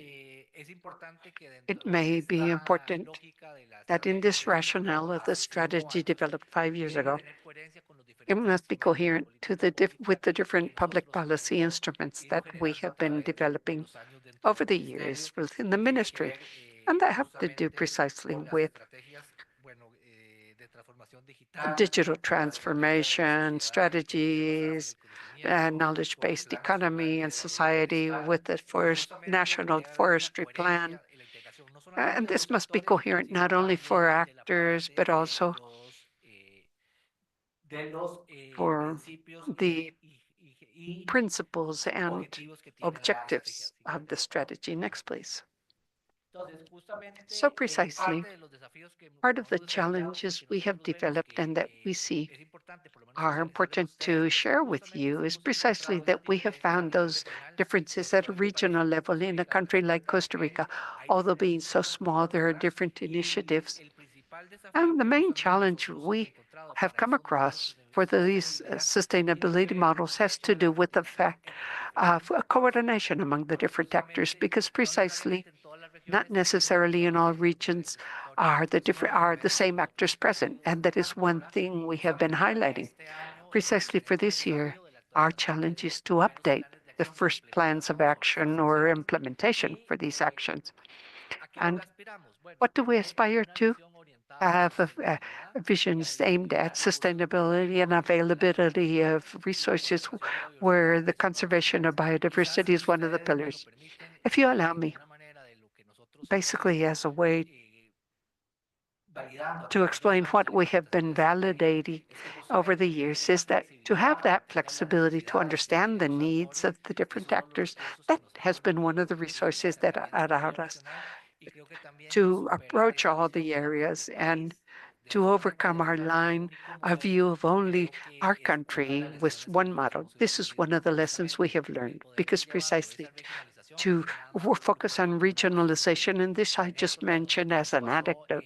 This happened to us in a region in the southern part of the country that it was where the needs of the counties that were closest to the border the country were very different to those that we were seeing closer to the Pacific, for example, the Pacific Ocean. And that is one of the values we see precisely as a good practice. Although there are challenges within the countries and among countries, it is important to find the differences and uniquenesses of each of these regions. So another element is that we have developed a series of guidelines of action to outline future areas of work, agricultural inputs, utilization of biomassic residues, and high-value bioproducts. That would be the 5 minutes I had available. I know I flew through this, but anyway, I am available. We have representatives for the ministry here if anyone wants to talk about our efforts. Thank you. Bueno, muchísimas gracias. Thank you very much, Orlando, for your presentation. And we know, how busy your schedule was, but you still managed to join us for a few moments. So thank you very much, Orlando. Now, we would like to continue with Canada. As we mentioned, we have Stuart Smith, a university professor who is closely linked with the topics of research. So, Stuart, in your perspective, what is the status quo and the development of bioeconomy in Canada? Thank you very much, Hugo. And thank you to you and to the organizers for the invitation to come down and join you here.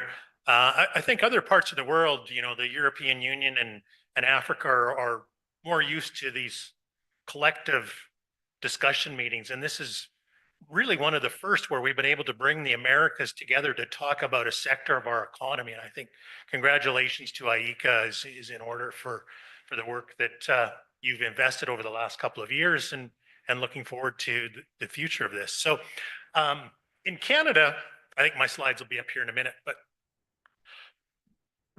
the word bioeconomy is quite a new word in government discussions, the agriculture industry. But the three pillars that support bioeconomy in Canada have been around going back into the 1980s. If you can put the first slide up, please. So in Canada, the three pillars are biotechnology, biofuels, and bioproducts.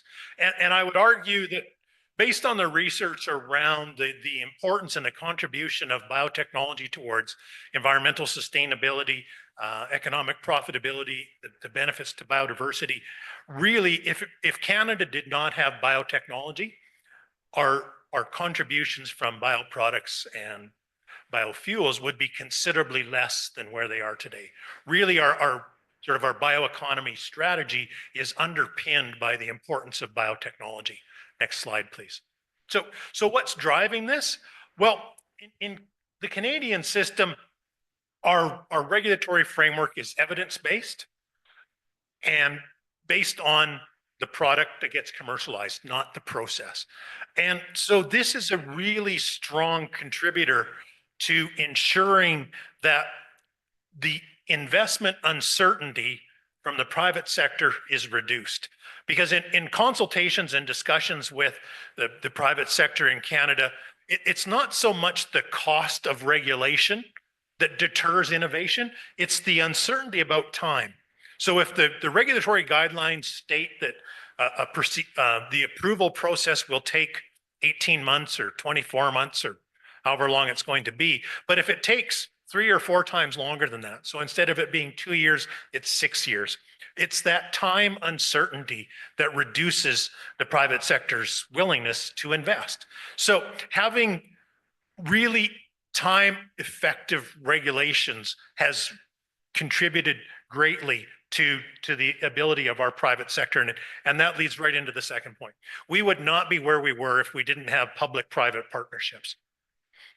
In our view, and the evidence is indicating that within the Canadian context, these P3s are essential to driving a research agenda. Certainly the public sector needs to be there to provide financial support for early stage research, some of the scale up, but it's that private sector that really needs to license the technology, finish the commercialization process, get them developed, and really do the rollout and the marketing. So it's really that partnership between government agencies, universities, and the private sector that's allowing our bioeconomy in Canada to really be so crucial. And so you can see, just as an example, from a government level, sometimes it's research grants into universities or government departments that are key, but it's also those large innovation grants that allow for hundreds of thousands or multi-million dollar investments to build our capital infrastructure that allows our research to move forward. As an example, back in the 1990s, there was about $25 million invested in Saskatoon to build Canada's only synchrotron, and that has been a real advance from the scientific side of things. Next slide, please. So what's encouraging innovation? Well, it's really that we about 25 years ago, we launched a new funding agency within Canada called Genome Canada.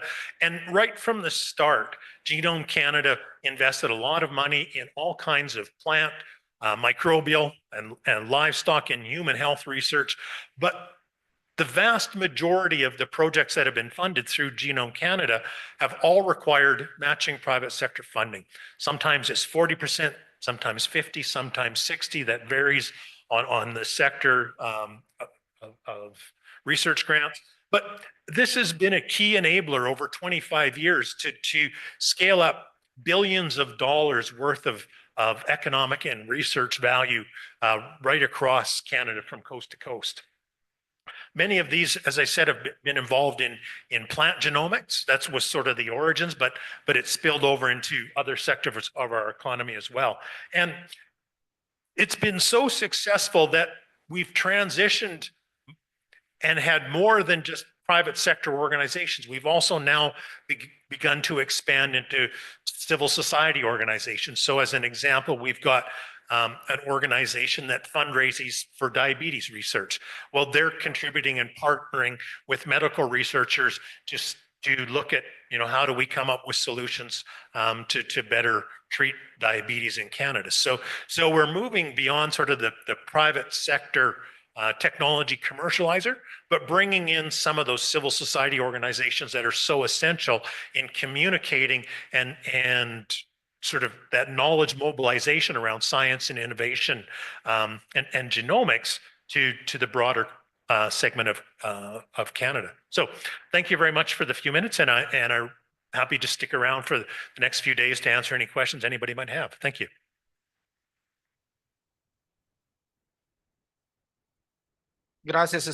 Thank you very much, Stuart. Yes, effectively. I would say that based on the challenges, the economies of each countries, and the upcoming days, we will have plenty of opportunities to have a conversation and to identify potential synergies. Thank you, Stuart. Now, we ask Jamaica. Jamaica, thank you very much for being with us today. We know that you had to rush with logistical issues to be here, so thank you very much for that. And we wanted to hear a little bit your perspective, in particular as a representative of the private sector concerning the state and progress of bioeconomy in the US. Thank you. everyone. Appreciate the opportunity today to speak a little bit about the US bioeconomy. So I'm going to jump right into some numbers, and I do believe I have slides, and I think they're being pulled up right now. So in 2023, the US bioeconomy had a direct economic impact of 210 billion US dollars and supported about 640,000 jobs across diverse industries. I think important to note here that these figures are likely an underestimate of the true scale of the US bioeconomy. There's no federal kind of uniform definition of bioeconomy in the US, which makes it a little bit difficult to capture some comprehensive data. So I wanted to kind of start by highlighting the fact that support for growing the bioeconomy in the US has received pretty consistent bipartisan support over the past several decades. Successive presidential administrations since George W. Bush in the early 2000s from both political parties have signaled their support. From the Obama era National Bioeconomy Blueprint to the first Trump administration's White House Summit on advancing the American bioeconomy, to the more recent Biden administration executive order on advancing biotechnology and biomanufacturing innovation. Federal leadership really has remained consistent in this space, which has been incredibly encouraging. And in the more recent years, we've seen more of a shift to a whole of government approach, driving progress with pretty coordinated efforts across US agencies responsible for agriculture, energy, defense, environment, and health related issues. And that potential really only is growing. As the chart I have up on the slide there shows, projections suggest that by 2030, the US bioeconomy, specifically sectors related to biotech in plant and animal and bioproducts, could expand to over $400 billion, which with much of that, as you can see, coming from the industrial bio-based product industries. So this growth is being enabled by a range of targeted federal and state level and even more local programs. I just wanted to highlight a few briefly. So first up there, I wanted to talk a little bit about the BioPreferred program, which is a federal procurement program that creates market demand for plant-based products by requiring federal agencies to purchase bio-based alternatives where available. And kind of as a part of this program, there's also a consumer label through the United States Department of Agriculture that signals to consumers and helps them identify where there are bio-based goods. Second, I wanted to highlight the kind of loan guarantees. So the US government has support for biorefinery development. These help companies build or expand facilities that turn crops and agricultural waste into things like fuels and chemicals and bio-based materials. So really helping to de-risk some of those major upfront capital investments. So third, I wanted to highlight the defense sector. This is a more unique player in advancing the bioeconomy in this space, but the US Department of Defense invests in biomanufacturing to reduce dependence on materials and kind of fill some critical gaps in the military supply chains. So fourth, wanted to highlight regional support. So a lot of the emphasis in policy is happening at the state level here, helping to drive innovation and support business development. A lot of different states offer tax credits and grants and permitting assistance to attract bio-based companies and help build out manufacturing capacity.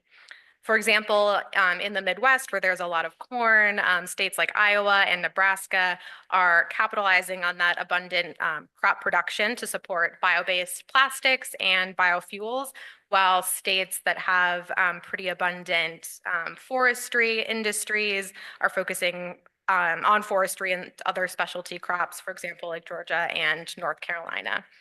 And then finally, wanted to talk a little bit about research and development innovation. So the US has historically invested a good amount in research and innovation in this space with federal labs and public-private partnerships. For example, again, the Department of Agriculture's research service focuses on applied research in areas like renewable bio-based coatings and packaging and different industrial uses for crops. While we also have an institute, a public-private institute called Biomade, which supports scaling biomanufacturing in the US by helping to fund smaller kind of pilot level projects. And there's also a focus there on workforce development for the bioeconomy, as well as industry and academic collaboration. The goal of these projects, again, just being to help support some of the development of next generation biomaterials and really help speed up commercialization. So kind of to close things out, we've seen a pretty significant amount of progress in the last few years, and I think we're very hopeful for the future. Definitely don't want to ignore the fact that there is definitely some uncertainty in the policy space in the US right now. I think like many places, we're in a period of transition. And I wish I had a crystal ball, but I don't, to predict the future of bioeconomy policy. But I do think we've seen a lot of really encouraging signs in the past weeks, months. Just last week, there was a bill, a bipartisan bill called the Ag Bio Act that was introduced in both the House and the Senate. And that legislation would help kind of solidify funding for biomanufacturing, which is, again, very encouraging.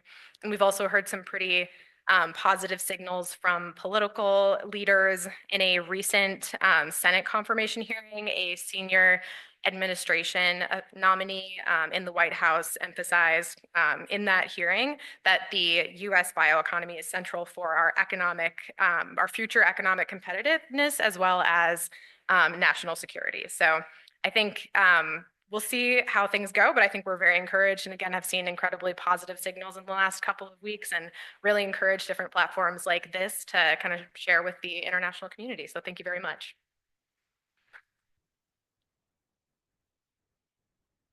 Muchas gracias, Jamaica. Thank you very much, Jamaica. It was very important for us to have Jamaica here, to have the vision of the United States, a country which is very important from an economic, technological, research perspective. So the goal was to hear what's going on in their country, in the United States, in terms of bioeconomy. Even though we cannot say much about the future in terms of policy at this moment. We wanted to right now invite Alejandro Bañol.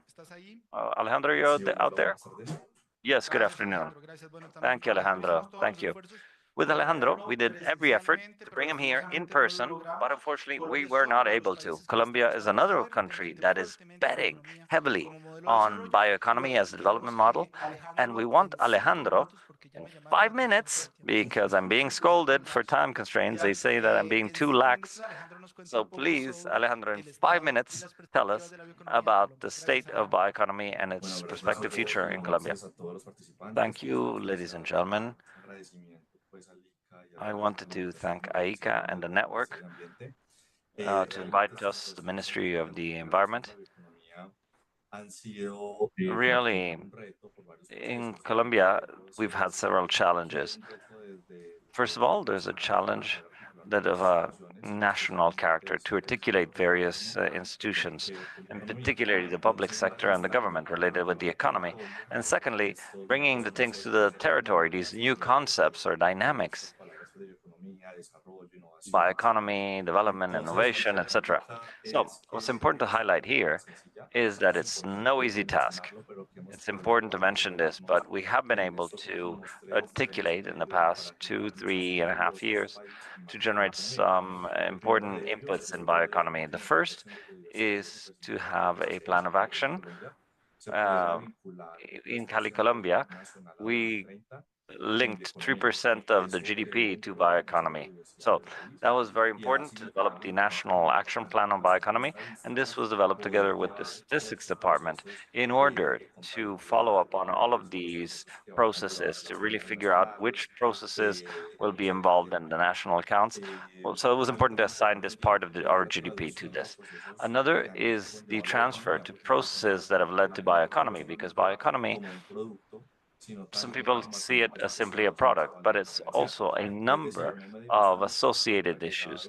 So we don't just measure the added value or the innovation value based on the amount of technology that has been injected into the products, but also in the traditional knowledge, ancestral knowledge that comes from the territory to the productive processes. So here we're not just talking about bioeconomy in terms of production, but rather as a development model.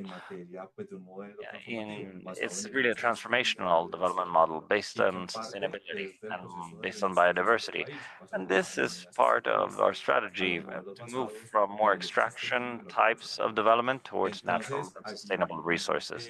So there we have assessed four scenarios in terms of bioeconomy. The first is sophistication, which is not to segment the ecosystems or the territorial dynamics, but rather every productive activity should have its time within bioeconomies. For example, the bioeconomy of sophistication is one that has value-added technology, niche markets, access to resources.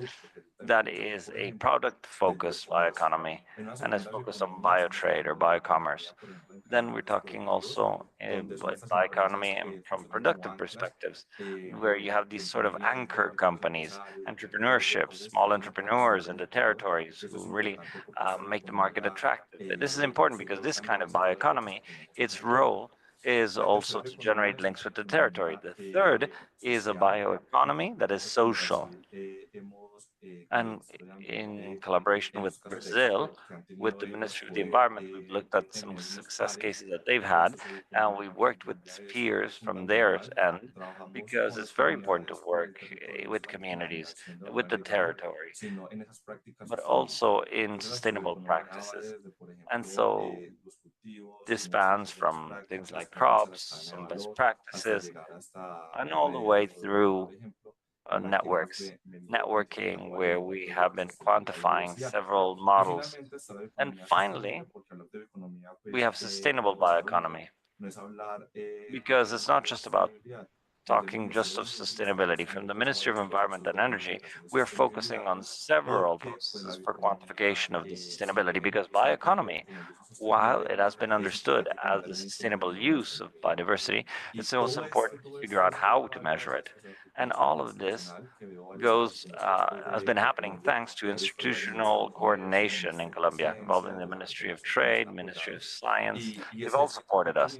And it's about this, four ministries coming to an agreement with the Ministry of Science and Innovation, the Ministry of Agriculture and Rural Development, Ministry of Tourism, and Ministry of the Environment to develop a project that is strategically relevant at the national level, which will reach the Council of Ministers, very high level, in order to present it and to get resources assigned to it, and so to position bioeconomy in Colombia. So this is a complex process, a lot of work, but this challenge is not just between interagency articulation, but also it's about taking things down to the territory. Because again, we don't do bioeconomy from behind our desks, it's in the territories, in the regions where we're working with the communities in these governance models. And Colombia is betting and its roadmap that is going to be published in 2 weeks by the Ministry of the Environment. I hope you'll get a chance to see it. Hopefully we'll be able to share it with you. We've been able to bet on bioeconomy in the region of the Pacific of Colombia, which is also highly biodiverse, and in the Colombian Amazon, with the strategic plan for the Colombian Amazon. So there's various inputs, various challenges that we faced, and it's not just this topic of natural resources, but also to look at how we're doing in terms of tourism, biomass, and a sector that so far has not been considered is the topic of gas and energy, because betting on the country is betting also on its production models. So that's kind of the link that we've been working on. The private sector also has been getting involved in bioeconomy. We have worked to reach out to the associations. We want to go to the Montreal Summit to see how companies and also their impacts and dependence on topics of bioeconomy. So bioeconomy really has been a word that has been implemented in working plans, in cooperation plans, because bioeconomy has a transformational power. And so to be able to really share these key points, these notes, these lines of action, to really establish a dialogue and to develop new narratives with regards to bioeconomy. Thank you very much. Bueno, muchísimas gracias, Alejandro. Thank you very much, Alejandro. I definitely am a witness to the great work that you have been doing at a country level because it's one of the countries where, as AICA and as a network, we are working most with. We have great partners, we have great allies there. We have enormous representation by Colombia within the network and within the conference. We miss you.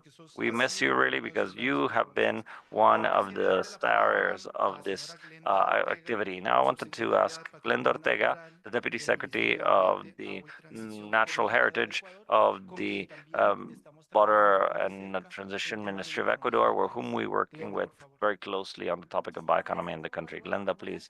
Good afternoon. Thank you very much for the invite. Ecuador is very happy to participate once again in these forums, which are very important.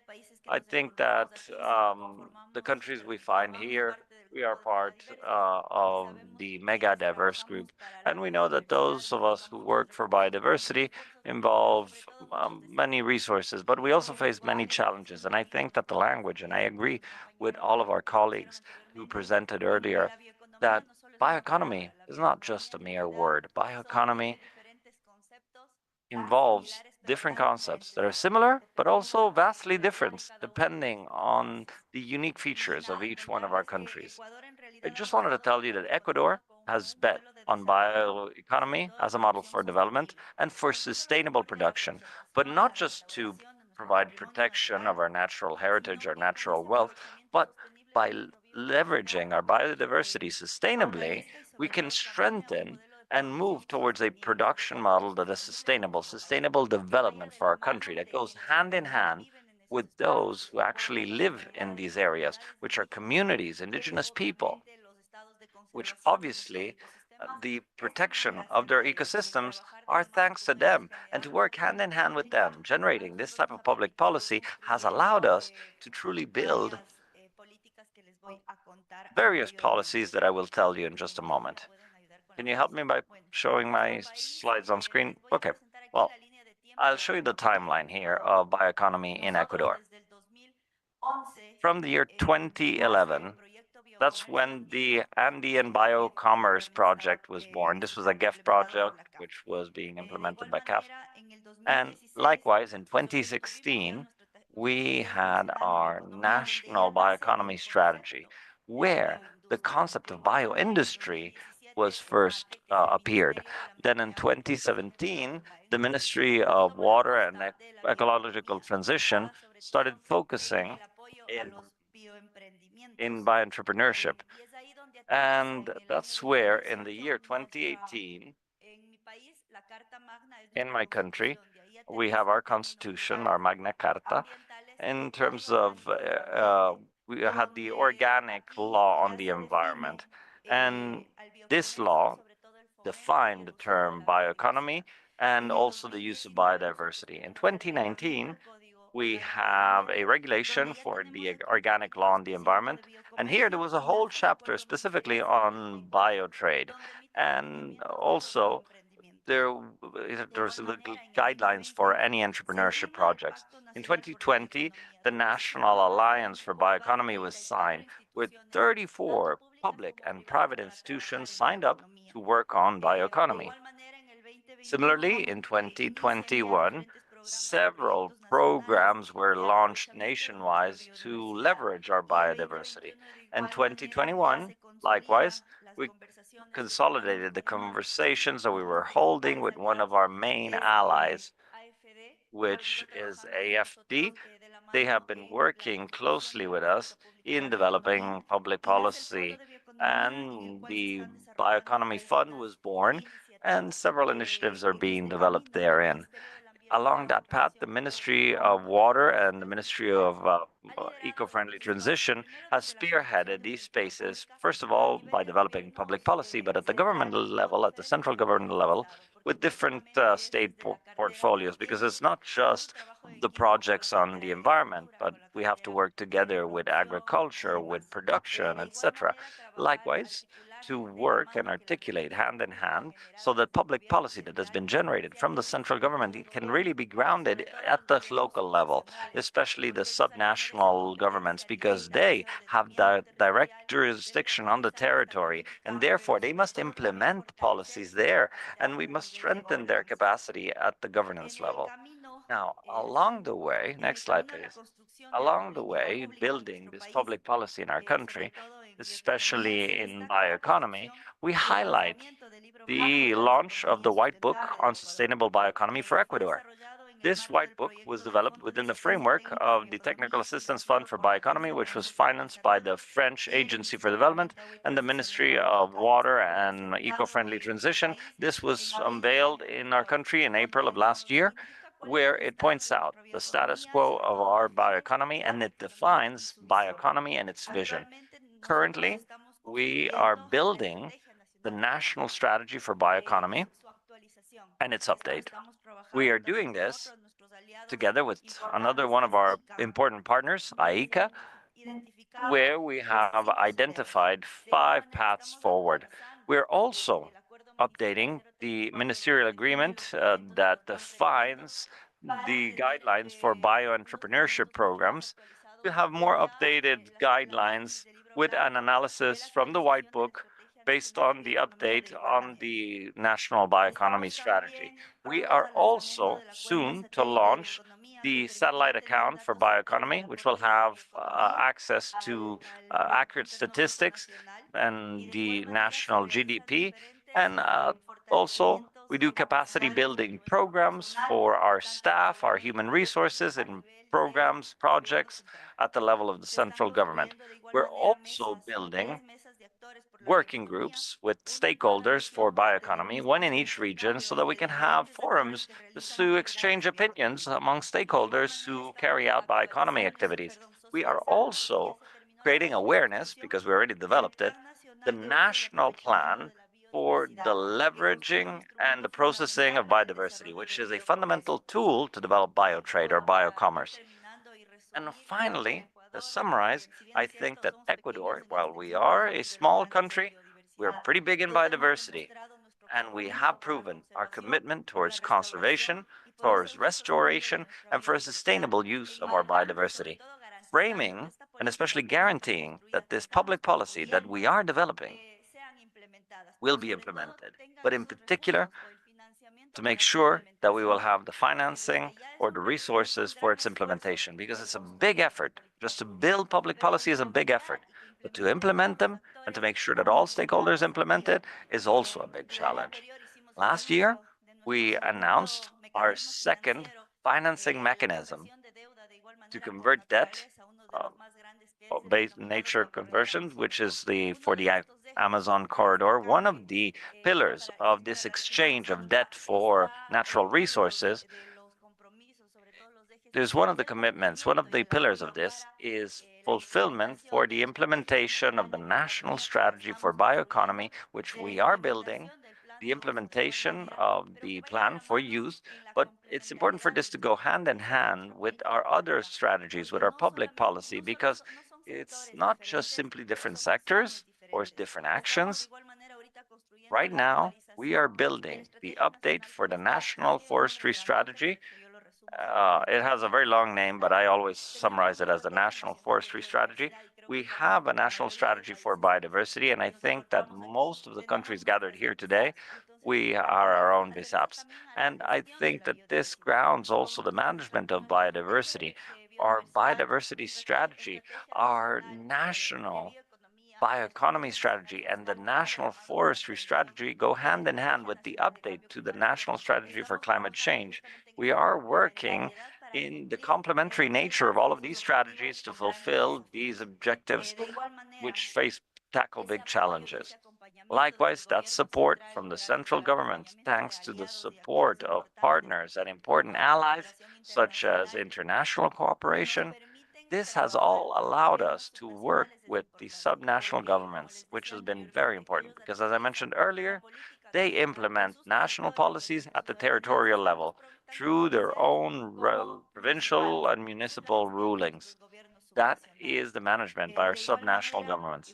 Likewise, and I think that with this I will be closing, I think that we all agree on the fact that the sustainable use of our natural resources is a fundamental tool to conciliate the conservation of biodiversity with local development in rural territories and in ancestral territories where the communities depend directly on the ecosystems. But we also must promote sustainable practice such as community forestry management, agroecology, and the non-destructive leveraging of our forestry products, both for wood and not.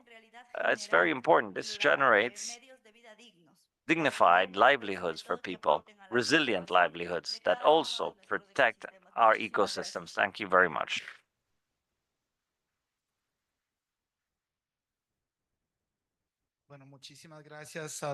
Thank you very much, Undersecretary Grande Ortega. Allow me to accept Willie's suggestion that we're going to let us use the few minutes left over from the previous panel. I would like to offer the floor to Matias Carambula, Undersecretary of the Ministry of Livestock, Agriculture and Fisheries, who will talk to us about recent progress made by Uruguay in the subject matter. Matias, go ahead, please.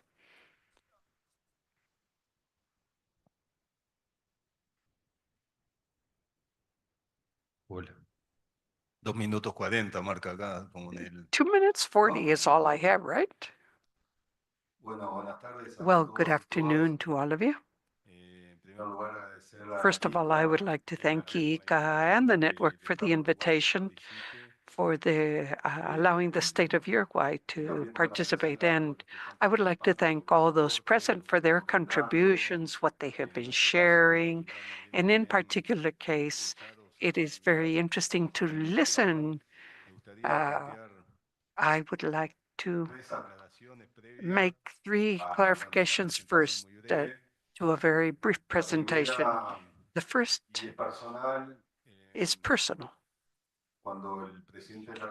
When the President of the Republic asked me to become Vice Minister of Livestock of Uruguay, I come from the academic world. I am a researcher and I work in rural extension and rural development. But the truth is, bioeconomy I saw as something that was there making noise, but it was really never something related to my job directly. So jumping into this, I have the virtue of coming from an academic origin. So there is a way, a methodology that will allow us to better and more quickly understand this perspective. The second clarification is that this is a new administration. We have been in government for 2 months, so it is somewhat difficult to cover all the different views and perspectives and issues we have to address. In bioeconomy, particularly, well, we are elaborating a bit on gathering more information within the state. And there's a third clarification I believe is important. And this in part explains our identity in Uruguay. The incorporation of bioeconomy from the conceptual and methodological cross-cutting element of the state started back around the year 2015. And I believe it is important to highlight that because part of our identity, our democratic construction, and the construction of our state apparatus, we consider bioeconomy as something that goes beyond government administration. It started in 2015. There was a different government, took over in 2020. Now in 2025, a new government. But bioeconomy continues to be a part of state policy construction. So I believe that is worth highlighting today, as particularly after only 2 months in the office. In the case of Uruguay, we have to examine the development of the materials, the National Sustainable Bioeconomy Strategy, the White Book, as it is often called for Uruguay, and more concretely is the Plan of Action for Sustainable Economy covering 2024-2026. This is currently in force. So we have a framework of reference, which is the strategy itself, and a more concrete plan of action that allow us today to think of how to take in the bioeconomy to the territory, the public, the eyes of the public. We have prioritized this in 4 different dimensions. Next slide, please. 4 different dimensions for this approach, each one of which in turn has some specific actions. So the plan of action, we see it in 4 actions, 12 actions, 4 dimensions, 12 actions. This is basically the short-term incorporation of bioeconomy. Next slide, please. And this has resulted in some concrete products that appear on the next slide. Next slide.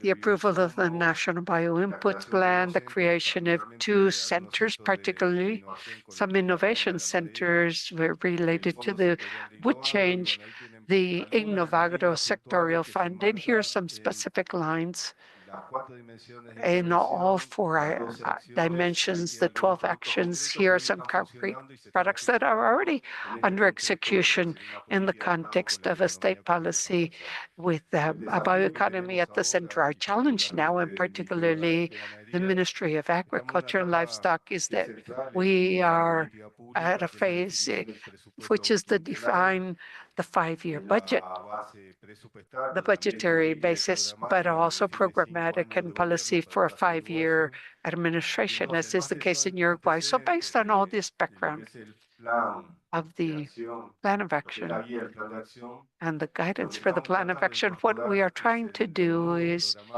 in the programmatic nodes. Next slide, please. The programmatic nodes are that structure the agrarian or agricultural policy for this period. There are 8 lines of action. Bioeconomy must be one of the cross-cutting elements to build public policies for the agriculture sector. And there are 6 programmatic nodes that we see that bioeconomy can be a cross-cutting element. First is food security and sovereignty. We have family production and all those elements. I am sure you have read about all the lines and projects related to that concept of food security and sovereignty, particularly family production. The second programmatic node is land, water, and biodiversity. A planning territory for life. This is a new second node incorporating ecosystemic assets. Water is very important for public policies related to irrigation and production, but also water as a right, a resource, an asset. And so that is a very important programmatic node for land, water, and biodiversity. A third node is the integration of our product into the world with a clear concept of quality. So that programmatic node includes a lot of processes that add value and differentiate the product. That is the third node where bioeconomy has a lot to produce.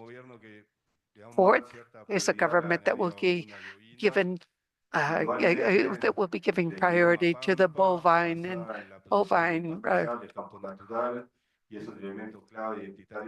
cattle raising, and this is very important for our country, and shows a very important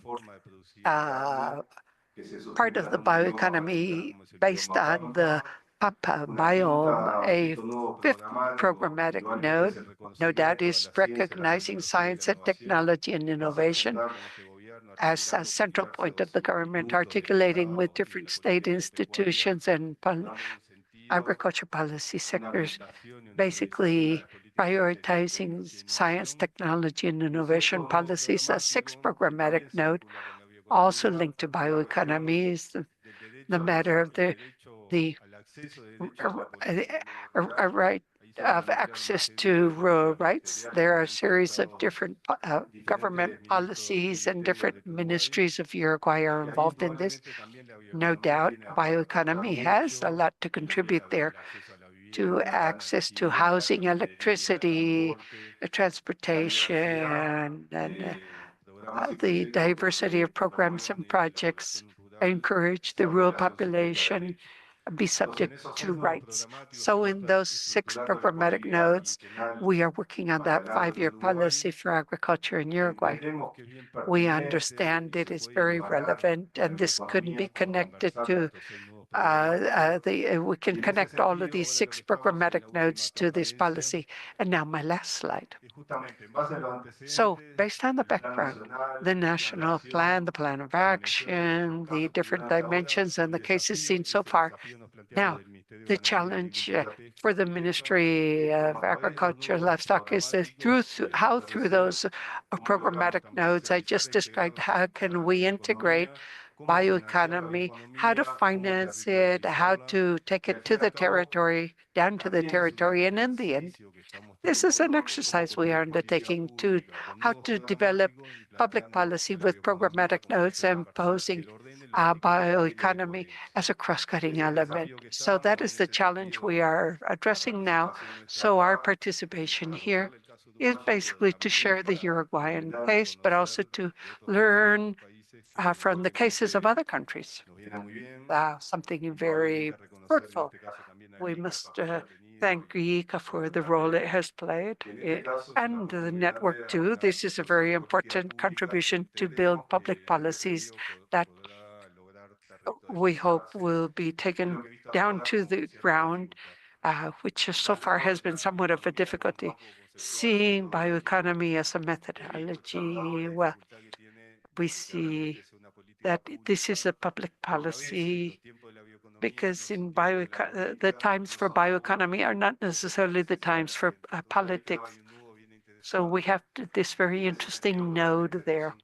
So the 5 years of experience in public policy and agriculture in Uruguay may help give us a response and could we can see the realities of what is happening in Uruguay. Thank you very much. Well, thank you very much. Congratulations for betting and continuing to bet on bioeconomy as a driver for the agriculture and livestock sector. I believe that 80% of the people that are here would be very well identified with those questions you posed on the last slide. Although our countries are different, our challenges are very much the same, and that is the raison d'etre of the network. So that tomorrow we will have workshops and a joint work plan because that is what brings us together, those major challenges. And in ending, Ms. Edith Perez will give us an overview of the status of bioeconomy in the Amazon region. And I believe I will wrap up with a very few words to summarize. Okay, thank you, Hugo. You said that is why I stood up, but it is not here. Allow me to begin. Well, first I must apologize because I do not have a presentation basically containing all the guidelines for the workshop, but I do have good news. I will take very few moments for my presentation. I know we have run out of time. Everybody is desperate to go for a cup of coffee. I will be very quick. Much of what has been said here, or everything that has been said here, is what in the end ODCA is doing. More than what it is doing, it is what it needs to do. And what has been mandated to us by the 8 countries as permanent secretariat. As we heard here, we heard Alejandra from Colombia, Lena from Ecuador. These are member countries. We as Secretariat, as OTCA, must be aligned with these national agendas. Okay, here we go. OTCA is the only government entity, multilateral for the Amazon region with a political mandate. At a diplomatic level, and that is precisely what makes us to speak at a regional level. I'm not going to go into the details of what I was mentioning before. This very quickly shows the value added that as an organization we have. This is a comprehensive stance, a stance that is, I don't know, more comprehensive. I'm sorry, I'm repeating myself. Earlier, I was mentioning that the presidents and their teams found great inspiration impressively when they wrote the Belém statement because they gave us mandates for absolutely everything. I want to it would be a very interesting conversation. We have matters related to the intervention and governance of the indigenous peoples and local communities as a permanent mechanism for participation within the institution and the region itself. A technical scientific panel, the Regional Amazon Observatory, three networks of authorities at technical and political level, as are the water integrated forest management and the regional Amazon strategy for food security, economy for sustainable development, special commissions of public security, science, technology, for cities, the Amazon Parliament, the University of Amazon Universities, and a mechanism for Amazon financing. So if we stop a moment, everything you have said in your different spaces, everything is in OTCA. Everything has been mandated to OTCA. And nothing can be there on its own. Notice we have the resolution of economy for sustainable economy that has a working group as well as other resolutions with delegates from all 8 countries. And we are working the great technical support of the IDB and ICA to work with this group. We have representatives of the countries that will be participating in the group work tomorrow. But we have to go hand in hand with all of this. We cannot work on economy for sustainable development or bioeconomy without the other elements, as Uruguay was mentioning, food security and sovereignty, or Canada, the United States, all those countries that are working on, we see the linkages with science and technology at all times. So we need to, aside from developing this regional strategy, we must look for linkages with all other networks that exist or other resolutions. So this is a very important slide because it shows us a roadmap for the short, medium, and long term. But in a very short term, as I was mentioning earlier,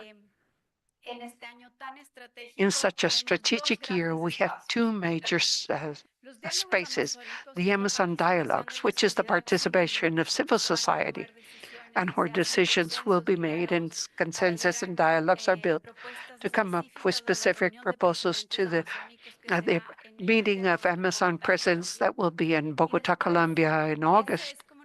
That is basically our regional agenda for the organization.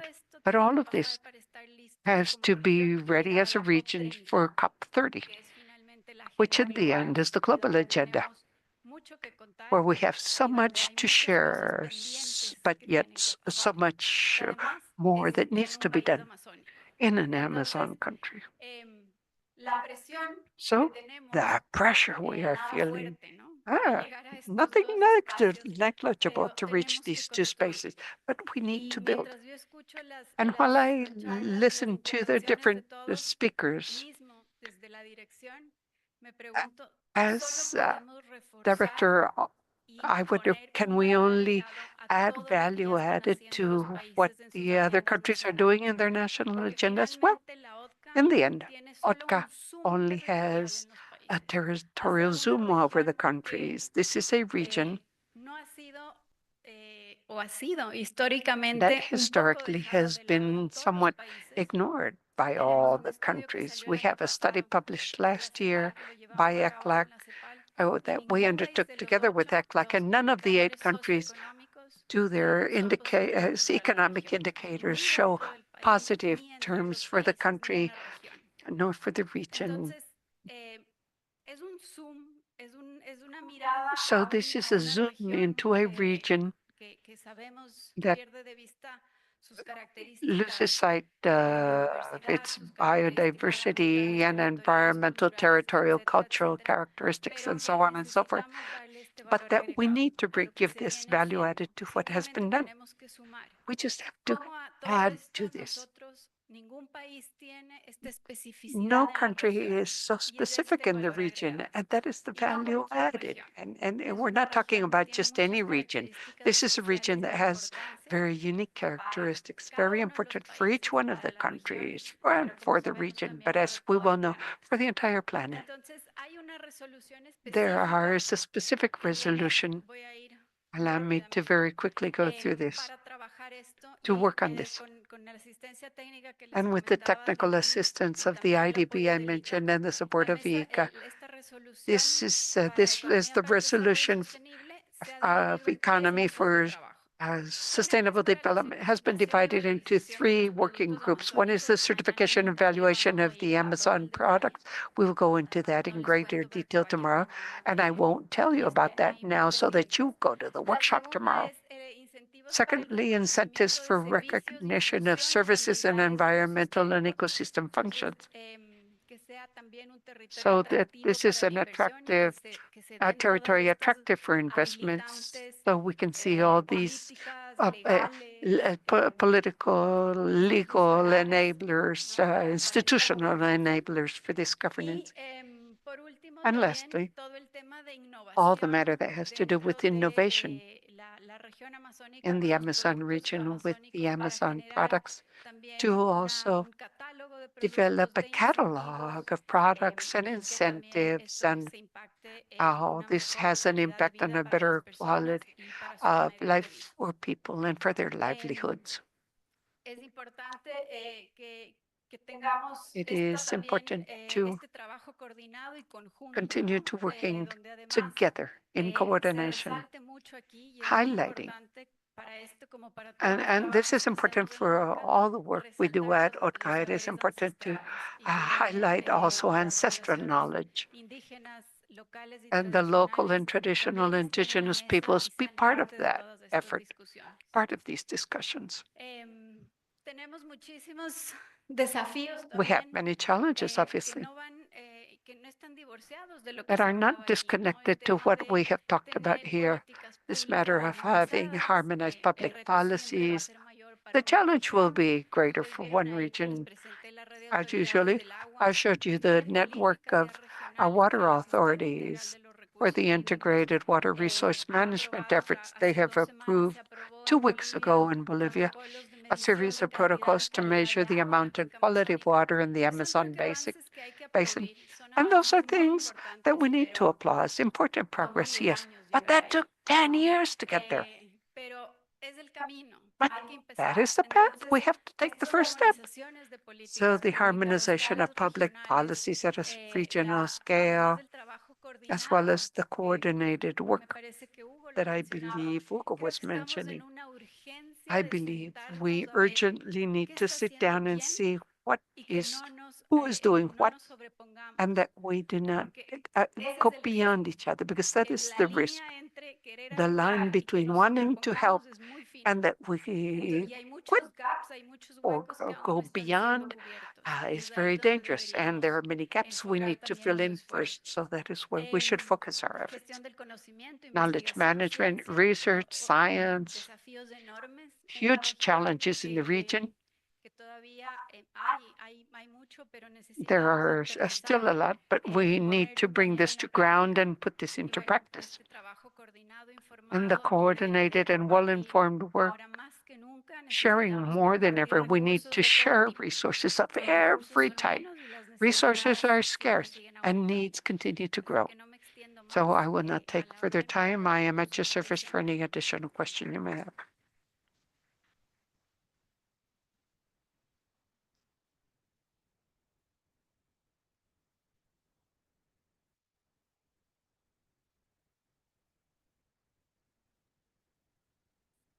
Pásame, ya.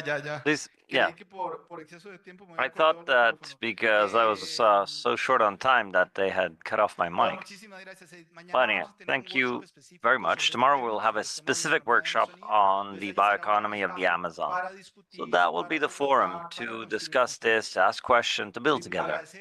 Agradecer a todos los I want to panelistas, es thank nuestro lujo all of the tenerlos panelists. con It's nosotros. truly an Quisiera, honor to have you with us.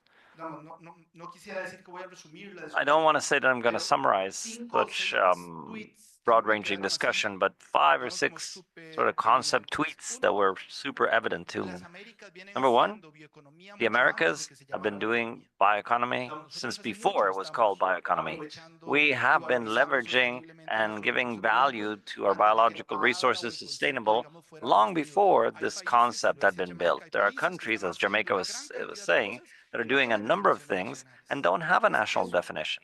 desde antes de que se So, llamara since bioeconomía, before it was nuestras called Américas eran bioeconomy, protagonistas the en el tema. Americas Segundo, were el already sector privado siempre va por doing delante bioeconomy. Second, de la agenda pública. that there's Siempre. always a El sector sector that privado siempre va por has one delante y step después ahead aparece la normativa. the Vean public al policy, señor which is the Rodrigo private Sancebre. sector.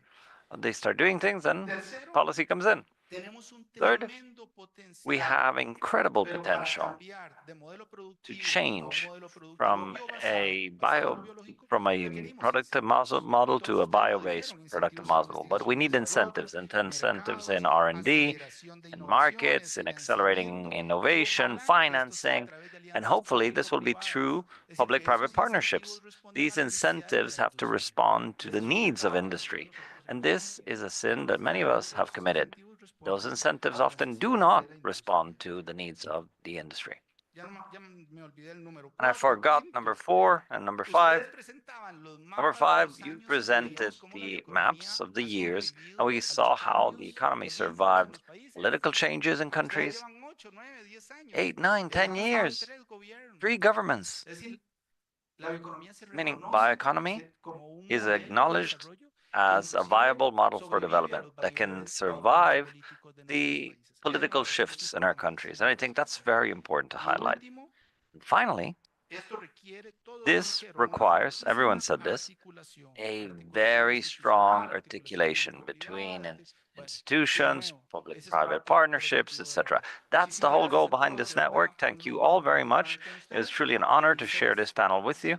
Muchas gracias a este panel. Thank Les you very pedimos con much un to the fuerte aplauso. panelists. Round of applause for Por favor, everyone. tomar asiento. Please take a seat. En virtud del tiempo, me gustaría comentarles que Because vamos a we're tomar running un short coffee of break time, de we aproximadamente will be 15 going on minutos. a coffee Además break, de which is eso, van a 15 pasar por minutes long. acá las listas para And quienes quieran there will be participar some en la lists. gira Please del día sign up if jueves. you want to Tenemos dos participate in lugares, our uno tours es on Nico Thursday. Verde We have y el otro two es el different places. parking. One is Nico Por Verde, favor, the other is solicito que Katia. se So apunten please cuando las listas las sign reciban. yourselves up for these lists if Muchas you want to gracias. go on these tours. Thank you.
Recording stopped.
The conference will begin in 5 minutes. La conferencia comenzará en 5 minutos.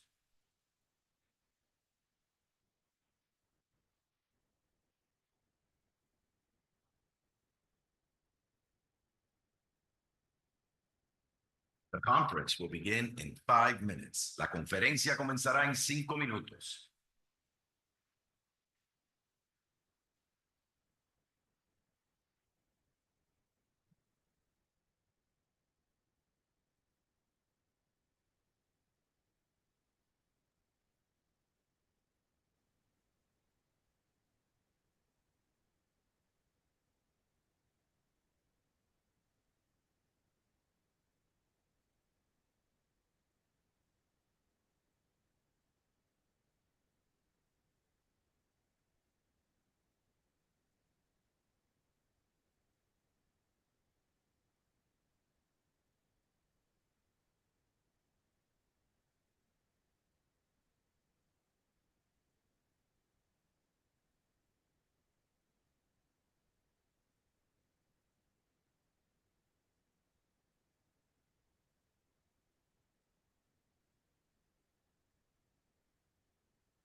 Conference will begin in 2 minutes. La conferencia comenzará en 2 minutos.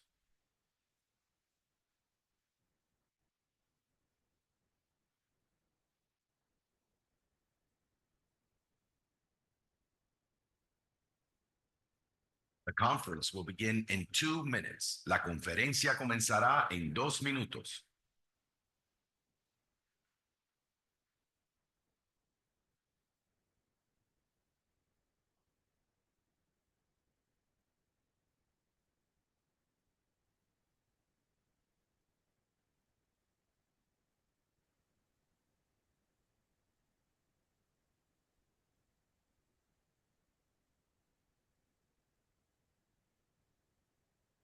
Buenas tardes, ¿qué tal?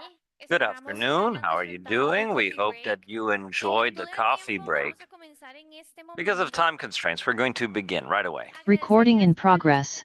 We appreciate it if you can close the doors.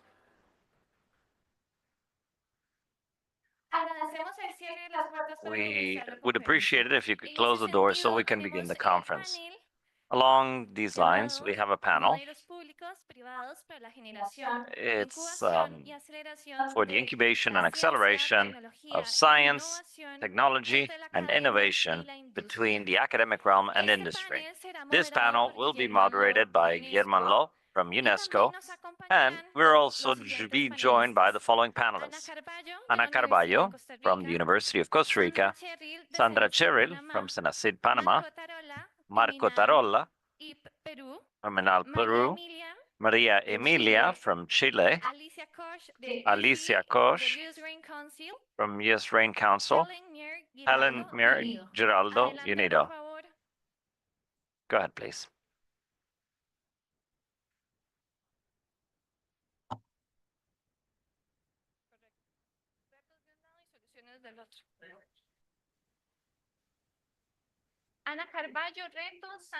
Ana Carballo challenges.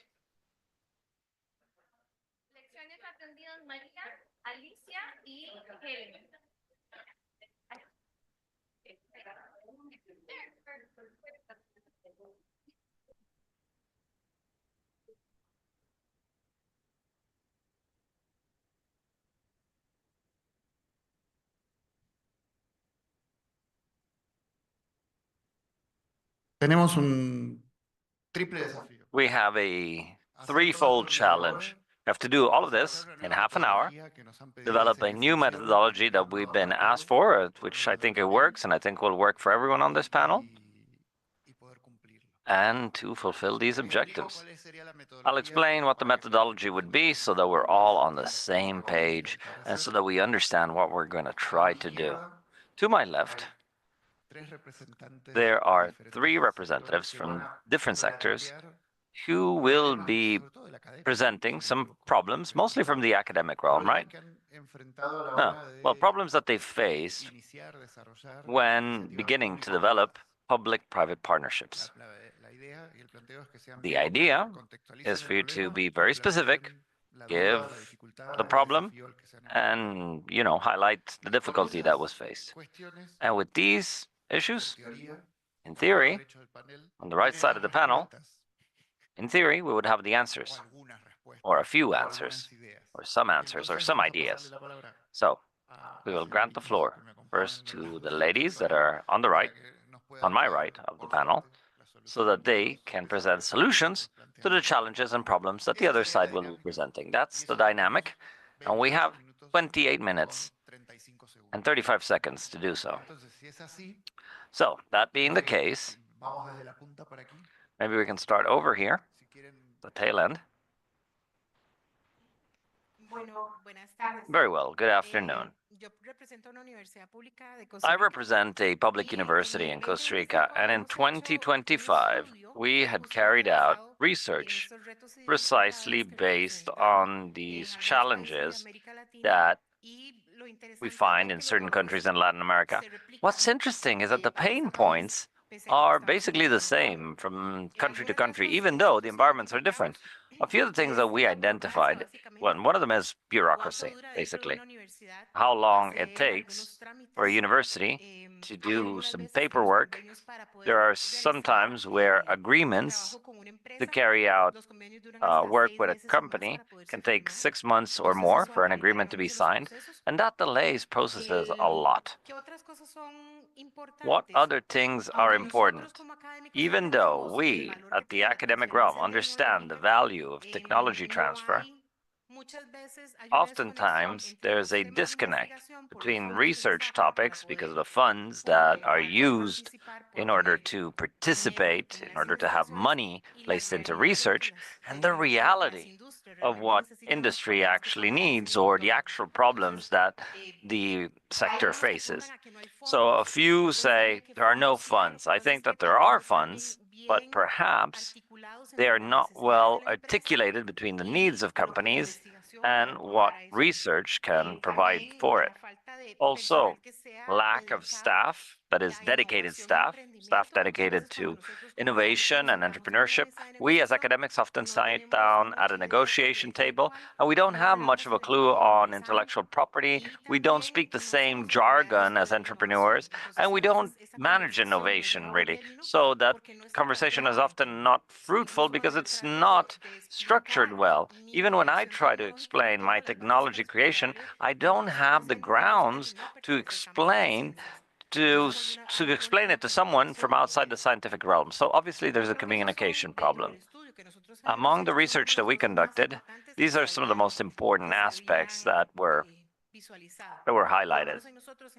At least for us in the public sector in Costa Rica, it's about changing the paradigms of why investigations or research were made and who financed them and for why. Could I summarize, if this is okay with you? There's a lack of incentive, or there are some perverse incentives. Well, if I summarize the three things that I propose, bureaucracy, how slow is the academic sector is to respond versus industry, for example, that's one. The other aspect is the lack of funds focused on tending to concrete problems of the industry. That's what I thought about incentives, that they're not aligned with real life problems identified by the industry. Perfect. Marco, you're taking note, right? Thank you. I can share with you if you need it.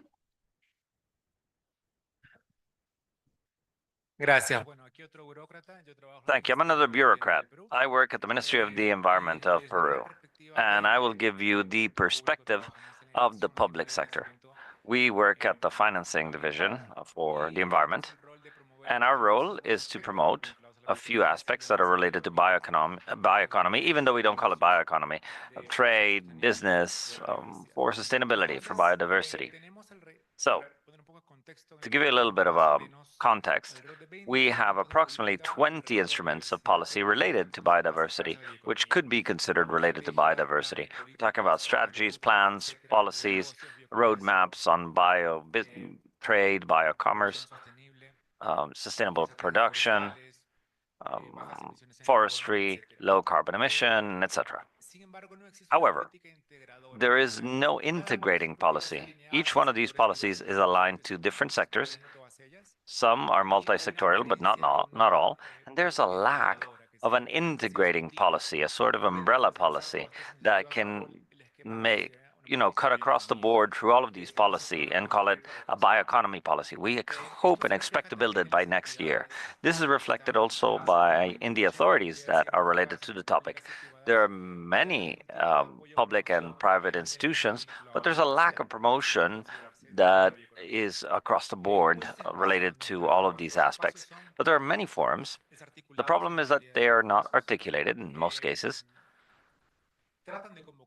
They try to involve stakeholders from different realms, the academic realm, public-private, certain unions, associations, but they don't have a target to articulate all of these round tables. So we have a lot of these tables, a lot of diversity, but the objectives are dispersed because there's no integration.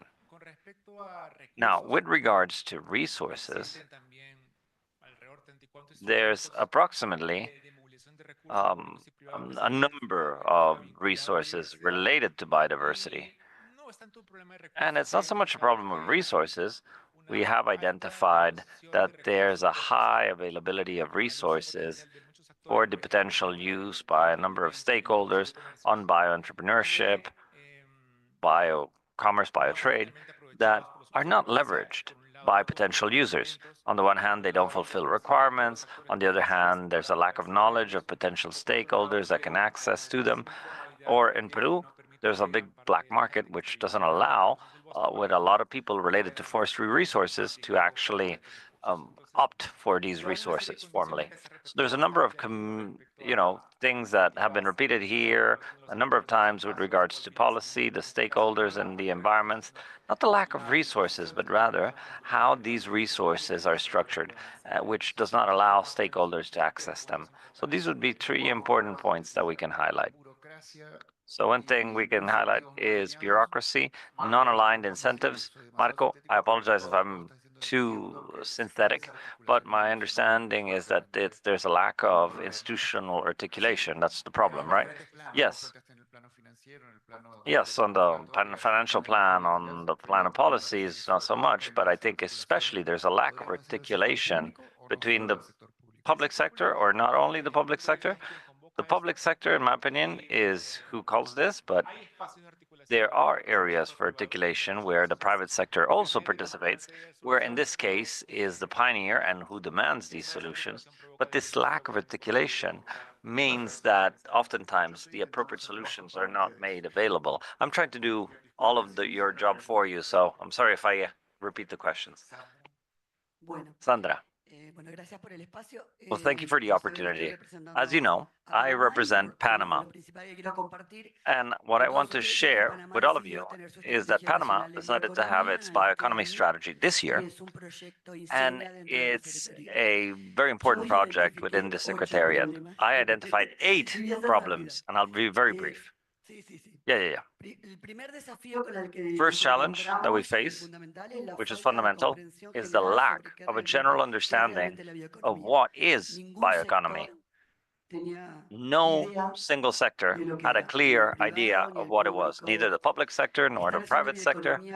They're doing bioeconomy, but they don't know they're doing bioeconomy. So for many of them, it's still a very abstract concept, or they limit it to synthetic biology or new biotechnologies.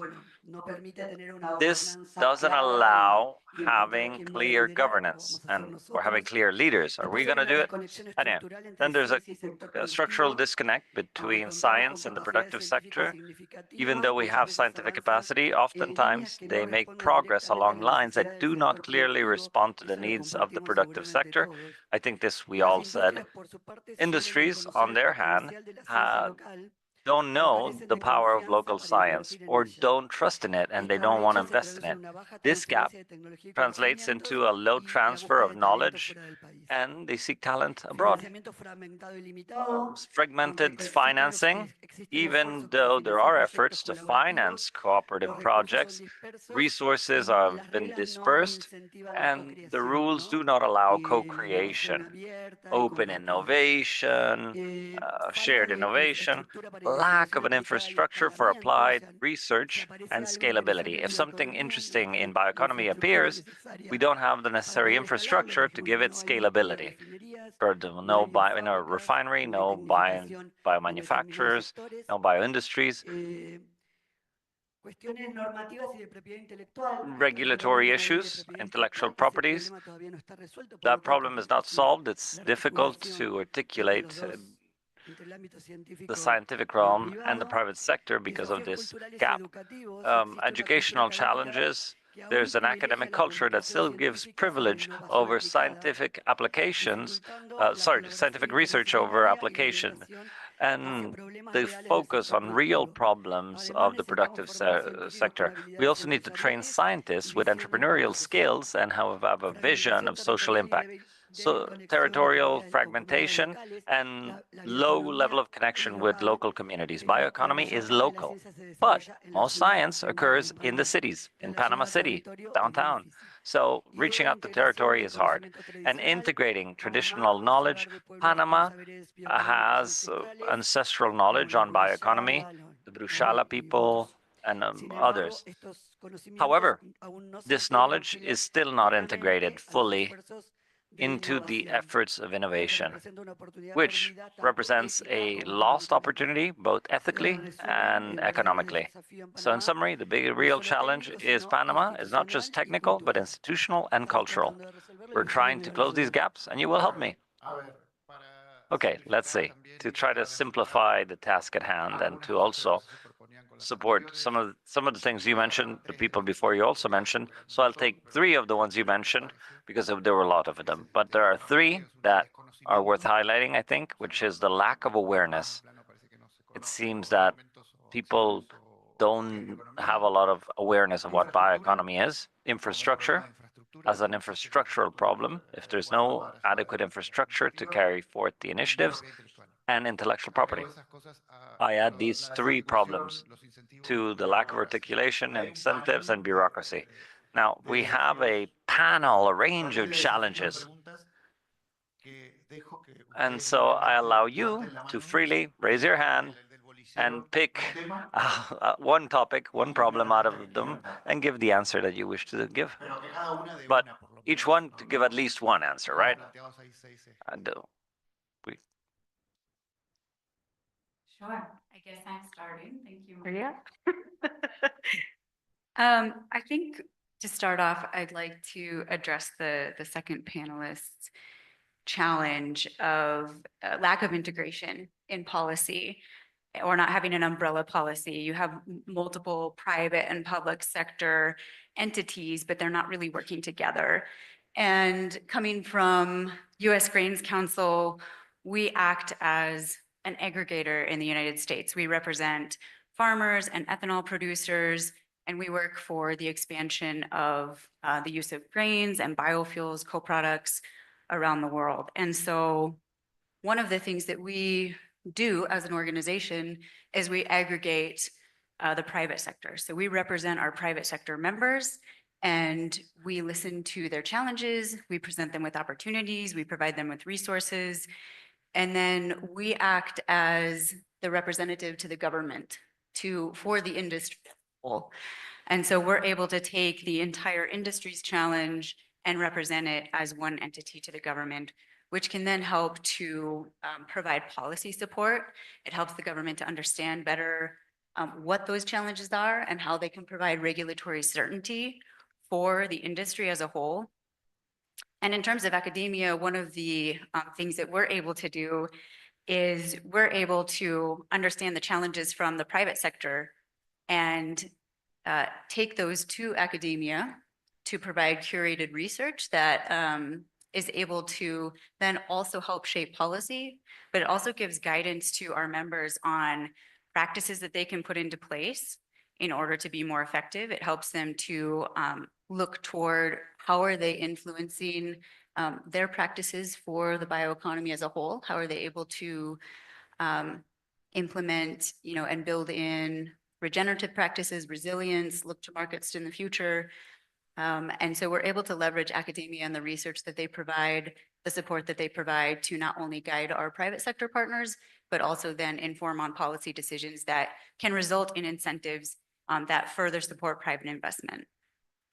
Perfect. I only have one more question in some sense.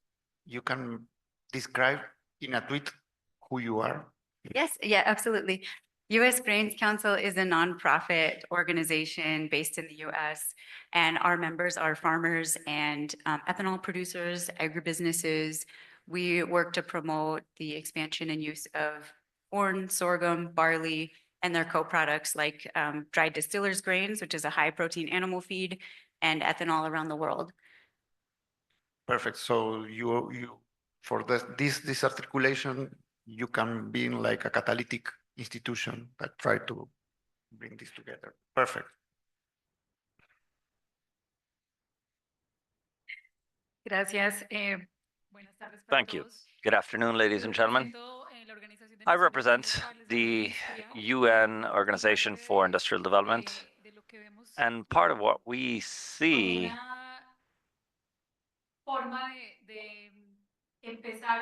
a way of closing these gaps and a way of developing business models that are perhaps a little more sustainable, that of course come from an economy that is knowledge-based, right?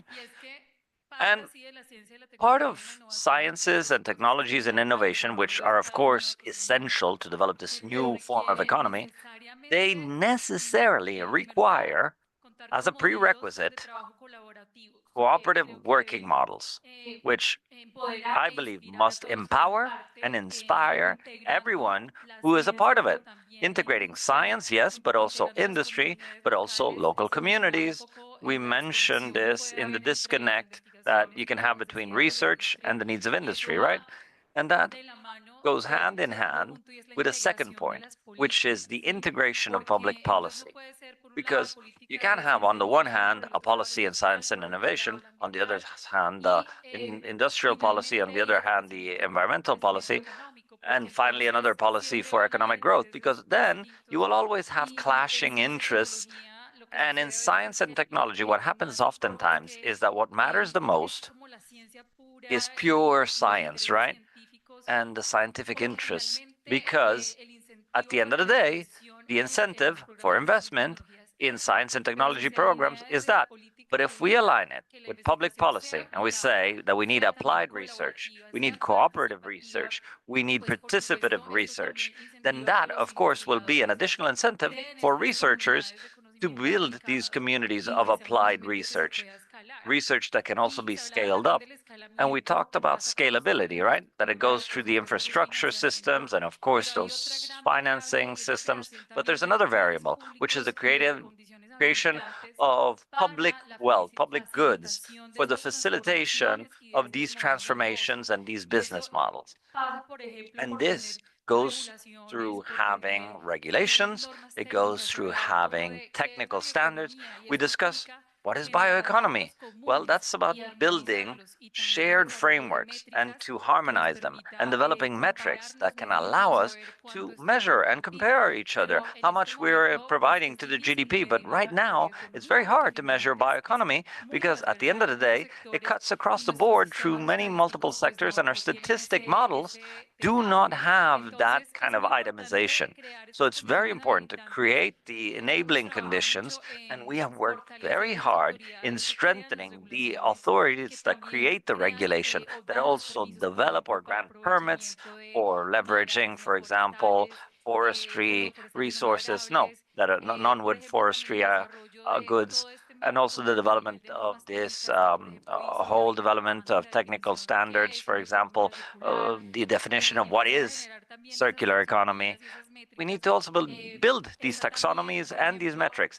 For example, there's the development, building capacities on topics such as meteorology, certification, validation.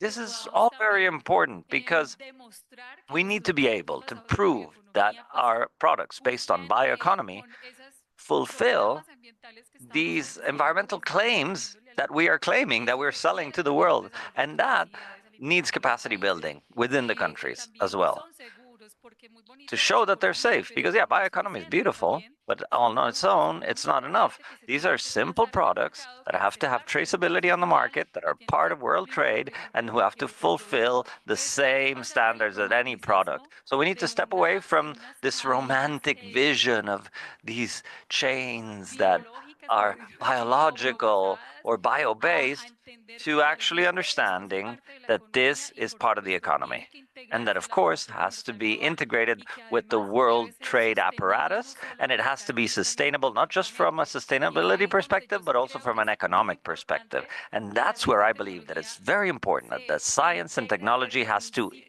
be included from the very beginning, when the research is being generated, to the productive world, so that it can truly have a connection with the market and to the real bottlenecks that are being faced today, which there are a number of bottlenecks. And it happens because nations have to generate their own capacities within their national institutions. And I was talking about enabling conditions. Why? Because we often focus on value chains at a very small scale or at a very large scale when we talk about chains like biofuels, but when we talk about bio-based products, in other sectors, oftentimes it's tiny projects that do not overcome the valley of debt, never enter the formal market. They are stay in artisanal workshops, and that's when everything just remains a romantic utopia, and that's it. And that's it because I'm taking too long. You have said many things, Helen. I will keep one of those particularly, and I hope I reflect what you have meant. Focus very much on the design of a public policy, develop capacities for that to allow to appropriately design a policy, and by this coordination, articulation, develop good instruments, follow up on the implementation, and generate the capacities in the public sector to move forward with this. That is more or less, I believe. Yes, thank you. Very good summary. Okay, continuing with my response, and I thank you for the questions. We may respond with more questions. That is the problem today in such a changing world. More than responses, there are more questions that arise. So in this, more than responding, let me give you a concrete example through Chile. Allow me to talk about certain conditions to respond to the questions, both regarding the bureaucracy and the connection between science and industry, the lack of integrated policies, and territorial or land segregation. Those will be the areas I will cover first. First of all, we must wonder what for. This year, I was at a seminar. I do not know who it was, but they said we have to fall in love with the problem, not the solution. Sometimes we enamor the solution and we lose sight of the problem. And in a society like this, with such accelerated changes, we always have to look at the problem instead of falling in love with the solution. Sometimes when we are part of building a solution, we end up with the solution and lose the possibility of continuing to challenge things. Secondly, I loved this morning when someone said, look for the uneasy questions. In the case of bioeconomy, and the particular case of Chile and Latin America, to focus on the attention between the biodiversity and conservation policies or development policies, but focusing on development and conservation. At least in Chile, this is an area that has not received much attention. And allow me to mention some of the morning speakers when they were mentioning systems are fragmented. The knowledge system is fragmented. Not only the knowledge system, no, the public sector is fragmented. Civil society is fragmented. So to have spaces of encounter that will allow us to have a different view, a broader view, so that we can all feel we are part of the solution. And let me go to the fourth and last point. And this is wearing my hat of today from a foundation called Encuentros del Futuro, Encounters of the Future, that organized the Future Congress and is in charge of a very interesting project, the Chile 2050 project. This foundation, that up to a certain point depends on the Senate and the presidents of the university, look through working groups to focus on the uneasy questions and generate trust, so that regardless of the government in office, we have certain consensus that will allow us to move forward, to feel part of the solution. And these working groups have given results, perhaps not immediate, but at least allows us to recognize the progress made by a previous administration, a previous director, a previous president of the university.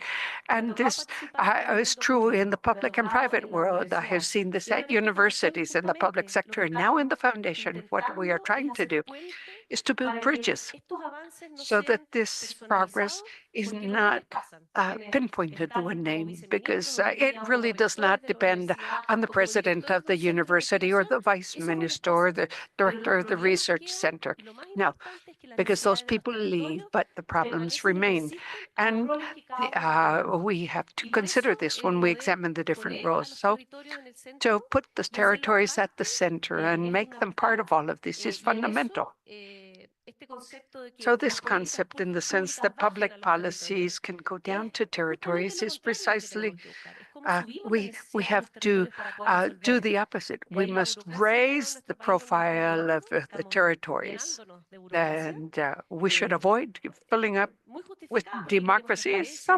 I mean, in the world of the public, in the public world, we want transparency, and we want research that has an impact. And in the private world, we want things to be regulated and not have negative or unnecessary efforts. But we believe that in these linkages and in the search for encounters beyond one administration or the appointment of a university president, where there is a lot to contribute. And lastly, fragmentation among universities. I was the dean at the university. The researchers, each one had their own projects, their own ideas, and did not connect to others. And this takes me back to point one I mentioned. Why? What for? That will shed a light on how, when, and where. And we must always visit the objective. This is not an institutional response, but it could certainly be a lesson learned in this exchange. Thank you. Thank you, Maria Emilia. I will continue to cheat because allow me to say what I think you said, but this is clearly what I want to say. What I want to say. I would try to summarize, but merging this to what Helen just said, I believe that what you mentioned, also thinking of policy cycles or politics cycles, you are mentioning to go back to the question where we lose the origin of these. Sometimes we just repeat the same policy year on year as if the question were always the same, and that is not always the case. And the second part is continuity. Sometimes it is worth rescuing that the previous administration perhaps did something good, because we can never build from scratch every time. This is the only way to advance and improve. We only have 1 minute left. Boy, I did a pretty good job, in my opinion. And we can cover this in the next panel, unless someone has anything else to say. Okay, very well then. Allow me to say one last thing, very linked to what you just said. I believe that any project or policy or a science project, no matter how small it is, should always respond to the 3Ps in the system. We must incorporate persons, planet, and prosperity, the 3Ps. If the response does not integrate those three things, well, it will end up being irrelevant, incoherent with the solutions we need to find today in our society and to respond to our current challenges. Basically, we all want to focus on X, Y, or Z, and then it ends up being another completely different discourse. No, we have to think of how this can help people so that they can have income, so that they can have a worthy lifestyle, a good livelihood. Those are the questions in practical purposes, not just in our mind, but in practical terms. There are 5 different Ps on the Agenda 2030 in peace. And for that, we need partnerships like this network. Those are the 4th and 5th. So thank you very much. We thank this panel for its participation. Let us thank them with a strong applause. And we invite you to take your seats. Okay, we continue with the second panel of the afternoon, financing of biobusiness. The moderator would be Lloyd Day, Deputy Director General of IICA. Don Lloyd, por favor, adelante. Además de eso, tenemos a Dora Moncada. Aside from that, we have Ana Moncada from Colombia.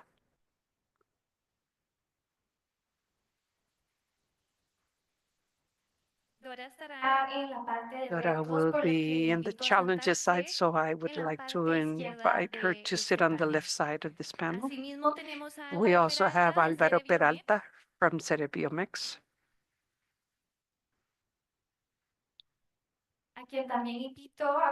And please sit to the left side of the panel. And challenges Jean-Philippe from FD France.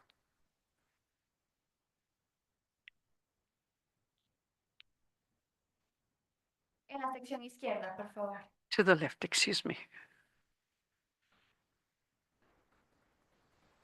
Izquierda. Left, left, left. Además de eso, aside from that, we have Abigail Matusiales from Ata Impact, who will be in the lessons learned section on the right side, and William Ernest from the IDB, who will also join us on the right side. With this, Don Lloyd, the floor is yours. Well, thank you very much. Good afternoon. Let us beat the other panel. It took them a bit longer. Yes, this is about financing. Everybody's talking about funds and funding. I always think of an advisor to the Director General that came here one day, said, money, money, money, money, money makes the world go round. We need to talk about what the challenges are for our financing and what are our colleagues doing with their lessons learned. I am not going to take any further time, so let us begin here to my left with Dora Moncada from Andy, Colombia. Go ahead, 4 minutes. Well, thank you very much for the invitation. I will focus then on the challenges. The National Association of Business Persons of Colombia, Andy, we represent about 16% or 50% of the GDP. I will focus then on the challenges, and let me start with first that bioeconomy is a long-term bet that requires basic knowledge, time to ensure objectives, and over that time we need precisely to ensure that financing is flexible, to integrate different financing mechanisms, that the grace periods be a realities, and to have certain guarantees to win the bet. And from our approach in Colombia, the vast majority of the companies are SMEs or micro SMEs. Well, we should ensure they adjust to the characteristics of these businesses. There is a pressing need to align financing of different agendas. We just arrived from COP17, the Commune Montreal goals. 17 talks about financing to address climate change and other things. So we need to ensure there are mechanisms and that the private sector can help contribute from the bioeconomy, not only to generate new business, but also to that decarbonization agenda and the nature protection effort. Regulatory barriers at a national level, obviously, although they are not financial barriers directly, in the end they end up being so because not all conditions exist for the investment to feel the legal certainty, institutional stability to bet on the long term. We need greater connection between supply and demand. And the role of Andy precisely is to characterize and connect that demand and connect that with the supply and the academia and research institutes so that these bets are connected to the business needs and those business models so that this can reach a good end of the story. In this stage, it is important to focus on the public-private partnerships. The blended finance is a very interesting opportunity. Precisely at this time at Andy, we have the triple GI, seeing how to accelerate bioeconomy processes, but starting from demand. I guess that would summarize those aspects. So on one hand, the integration of different mechanisms to bet on the long term, greater stability in our policies and institutions for the legal assurance and greater connection between science and research, focused on demand, that the possibility also of aligning mechanisms that can have a triple impact on financing, particularly with a connection between bioeconomy, climate change, and biodiversity. Thank you very much, Dora. That was really fast. The blended finance matter is something we are seeing here at ICA, but we always need that support, the guarantee from the government to ensure the risk related to all of this. And it really depends on where the private sector is headed to with this. Go ahead, Alvaro. Thank you. Representing Sierra, the Costa Rican Biotechnology Cluster, allow me to talk about in practical terms about the challenges we found in the ecosystem in Latin America. And allow me to, in summary, mention 2 points. One is that the expectation of the different actors and protagonists in the ecosystem are out of sync. And I say this out of sheer experience and because there have been studies in the region that show this disconnect in those expectations. At Cerro Biomed, we frequently receive visits of institutional investors and NGOs that have programs or are looking for programs that want to fund bio businesses. We receive private investors also, et cetera, et cetera. And in the end, the discourse basically in the end is the same. So there are different ways to focus on the issue, but basically we see very little critical mass of projects. The projects are not yet prepared to receive investment. And in some cases, there is no specialization of the actors in bioeconomy, be it that they are in the startup sector, supporting actors, bioincubators, et cetera, and in the end, this leads to an environment of uncertainty that Dora mentioned, where investors, aside from the systemic challenges, where they are not fully sure of investing in the region. We have seen those interests or the expectations are not fully aligned when we talk about researchers as individuals, that is, or of universities as institutions that support the researchers and the entrepreneurs and the incubators, accelerators, NGOs, investors from government. Each one has their own interest, which is to be expected, but there's communication necessary. They need to sit down around the same table and develop a map and plans of action. And for this, I feel we have a bioeconomy, a national bioeconomy strategy in Costa Rica, like in Costa Rica and other countries, but we need a stronger dialogue among the different stakeholders and actors. And secondly, there are other challenges, systemic challenges to encourage investment. There's a need to have more fiscal incentives for those that invest in research and development in sectors of bioeconomy. We yet need to highlight strategic aspects, and we need to highlight what areas each country is betting on. We need to streamline all the paperwork. For example, when we talk about highly regulated industries, well, for an investor, it is very difficult to invest when all the paperwork is not yet clear, or when the regulations are absent, as is the case of certain developments in pharma or activities that have to do with access to a genetic material or biodiversity. The regulations are not well developed or not well implemented, and this obviously leads to uncertainty. So we also need to harmonize regulations and coordinate the ecosystem. So in summary, I just wanted to mention those two major areas. First is the expectation of the actors in the ecosystem are not aligned.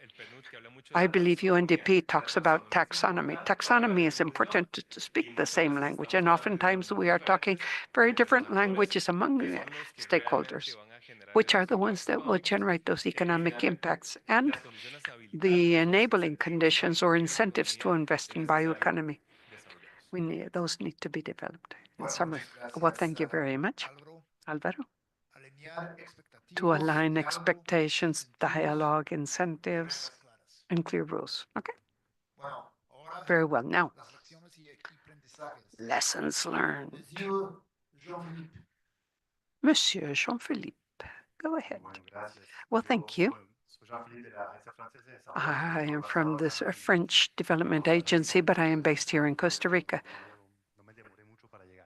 It did not take me too long to get here.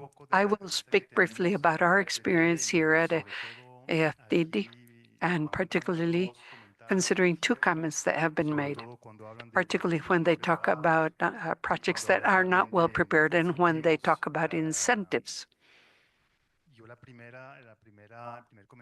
My first comment is that in many cases, when we talk about bioeconomy, and this is based on my experience in other countries like Ecuador, I have heard today speak about nanotechnology and the health sector, medicine sector, IT, innovation. But in many cases, bioeconomy is an activity that exist in communities that have things there and do not respond to the needs of an identified market. They are basically surviving. So by our experience, particularly in Ecuador, and I believe Glenda could confirm this, we work very closely with communities, providing technical cooperation precisely to try to see with them, not matters of production, because to produce a product in general, I mean, they know how to do it and they benefit from a lot of cooperation.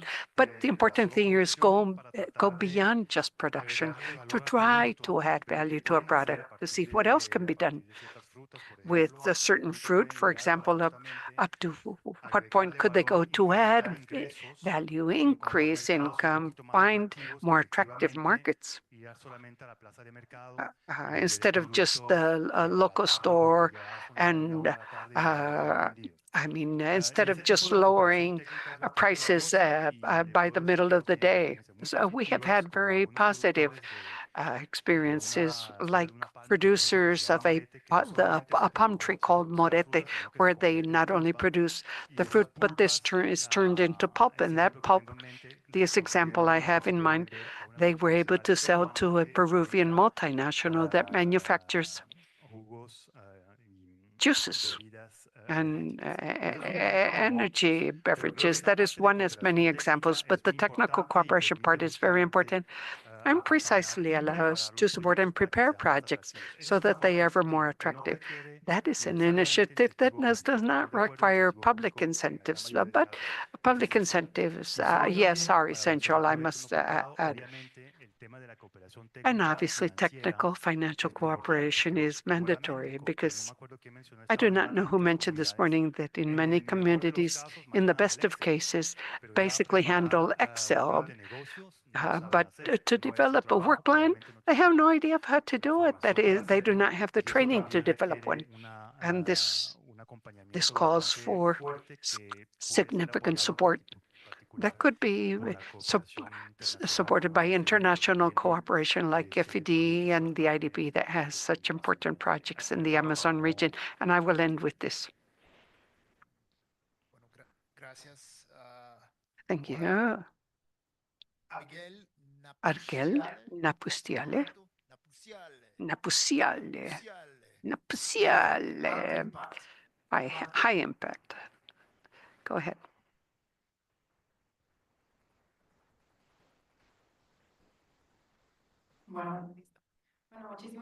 Well, thank you very much, Don Lloyd. It's a pleasure. I am from Impact Capital. We are an investment fund focused regionally on Central America and Southern Mexico, but precisely one of our main areas of focus are on circular economy, bioeconomy, among other things. And I would like to quickly rescue 2 points that have been mentioned, perhaps to share the mechanisms we are using. And that is, on one hand, what was just said. We need to seek these mechanisms that align with the needs of different companies. That on one hand. And on the other, as my colleague mentioned a moment ago, is that those projects are not ready to receive investment. So coming back to what we know as the blended finance model, which is precisely what we are using, we address it in 2 lines. On one hand, we provide technical assistance to these businesses, particularly to support them throughout the capital the fundraising process and ensuring a strong impact, which is so important, not necessarily focusing only on that, but because we could lose our focus there, but in general to quantify the impact, because in the end, this is very valuable information, even at the time of raising capital. And after supporting them in this process, aside from direct investments we make through certain mechanisms that I will share in a moment, we connect them to other investors from the region. So, for example, when we work with other investors, it is much easier, I guess, to break away those first barriers to entry for other investors also, because we do all the reference process. When an entrepreneur is going to knock on the door of an investor that he has never been in touch with, as opposed to a company, the business come upon reference of someone else. And this makes the whole process easier because there is also a prior analysis undertaken by other entities that already know that this is basically like a first filter. And on the other hand, talking about the mechanisms we use, allow me to focus on one in particular, the redeemable equity. What does this mean?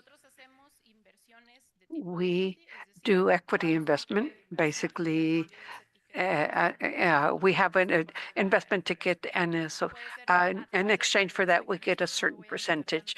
There are several mechanisms which I will not refer to, but one of the biggest issues that we have found in the region in general, in Latin America, and even in markets like the US and Europe, among others, are the liquidity problems. So we as investors, if I, for example, invest $2 million tomorrow in a given business, and if that business does not survive, I, as an investor, have other investors that I have to report to, and I have to show them results. It is not like saying, okay, I would just invest $2 million, and if I lose it, well, nothing. This has to be circular. So the when it returns come to the funds to then begin to recirculate the capital. Those are the events that are occurring in the different markets today. So to address this issue specifically for this type of business that needs capitals due to the raison d'etre of their business, that is why we make this investment equity type. And after that, we have a normal grace period of about 3 years. And in that grace period, the business grows and we continue to support them and connect them to more technical assistance, more capital. And after that period of grace, the business begins to buy back our shares with a percentage of their income. So that as investors is very good for us to have these early liquidity events that in the end allow you to recirculate that capital to other businesses. And on the other hand, these businesses that also care, for example, to not dilute too much or have cap saving, that is all the people that are participating in the business in a more simplified manner. That is basically like doing double dipping. This is a mechanism that has helped very much. And in this part, we see that many ecosystems, the regulations, and now not seeing this on the biological side, but the investment mechanism, that part is not clear. We as in impact first investors, now we have the flexibility of addressing this risk and implement these mechanisms, but we clearly understand that there are other investors that for the regulation mechanisms due to other instruments used in the ecosystems as the single future agreements for future equity are not regulated. So this can also be a problematic issue due to the levels of risk that other investors could be facing. But in our case, fortunately, this is something we can do. And this is a mechanism that has been very helpful for us to help the entrepreneurs and share in the company, and at the end, ensure liquidity. Thank you very much, Abigail. All paths lead to the IDB at the end of the day. So, Mr. Ernest, go ahead, please. Well, thank you very much, Lloyd, and I wanted to thank AICA and the network for the invite. It's a pleasure to be here with you. Well, I am from IDB Lab, which is the innovation lab for the IDB. So we usually work with innovation ecosystems, and we promote innovation in general, in entrepreneurship, high opportunity, and dynamic entrepreneurship. Why do I say this? I say this because we actively invest in entrepreneurship, not just in bioeconomy. I make this disclaimer because I want to refer to the topic of specialization that was just mentioned by Alvaro. Because we identify this as an issue that we have found in several ecosystems. Usually, investors are treating bioeconomy investments the same way as a digital investment. And there are some very important differences. So we need that specialization that Alvaro was mentioning, and I think that we have been promoting it. So from IDB Lab, we have instruments for technical cooperation where we are supporting in strengthening the entrepreneurial ecosystems. We also invest in funds actively, and most funds in Latin America are agnostic. They invest in anything. But we have also sought a little specialization because we've identified this problem in bioentrepreneurship, deep tech, and scientific entrepreneurship. So we have sought these entrepreneurship funds, and occasionally, very occasionally, we do some direct investments. But what I was aiming for with this topic of specialization, we lack specialization in the funds, but we also lack specialization among the organizations that support the entrepreneurship programs, the incubators, etc., whatever you want to call them. Why? Because accelerators are treating all entrepreneurship programs exactly the same without understanding their differences. Probably a scientific entrepreneur needs support not only developing his company or managing the finances of his company. The issues of IP are different, and we need to support them in a differentiated manner. And probably talent management is also very different. To get a software programmer is different than seeking something with the scientific knowledge on these topics. So we have we're working with innovation agency, we're working with accelerators, with incubators, but because of the offer of entrepreneurial capital, we have the same issue. And I think Alvaro also mentioned this. What's the problem? The problem is that to reach a functional prototype is very different in bioeconomy. And here, entrepreneurs know this. There's a lot of time and research that is involved.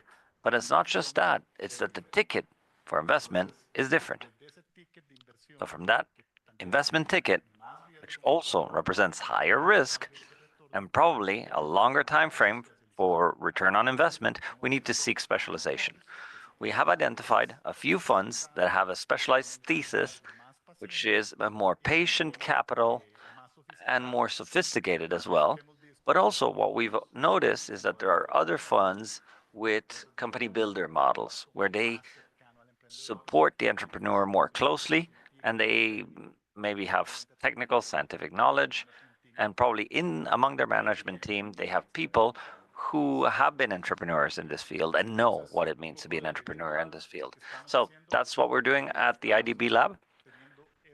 We wear these lenses when we approach this sector. We call them deep tech, scientific, and that's how we've approached this sector. I think another issue that was also mentioned by Abigail is the topic of the exits. We need to be quite patient with exits. What we want, and I think this is a capacity that we have at IDB Lab to be part of the IDB group, because we have our older brother, which is IDB, that works with governments. We have that calling power to sit everyone around a table and to discuss the topics that need support and public policy. Earlier, Stuart was saying how Canada had developed its public policy that allowed to reduce uncertainty for the private sector. And I think that, when I hear people discuss regulatory issues, I think that is the role that many governments should take to generate that level of certainty. Abigail is an active investor, so oftentimes she has to make an investment decision and say, okay, I'm going to invest despite the fact that the regulatory side is still in a gray area. And I think that that certainty can be generated from the government side and that would lead to greater flows of investment towards our countries. And I leave it at that because I don't want to take monopoly over this microphone. Thank you very much, William. We have just still a couple of minutes, but we can turn it over to another panel. And I love to hear that the IDB will be patient with its clients, but hopefully they'll also be generous and prompt, because I think that all entrepreneurs are impatient and they need finance. And financing is the blood life of any project, right? And we've heard of many opportunities in bioeconomy, many opportunities that will appear with less risk and faster than waiting just productivity of agriculture. So I think that there's a lot of opportunity for financing in this area. And I will close it at that, unless anybody has another additional point that is absolutely urgent. I know that everyone wants to go back to the reception. I don't see the minister from Chile. Did she leave? Because I thought that Hugo already bought a bottle of Undurraga wine for her, but she's not here. Oh, there she is. Oh, you see. I hope he bought Undurraga, but I think he bought something from Argentina because the Director General is from Argentina. So with that, I can give you some more time. Go ahead. Thank you all. A round of applause for everyone.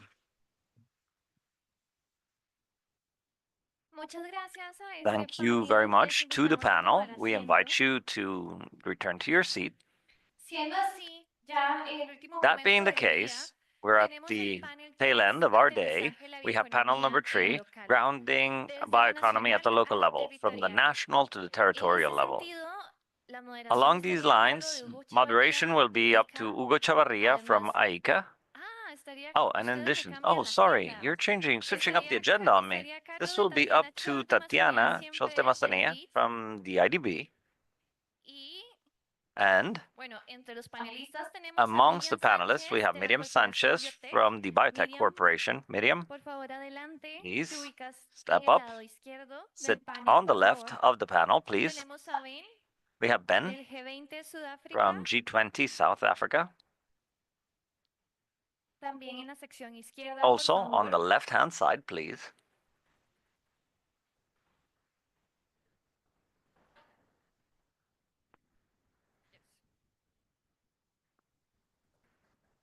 In the left, right, please. Julio Álvarez from the Coordinating Ministry for Production for Ecuador. Julio. ¿No está? Ok. De acuerdo, tenemos. Okay, we have Víctor Falguera from the Catalonian hub from Spain.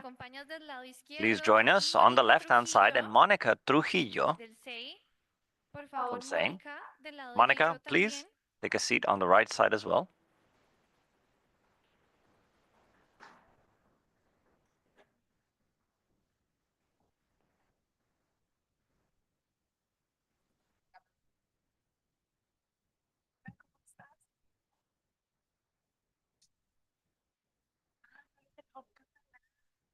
Joaquín, entiendo que también estás para Joaquín, participar, por favor. my understanding is that you are here to participate as well. Please step up.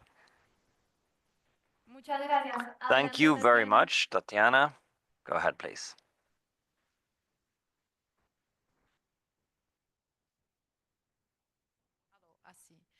Oh, yes, it's working. Good afternoon, good evening, almost, I'd say. Let's move promptly. Let's keep it going. Here, the question is, how do we implement bioeconomy? How do we turn it into something tangible? So to shift things up a little bit, I'll say a lesson learned, a challenge. A lesson learned, a challenge. And we will finish with a lesson learned, just so that we can leave ready for dancing. So we're going to start with you, Victor Falguera, from the Catalonian hub. So a lesson learned, something interesting for us. Good afternoon, good evening. It's an honor to participate at this conference, also being such a unique guest as we are in our case. At the hub of bioeconomy of Catalonia, we developed two types of roles. One first type of role is the vocation of the single window, unified window. Any entrepreneur who has a project in bioeconomy, who has a need, or has a point of reference, somebody to turn to, somebody that they can consult to find the service provider that they need. So we act as a sort of hub, as a unified window, single contact point. And we also create conditions so that companies can develop themselves and can be competitive. I believe that this morning it was Edith Paredes, who mentioned something about cinema. She was talking about Back to the Future, right? Following the same lines so that we can get to understand each other, I will make another movie reference, Pulp Fiction. I imagine you've all seen Pulp Fiction, right? So, in our case, we have the vocation. We are Mr. Wolf, right? And from Pulp Fiction. So, I would say that in each region, and this is something that at the state level is very complex to organize, ask yourselves, who is Mr. Wolf in your region? Because bioeconomy needs a Mr. Wolf in order to truly implement things. In bioeconomy, when we look at things at the ground level, everything is different. So one issue that cuts across the board is that when an entrepreneur has a project, with sufficient level of maturity to really be installed physically, and things happen in an actual location, he seeks the space that he needs, he develops a project, and he starts the process of the proceedings. And that paperwork, always the same thing happens. The official, usually from the municipality, who's in charge of being the first window to attend to their needs, takes the project, reads it, tries to classify the economic activity from a list that he has on the table, and it doesn't fit. Why? Because the activities are different, because the raw materials are different, because the waste generated is different. So, on what type of soil can I locate this facility? Well, it's a very complicated topic. So, one thing that we have learned along these lines is to have mediation works.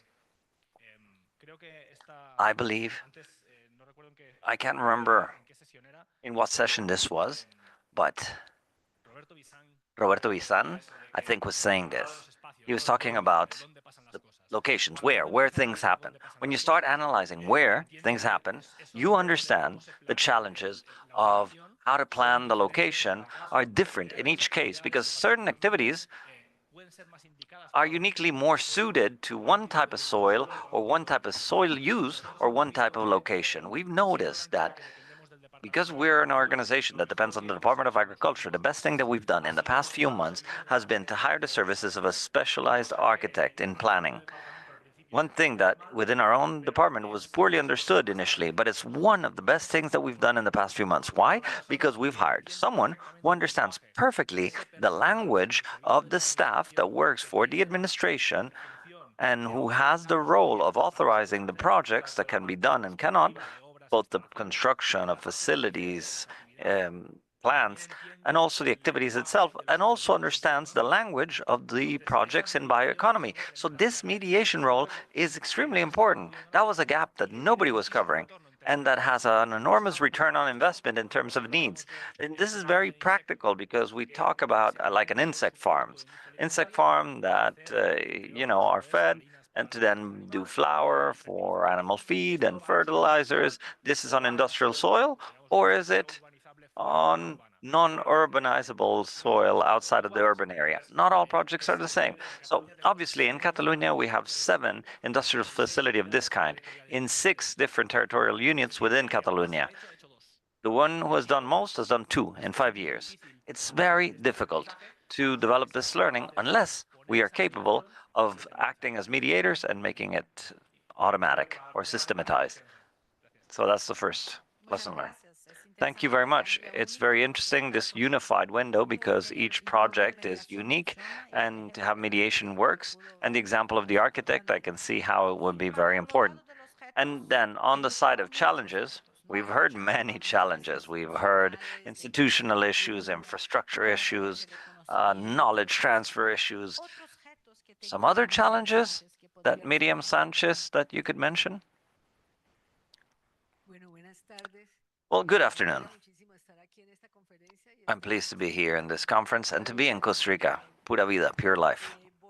Most certainly.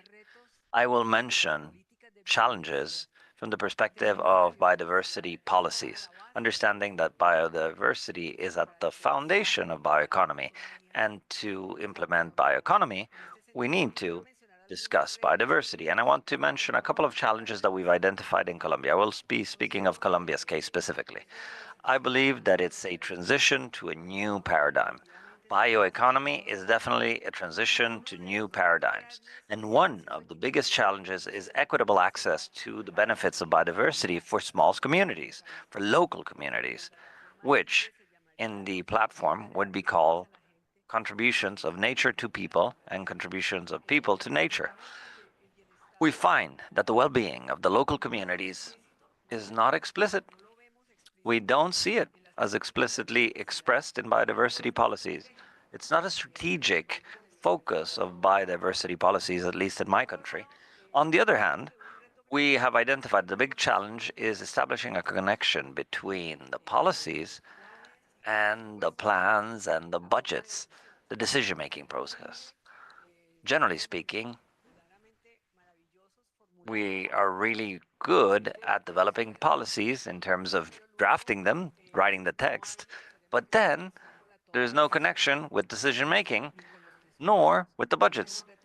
And that's a big challenge.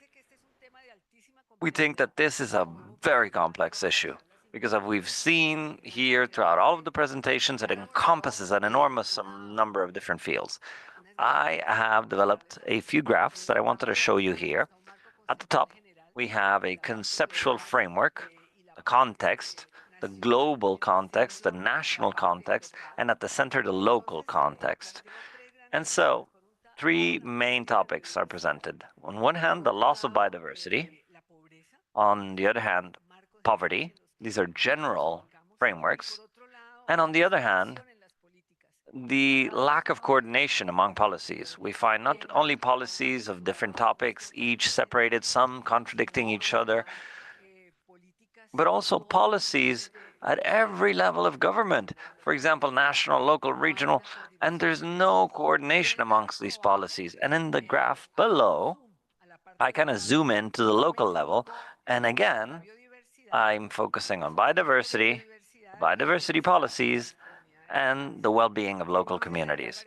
And here we have three main topics: governance, closely related with the public value. Public value is the terminology by Mariana Mazzucato. Public value as a value that is generated, and this obligation that the states have to generate this public value, the valuing of biodiversity. This is something that we have discussed here, but we have to be careful with it. Somebody mentioned the national accounts that are being prepared in certain countries. They are generally developing these national accounts, and they're only financial, generally speaking. There's at a local level, I agree that there's a need of giving multiple values to biodiversity. And this goes aligned with the concept that in Colombia, the Constitution says that biodiversity is a common good. So how do we manage this public and private interest in this?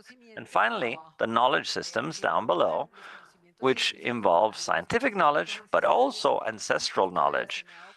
And this all linked with this concept of collective well-being, not just the well-being of individuals, but the collective well-being. And within this conceptual framework, I identified this need of a shift in paradigm, of transitioning to new paradigms, as I mentioned initially, considering that the local bioeconomies don't have to be artisanal. We can have local bioeconomies with incredible added value. And that's precisely what we need to achieve, not just in financial terms, but also in ecological terms, environmental terms, social terms, cultural terms. That's where the biodiversity policies with these new paradigms are definitely a new challenge to implement bioeconomy and local sustainable bioeconomies. That's sort of what I wanted to propose as a food for thought. Thank you very much. Yes, new things, a discussion with regards to well-being. Yucca discussed happiness, right? How to maintain happiness, how to protect happiness and make biodiversity, equitable. And it's also a common good. These are topics that we had not discussed earlier. Yes. In terms of learnings, Monica Trujillo, lessons learned. Can you tell us something? Of course I can. Thank you all very much, ladies and gentlemen, for still being attentive so late into the evening. I'm Monica Trujillo, and I work at the Environmental Institute of Stockholm. We have been working in bioeconomy for 6 years now in different regions of the world, in Latin America, in Southeast Asia, in Eastern Africa. And I wanted to highlight 4 key aspects to implement bioeconomy from the national level to the local level, especially referencing the work that we've carried out in Colombia. I would say that the first aspect is to acknowledge the existence of multiple bioeconomies, in particular as 2 poles: the large-scale economy, a high level of sophistication, where you have the biotechnology realm, which is strongly rooted, and the small-scale bioeconomy that is more connected to communities, ecosystems. And we need to acknowledge that in our Latin America, we have these 2 bioeconomies occurring in parallel. Also, because of the diversity that exists within our own municipalities or provinces, where, for example, in Colombia, the provinces with greater biodiversity usually have the lowest level of innovation, of competition, research capabilities. So that acknowledgement leads us to develop differentiated tools. So these different types of bioeconomy coexist, but they need differentiated tools in order to promote them because they are equally important, both of them. That on the one hand. On the other hand, it's very important to have tools that allow us to make better decisions, to have better knowledge, to establish priorities within the territories. Because in our Latin America, a very fertile land, there are many options for production of agriculture, biodiversity, but it's important to establish priorities. And this has to be done with the best tools for decision making. We have used tools such as the value network of biomass, which allows us to have information on the multiple uses of a single bioresource and allows us to see the links that can be generated in the value chain and their connections, circular uses, cascade uses. And this allows provinces and municipalities to make better decisions and to establish priorities on their efforts and resources. On the other hand, to implement bioeconomy at the local level, another very important thing is to promote and strengthen this vision of bioeconomy within the territories, strengthening local governance and a vision of roadmaps to implement bioeconomy. And there, for example, Colombia has been working on its bioeconomy strategy for 5 years. In 2020, it was launched, and Colombia has 32 departments. And nowadays, only 30% has department-level development plans that are focused on bioeconomy. So there's very little of this. So it's very important to strengthen that vision of bioeconomy within the territory, to strengthen governance, because this issue of bioeconomy is according to the stakeholders within the territory and the same sustainability, which is a social construct. We need to have roadmaps at the local level in order to generate long-term objectives, strategic actions, and especially roles to create agency in bioeconomy, because it's important to know not only who's going to envision bioeconomy, but who's going to execute it, who's going to implement it, who's going to follow up on it. So, in closing, I also wanted to highlight the importance of connecting micro businesses and small to mid-sized businesses, which in the territory are the ones that generate a lot of employment, with the universities and research institutes.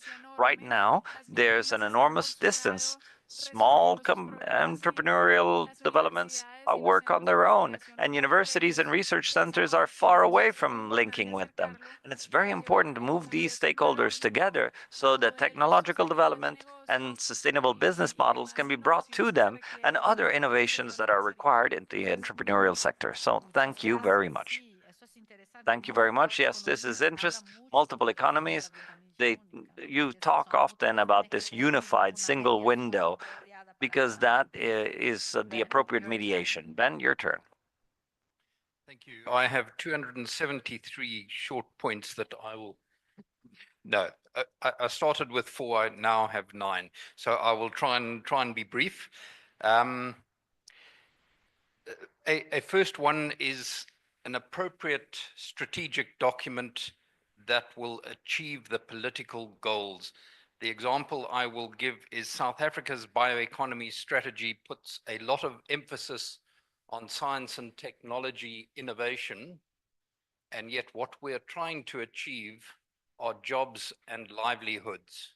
There's a mismatch between the two. So it's critical that there is an appropriate strategy for the job. In the current situation, often what is needed is not cutting edge science, but support for implementation. There's a huge mismatch there. The second point is political support of science and technology. Our leading political party, their manifesto says they will be committing to 1.5% of GDP for research and development, and we are currently sitting at 0.6%. The fact is that science and technology and innovation is undervalued, and unless our institutions in many emerging and developing countries, our institutions are not strong, and unless you make a political leader look good for their decisions to support science and technology will not win the day. A third point is, and this has been touched on, indigenous knowledge systems are an entirely different, valued, but entirely different to the scientific system. And as has been said, you need a differentiated approach. It needs to be managed in a very different way from normal science and technology innovation, with differentiated instruments and dedicated infrastructure, etc. The system for supporting indigenous knowledge has to recognize where that knowledge comes from, the community, the lack of good understanding of a Western economic model. So there has to be a lot more hand-holding and support than the normal science and technology innovation system that comes through universities. A fourth point is at a higher level, there's, and this is in the context of climate change and biodiversity loss, etc. We need to recognize that the whole world is in a crisis, and we've got to solve this challenge that we've got together. And there is not yet a common understanding of what the challenge is associated with the bioeconomy, the economic and social challenges associated with it. So there's still huge inequality in both approaches and in support and infrastructure capabilities for countries to develop their bioeconomies. And we need to factor this into the solutions that are developed. A fifth point, it's critical that there is value chain analysis when you are considering supporting particular projects. You can't support a good idea because it's a good idea. You have to have a good idea with a market and a clear path to market. And we've spoken about blended finance. This is absolutely critical in the South African example. The sixth point is the fact that in the bioeconomy, we're dealing with three different sectors: health, agriculture, at least in South Africa, health, agriculture, and manufacturing. And you cannot compare the support structures required between them. They are very different sectors with very different capabilities and requirements. And so you're dealing with three different sectors from a single departure point. It makes it a lot more complex. A seventh point, the science world and the world are changing very rapidly, and very often policy development adaptation lags behind, and it means there is increasing policy uncertainty that doesn't help with innovation and entrepreneurialism. An eighth point is there is in the scientific world, sorry, in the academic world, there is poor recognition of the value of intellectual property. There are far too many scientists with valuable IP that's shoved in a desk drawer because they don't realize that thing. That's 8 points. I will stop there. Thank you. And I do think there's a lot in conversation with Monica on implementation. I think at the end of the day, what you're showing is that there are a lot of conversations which are not focused on implementation, be them like the strategic document that is not talking what it has to talk, be that the politician that does not understand what the science sector, be that implementation itself and value chain. So yes, la implementación es otro tema que usted haya hablado. Implementation is something else we have talked about. Down from the Colombian Amazon region, what are the lessons learned? My name is Joaquin Carrizos. I work for the World Resources Institute in Colombia, but we also work on the Bioeconomy Amazon network. To respond to the question, allow me to begin by mentioning a territory in the Department of Caquetá, a broad area, by the way, connecting the Andes with the Amazon region, very rich in biodiversity. Some time ago, we had a conversation with a brother, one brother inherited a farm right on the edge of the jungle. One focused on traditional farming, and the other one said he wanted to work on bioeconomy. Early in this discussion, a few years later, the brother that was focusing on farming already had the farm, yes, a family. He was fat already. He'd done a pretty good job. But the other one continued to struggle with all the bureaucracy and all the paperwork and all kinds of obstacles, technical and productive obstacles he did not know how to deal with. And a few years later, moving into lessons learned, I believe that one of the things we have seen was that there were many promises as to productive systems that would be open up and that would become part of the global production apparatus, and to try to imitate some productive models like SAI in Brazil. That is a very interesting horizon, but something we have seen that the many options of value chain in the Amazon region, basically we work with those that have internal consumption. They follow the rationale of these markets. And this is something very important to understand. The Amazon region, we cannot apply external systems in cultural terms. And we see the successful case, for example, of Pará, the consumption over there with the school system. Colombia considers some types of palm trees as highly nutritional, as a possibility to ensure food security or sovereignty. This type of value chain works in the case of acai, not only by designing the economic model for the region in productive terms, which is where most of the resources and research is focused in the first productive part of the value chain, and the public policy chain is one of the parts that were ensured in the system. That does work in Para. And Monica mentioned the development plans. Very few include bioeconomy. The Department of Caqueta is one of those that have included that concept in their planning and not just traditional cattle raising. So the balance of incentives changes here. So internal consumption and public policies are fundamental in the cases of success we have seen. Now the Amazon region has a quite complex socioeconomic condition, reading and writing, the high levels of violence in a good part of these territories with highly fragmented social tissue, access to the banking system, to information. Well, Starlink has set up about 2 million antennas in this area, which has improved access to information and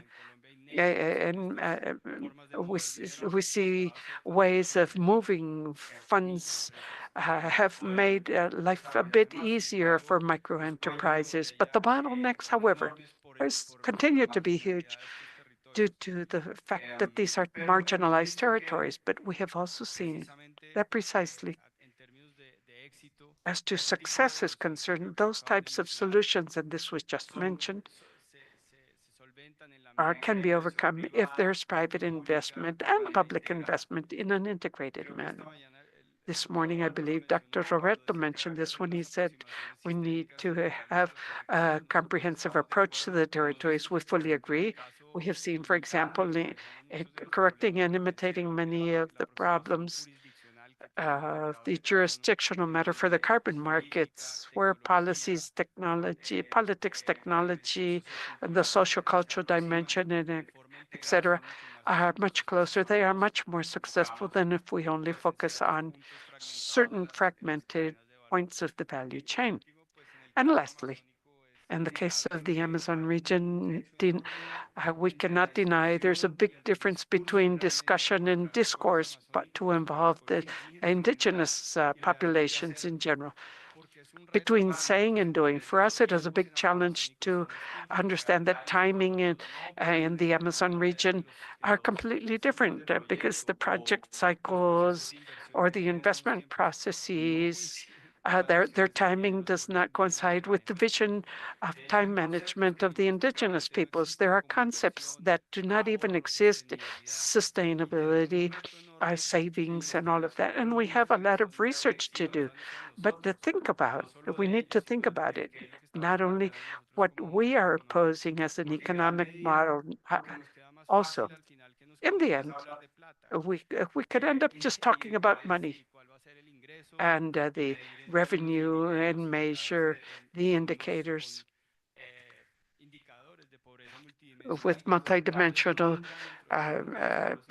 poverty metrics that do not apply to the indigenous people when we want to improve their economy. But basically, for them, the process is much more comprehensive, much broader. So there is a big challenge.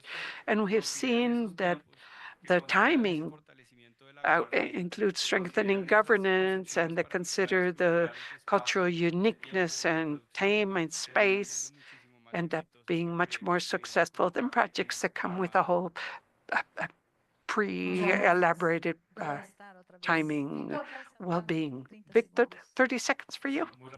Very quickly, just to give a response to other things that have arisen. Ben has mentioned some things that are cross-cutting, but to talk about some lessons learned and things that we have been solving more or less. Well, first of all, we see the matter of priorities. We have been talking all day long about the use of biomass. So how do we decide what is the preferred use of biomass when we have all those theoretically defined routes? We always say that strategically, food security is very important, bioproducts and energy utilization in that order. But in some cases, we have seen that it is much more advisable to begin with energy usage because we have developed something that has a market, but the problem is get stuck there. But what is that good for?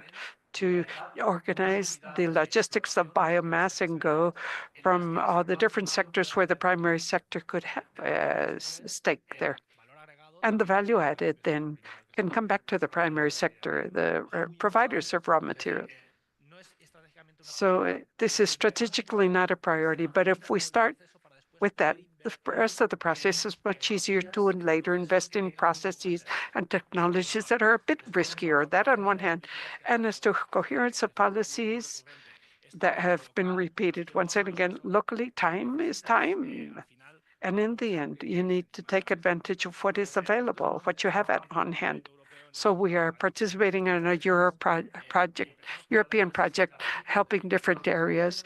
And we would like to have some strategic documents to start with, as Ben was saying, that are ever more simple, that have but we end up deciding, well, we can only work with what we have. In the case of Finland, for example, where the national bioeconomy strategy or bio is coordinated by the Ministry of Economy, kind of crazy. So they have very clear guidelines, and then you go to other regions where they have a strategy focused on the food strategy. So without talking about bioeconomy, they are all focused on bioeconomy. In the next round, we can talk about how to formulate the policies, but we do have windows of opportunity at the crossroads to take advantage of these at point zero. But for that, we need different competencies because in the end, as Roberto was saying earlier, we're talking about industry basically. So we focus on agriculture, on raw materials, but without industrial policies, we will see very little in the end. Okay. Very interesting discussions on the multiple bioeconomies and everything we have to do to develop these. Thank you all. A strong applause. We invite you now to take your seats. Thank you for participating in this panel. For the closing remarks, let us hear Hugo Chavarria, manager of the Bioeconomy program. Don Hugo, go ahead. Well, I see you all want to go on, so why don't we have another panel?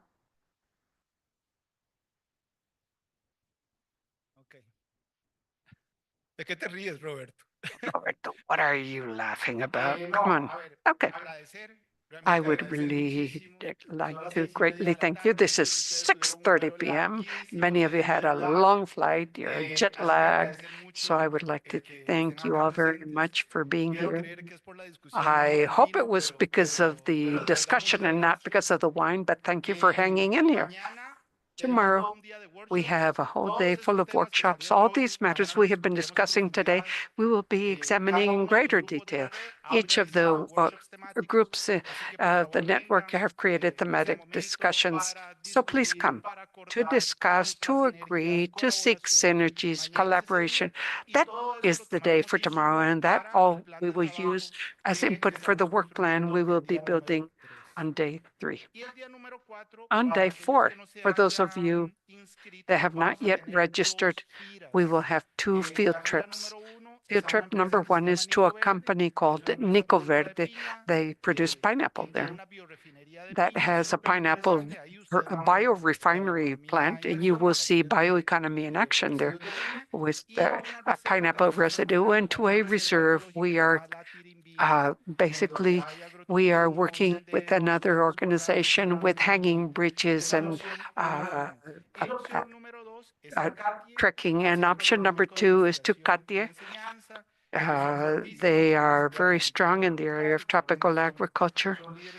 They are leaders in that subject matter, and a coffee farm called Aquiares, where they have bioeconomy practices, regenerative agriculture. That is a tour number 2 to the Turrialba area.